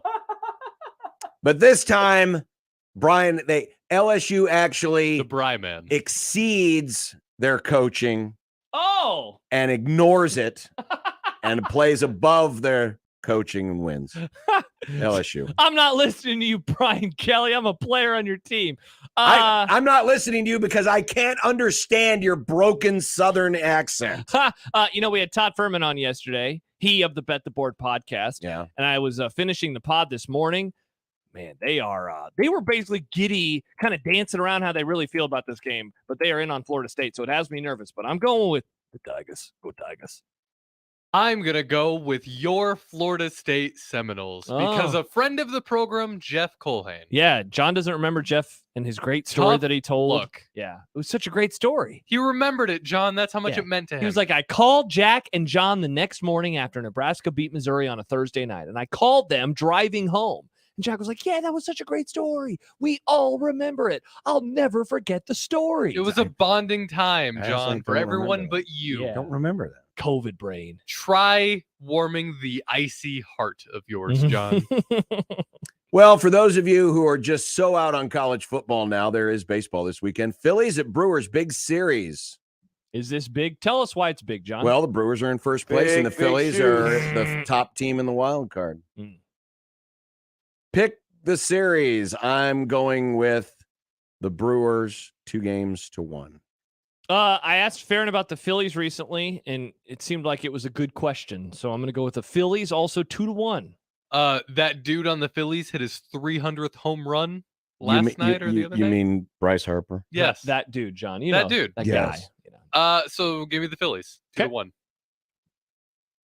Congrats on 300. That's hard. Tonight, you got a good matchup. The Braves held off the Dodgers last night. If you were listening to Big Red Overreaction, you would have known that with producer Josh watching nervously. Max Fried pitching against Jose Urias. Braves at Dodgers tonight. I'm going to go with L.A. to get back one against Atlanta. Fried, he plays for the Fried is the pitcher for the Braves. He won't be free tonight because he's going to give up some home runs. Give me the Dodgers. As we all know, Braves fans like to storm the field of innocent mountaintop baseball parks. What? No. So give me the Dodgers. It's definitely not true, Nick. And finally, the main event, what everybody's going to be watching on Sunday. America's sport, NASCAR. And I just realized I didn't put the link up there for you. Sorry. This will be fun. Josh, can you name 3 NASCAR drivers? Yeah, Marty Trucks, Bush, Kyle. That's no. I mean, technically you got 2. Bubba and Bubba. No, there's Bubba only Wallace. one Bubba. No, I know. Bubba Wallace, Kyle Busch, and Marty Trucks. And is that your pick? Those are my picks. Okay. Where's Nick's Formula One? Yeah, John. They didn't have lines for them. No, this morning. No one cares about it. And the same guy wins every stinking week. No, so it's they about figured, who gets second or you know who what? DNFs It's not first, that John. good. Give me said Formula One, and I'm like Hamilton. Wow. Hamilton. Marty Trucks, Good play. Harvick, and Hamlin. That's who I meant to say. Hamlin, McGill. I'm going to go with Kyle Larson, Denny Hamlin, and Marty Trucks. Wow, And look that at is- John picking 2 of mine. And there's predictions for this week. Mhm. And yeah, double dose of predictions this week. I can't wait to still be in second and or first at the end of this. No, definitely not. Definitely not. I have won twice now. Yep, not this time though, Nick. I wanted to see what happened if I gave you a one game advantage. Oh yeah, Mhm. You've done that a lot. Well, I wanted to see this one. Coming up next, it's time for some content. Again? Jeez. Did we jinx the Huskers last night? A chief is begging, and Coach Prime is striking back. Oh! It's all coming up. Okay. On content and 1620 The Zone. We've got football this weekend. Woo! We have NFL football starting next Thursday. Oh, baby. So if you haven't already locked yourself in with a great sports book, might I suggest the FanDuel Sportsbook, available on your mobile device, your computer, wherever it may be, your digital device. FanDuel is America's #1 sportsbook. And why? Because they give you some great bargains. How about this for a bargain? New customers, place your first $5 bet. $5 bet. Get $200 in free bets bonused to you. And for all customers, because FanDuel appreciates those of you who have been there for a while. All customers, when they place a $5 bet, get $100 off of Sunday Ticket on NFL YouTube TV. NFL Sunday Ticket, YouTube TV, $100 off. So you can watch your favorite teams. That's with every customer, $5 bet. So all you have to do, go to 1620 The Zone's exclusive handle, FanDuel.com/1620. Sign up today and win with FanDuel. We just went through our predictions for all the big games in college football this weekend. Those lines are there. Other lines are there. Prop bets are there as well. And like John said, new customers, $5 bet gets you $200 in bonus bets, and a $5 bet will get you $100 off of NFL Sunday Ticket from YouTube and YouTube TV at FanDuel.com/1620. 21 plus and present in Iowa. First online real money wager only. $10 first deposit required. Bonus issued is non-withdrawable bonus bets that expire 7 days after receipt. Restrictions apply. See terms at FanDuel.com/sportsbook. Gambling problem? Call 1-800-BETS-OFF. NFL Sunday Ticket offer ends 9/18/23. No refunds, terms, and embargoes apply. $100 off NFL Sunday Ticket, not YouTube TV. YouTube TV base plan required to watch YouTube TV. Redemption requires a Google account and current form of payment. Commercial use excluded. Subscription renews. Cancel anytime. Happy birthday to us. That's right. We're turning 50 this year, and we're celebrating with you. Introducing my new birthday cake streusel, topped with vanilla cake and crunchy streusel, a swirl of white icing, and showered with rainbow sprinkles. Paired with our classic combo, the one that started it all, and your favorite one-topping pizza. Happy birthday feast. Enjoy one today. Godfather's Pizza. Do it. Oh, why? That's the sound people make during peak hours when they have T-Mobile 5G home internet. Why? Oh. See, their network may slow down when too many people are online, making them emit an involuntary. Why?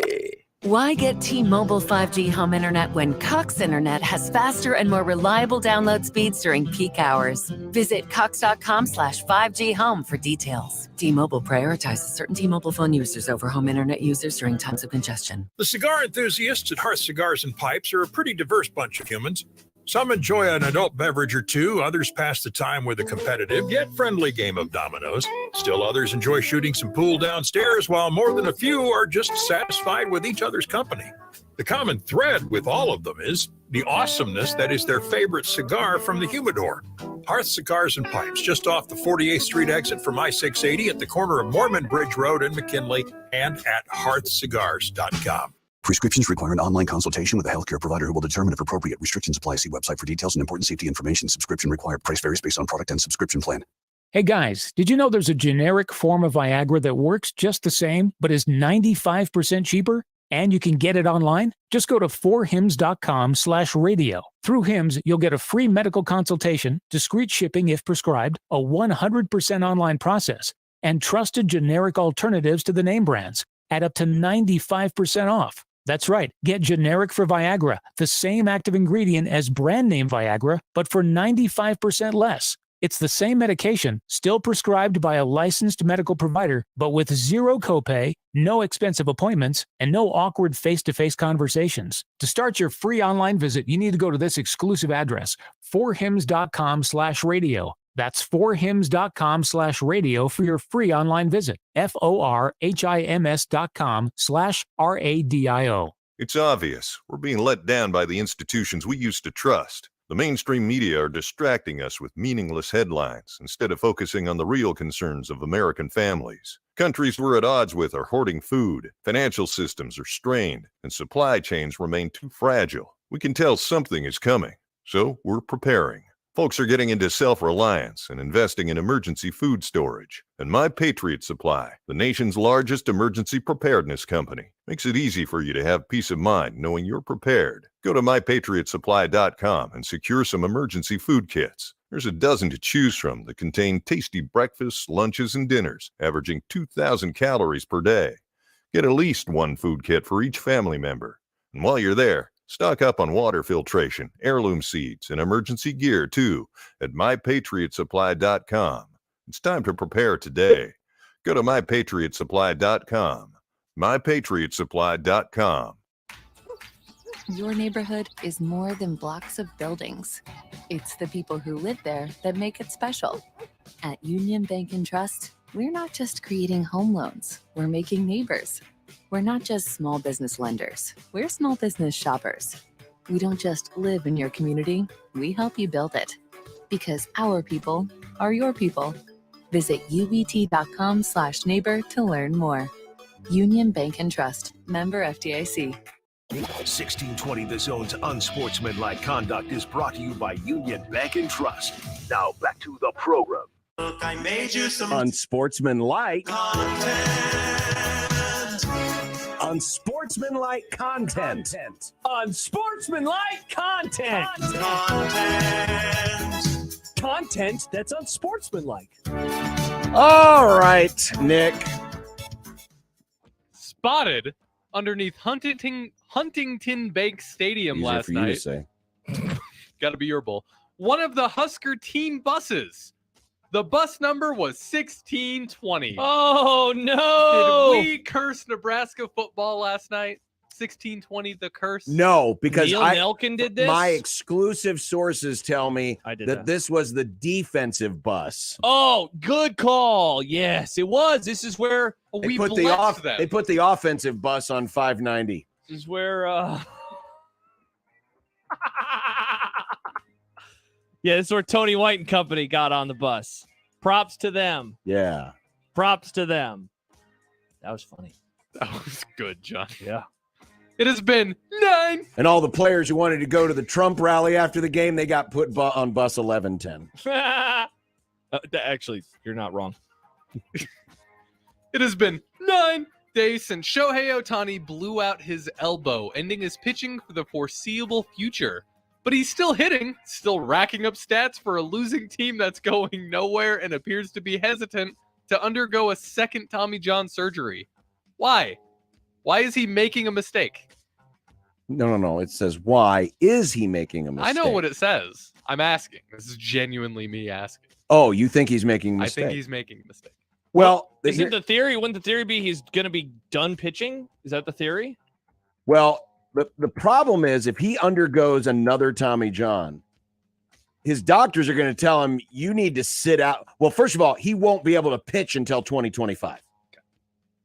But in order to truly rehab, he may not play in 2025. He's obviously in a contract year. He doesn't, he wants his value, and he's still got immense value as a hitter, just a hitter. But the question is, and he has always been one to say, I want to continue to pitch. There's obviously other options. You can do the injection, but that's kind of just kick the can down the road. It's never been a permanent solution. There's a lot going into this. But what's interesting to me is the fact that he's holding off on this so long, because the longer you wait, that's the longer it's going to take for you to start your rehab and get back and going again. Now, last year, Bryce Harper had this same surgery. Yeah. And he came back, and he was able to come back. He had the surgery in November. He was able to come back in May, but he wasn't really himself as a hitter all that for Until most of pretty that recently, season. yeah. So there's a lot of things here to weigh in, and we haven't heard hide nor hair from either him, Ohtani, or his agent. I look forward to talking about this with Farron. I'm curious to see what he thinks, but it's a tougher decision than you think, especially because he's in his contract. Yeah, I think that you lay out a really interesting scenario on why all these things are happening. Is there a world you think where he gives up pitching? Just because of the long way back? It's a long way back. It's not a guarantee that the second surgery is going to be very successful. There's always that option. I don't know if he's going to take it. Also, isn't it wild, too, to think that it just shows the torque that you as a pitcher have on your arm? Yes. That you are still able to play through this otherwise, but you can't pitch. Now, granted, it affects you differently as a hitter. Yeah, I'm sure it's still hurting. Right. He's obviously still able to hit because he's still hitting the ball very well. But the fact that this happens in a contract year. Yeah. And how is that going to affect him on the open market? It's a great question. And the decision that he makes is going to weigh into all of that. Mm-hmm. Travis Kelce is begging Chris Jones to end his holdout on his podcast. Chris, can you please come back? You're really scaring me, man. I don't get it. You must know something that I don't know because I just don't get it. I really want to get another Super Bowl ring with you, brother. Brother. This is me bargaining you to just come back and play football for the Chiefs. Please, we need you. For players who typically look out for others trying to get their money, is this an odd look? I mean, it's definitely different because you're right, Nick, writer of this question. Thank you. Players will often say that, whether it's in college football or college sports in general, transfer portal, all those things, whether it's in the pros, hey, get your bag, get your money, all those things. On the other hand, look, Kelce ain't getting any younger. He's still playing at an insanely high level, but they have two now. I mean, you start racking up more, and then you're starting to get put in that air of, him, he's also going after maybe the best tight end in the history of the NFL. So I think that this is so much about legacy with a guy like a Travis Kelce, and also the importance of Chris Jones. And when we have Mitch Holtis on next week, certainly something that we'll be talking about. It's very rare to see players, and he's not calling him out, but normally players are very supportive of other players when they're out trying to get their bag. And for him to say, hey, we just need you to end this holdout and come back and play winning football. For Chris Jones, who obviously he has gotten to that point where he's willing to take this into the season. I wonder how this lands with him. While he might be appreciative of, hey, I appreciate you that you want me here and you believe I'm necessary for us to go and win a championship.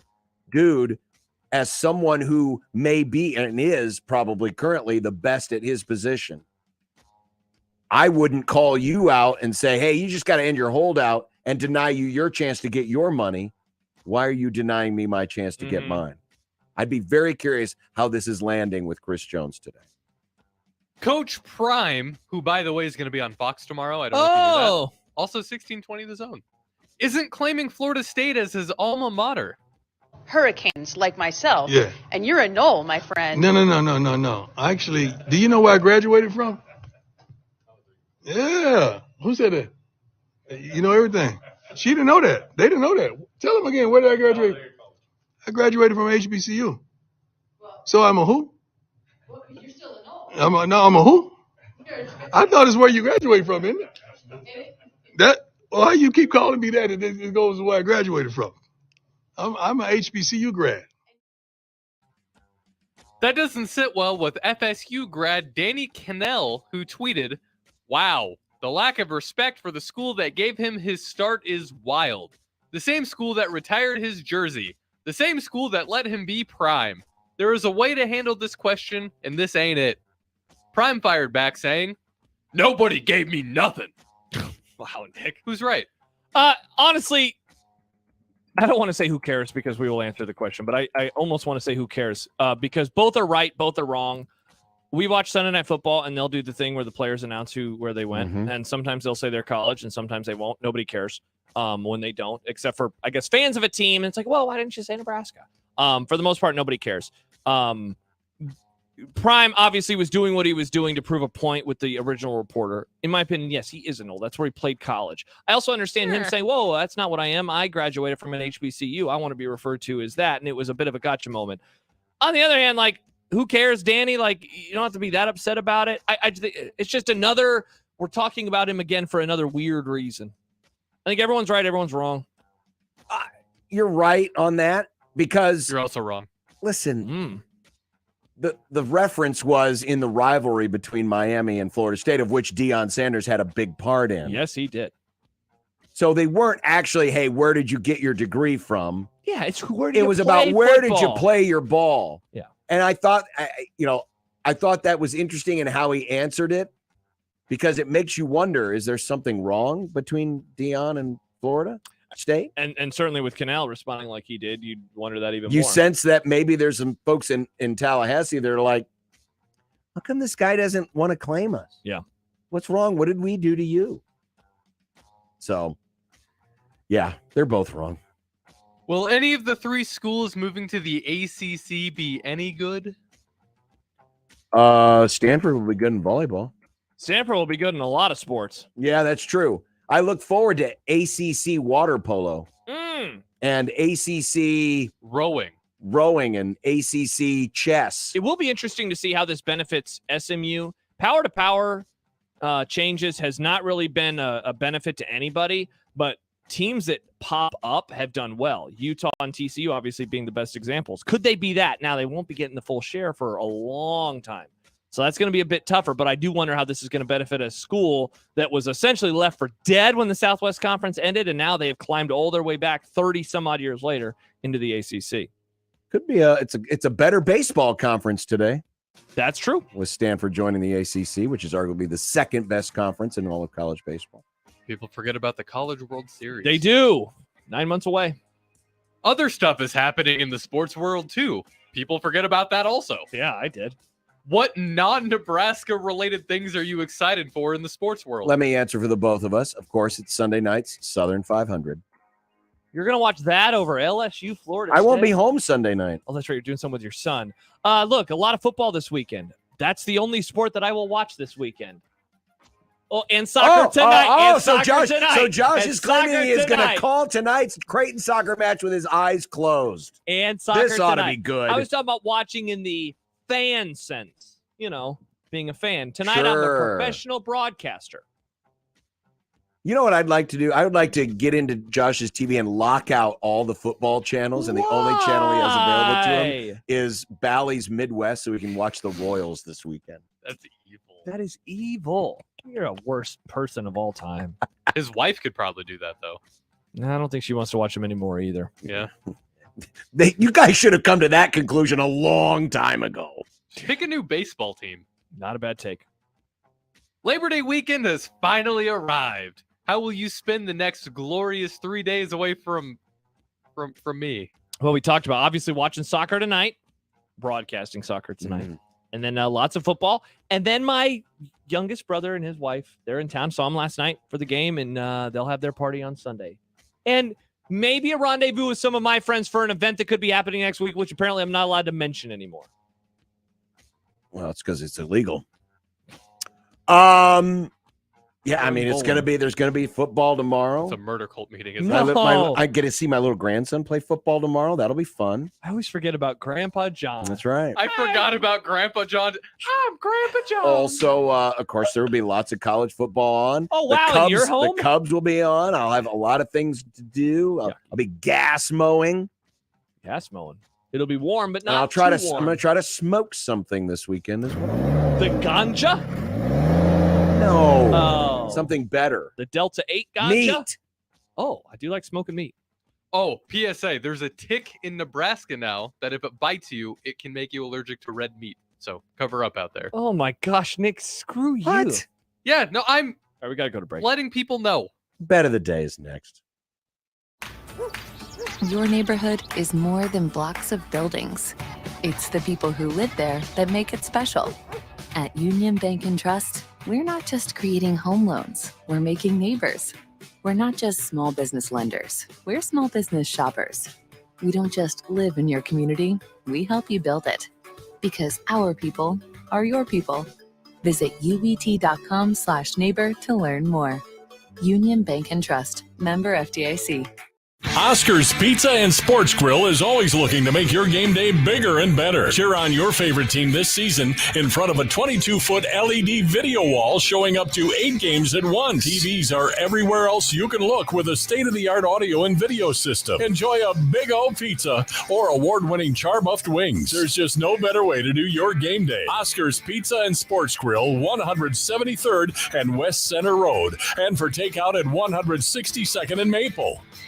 It's our annual Labor Day sale at 42 Degrees, which means we're your source for incredible deals on the highest quality wellness products. Cube disposables as low as $9.99. Pick up some Kratom for only $12.99. Delta gummies starting at $4.99. And cartridges as low as $24.99. Choose from a great selection of pipes with prices starting at $9.99. See more at 42degrees.com. And we have the most knowledgeable, friendly, and professional staff anywhere. By your mom's house. Nicotine is an addictive chemical. It's the most time-honored tradition to start the weekend, grabbing a cold one from a local Nebraska brewery. Let's be real here. It's hot outside, and you don't want to drink the same boring beer as those Hawkeye fans. Drink icy cold, Nebraska-brewed beers, cider, or seltzers instead. Each week, we're putting the spotlight on a unique Nebraska brewery with One Beer Friday. Share your brew on social media with the hashtag One Beer Friday, and you'll be entered to win a $25 gift card to a local Nebraska brewery. Nebraska is the good life with great beer. Click nebraska.beer to learn more. Hey, Connor. What's up? So, you're getting an Auto Express Lane certificate in less than a year? I need to put my career in the fast lane. And Jenny, in just 5 months, you earned a veterinary assistant certificate? It's kind of a pet project. JC, is that blood? Yeah, I'll be certified as a phlebotomy tech in just 5 months. A positive, JC? Earn a career certificate in less than a year. Get started at mccneb.edu/adults. Classes start September 5th. This is me at MCC. Join the Storm Chasers September 2nd to honor and celebrate all the first responders in our community, presented by Warner Enterprises. The Chasers will take the field in special patriotic jerseys that will be auctioned off during the game, with proceeds benefiting Pace Omaha. Local first responders will have displays inside and outside the ballpark. Get your tickets today at omahastormchasers.com. Omaha Storm Chasers family. Everyone get on your feet, stir up the storm, we're family. This is Unsportsmanlike Conduct. We don't need to smell each other. The 1620. The Zone. And you know why I'm laughing, don't you? Now, it's time for the Unsportsmanlike Conduct Bet of the Day. Just a little bit under where some folks would like to see this one wind up. Brought to you by nobody. You gotta be kidding. Really, we don't have a sponsor. Sorry. All right, last night of the bet of the day, John got screwed. And then Nebraska got screwed, too, because of the Gabe Ervin touchdown. Jerks. I had Utah to win, and they dominated that one. I had them to cover. Nick had the under in the Nebraska-Minnesota game. That was an easy winner as well. I'm going to go with a two-teamer to start off the college football season in earnest. Give me TCU to cover against Colorado, minus 20.5. Give me the Huskies to cover against the Boise State Broncos, minus 14.5. The juice is plus 274. All right, get your typing fingers ready. It's a 7-leg parlay. You jerk. BC, SMU, Tennessee, TCU, Jesus. Washington, Penn State. I need to get mine in too, John. And Illinois, plus 138. Nick? Amazing. I'm still holding out for Max Verstappen to be cursed at the Italian Grand Prix. First driver to retire, plus 2,800. Oh, my gosh. First to retire. What do you think they'll... It's bet of the day. Iowa. They'll put a horse's head in his pit stall? It's been this weird thing the last 4 seasons at the Italian Grand Prix. The person who won the previous year, just their car stops. So perhaps I'm La hoping it happens Cosa again. Nostra had something to do with it. It would be funny if it happened to Max Verstappen. Steve says, happy Labor Day. Have a very safe Labor Day weekend, and I hope that the idiots who were out there driving earlier are no longer out there. But be careful on the roads. I thought you were saying the idiots with the takes. No. These were the idiots who were behind the wheel. Right. They may have your had name bad in takes, too. And we'll be back on Tuesday. On a Tuesday. It'll be Colorado week. Ugh. Tiny Baby Week. Can we call it Tiny Baby Week? Tiny Baby All Week. prime, all the time. Oh, we're like ESPN and Fox. Sure. Oh, did you know that he's playing tomorrow on Fox against TCU? I wish I would have seen a commercial. Damn. Or a graphic. Or something. Bye. Have a great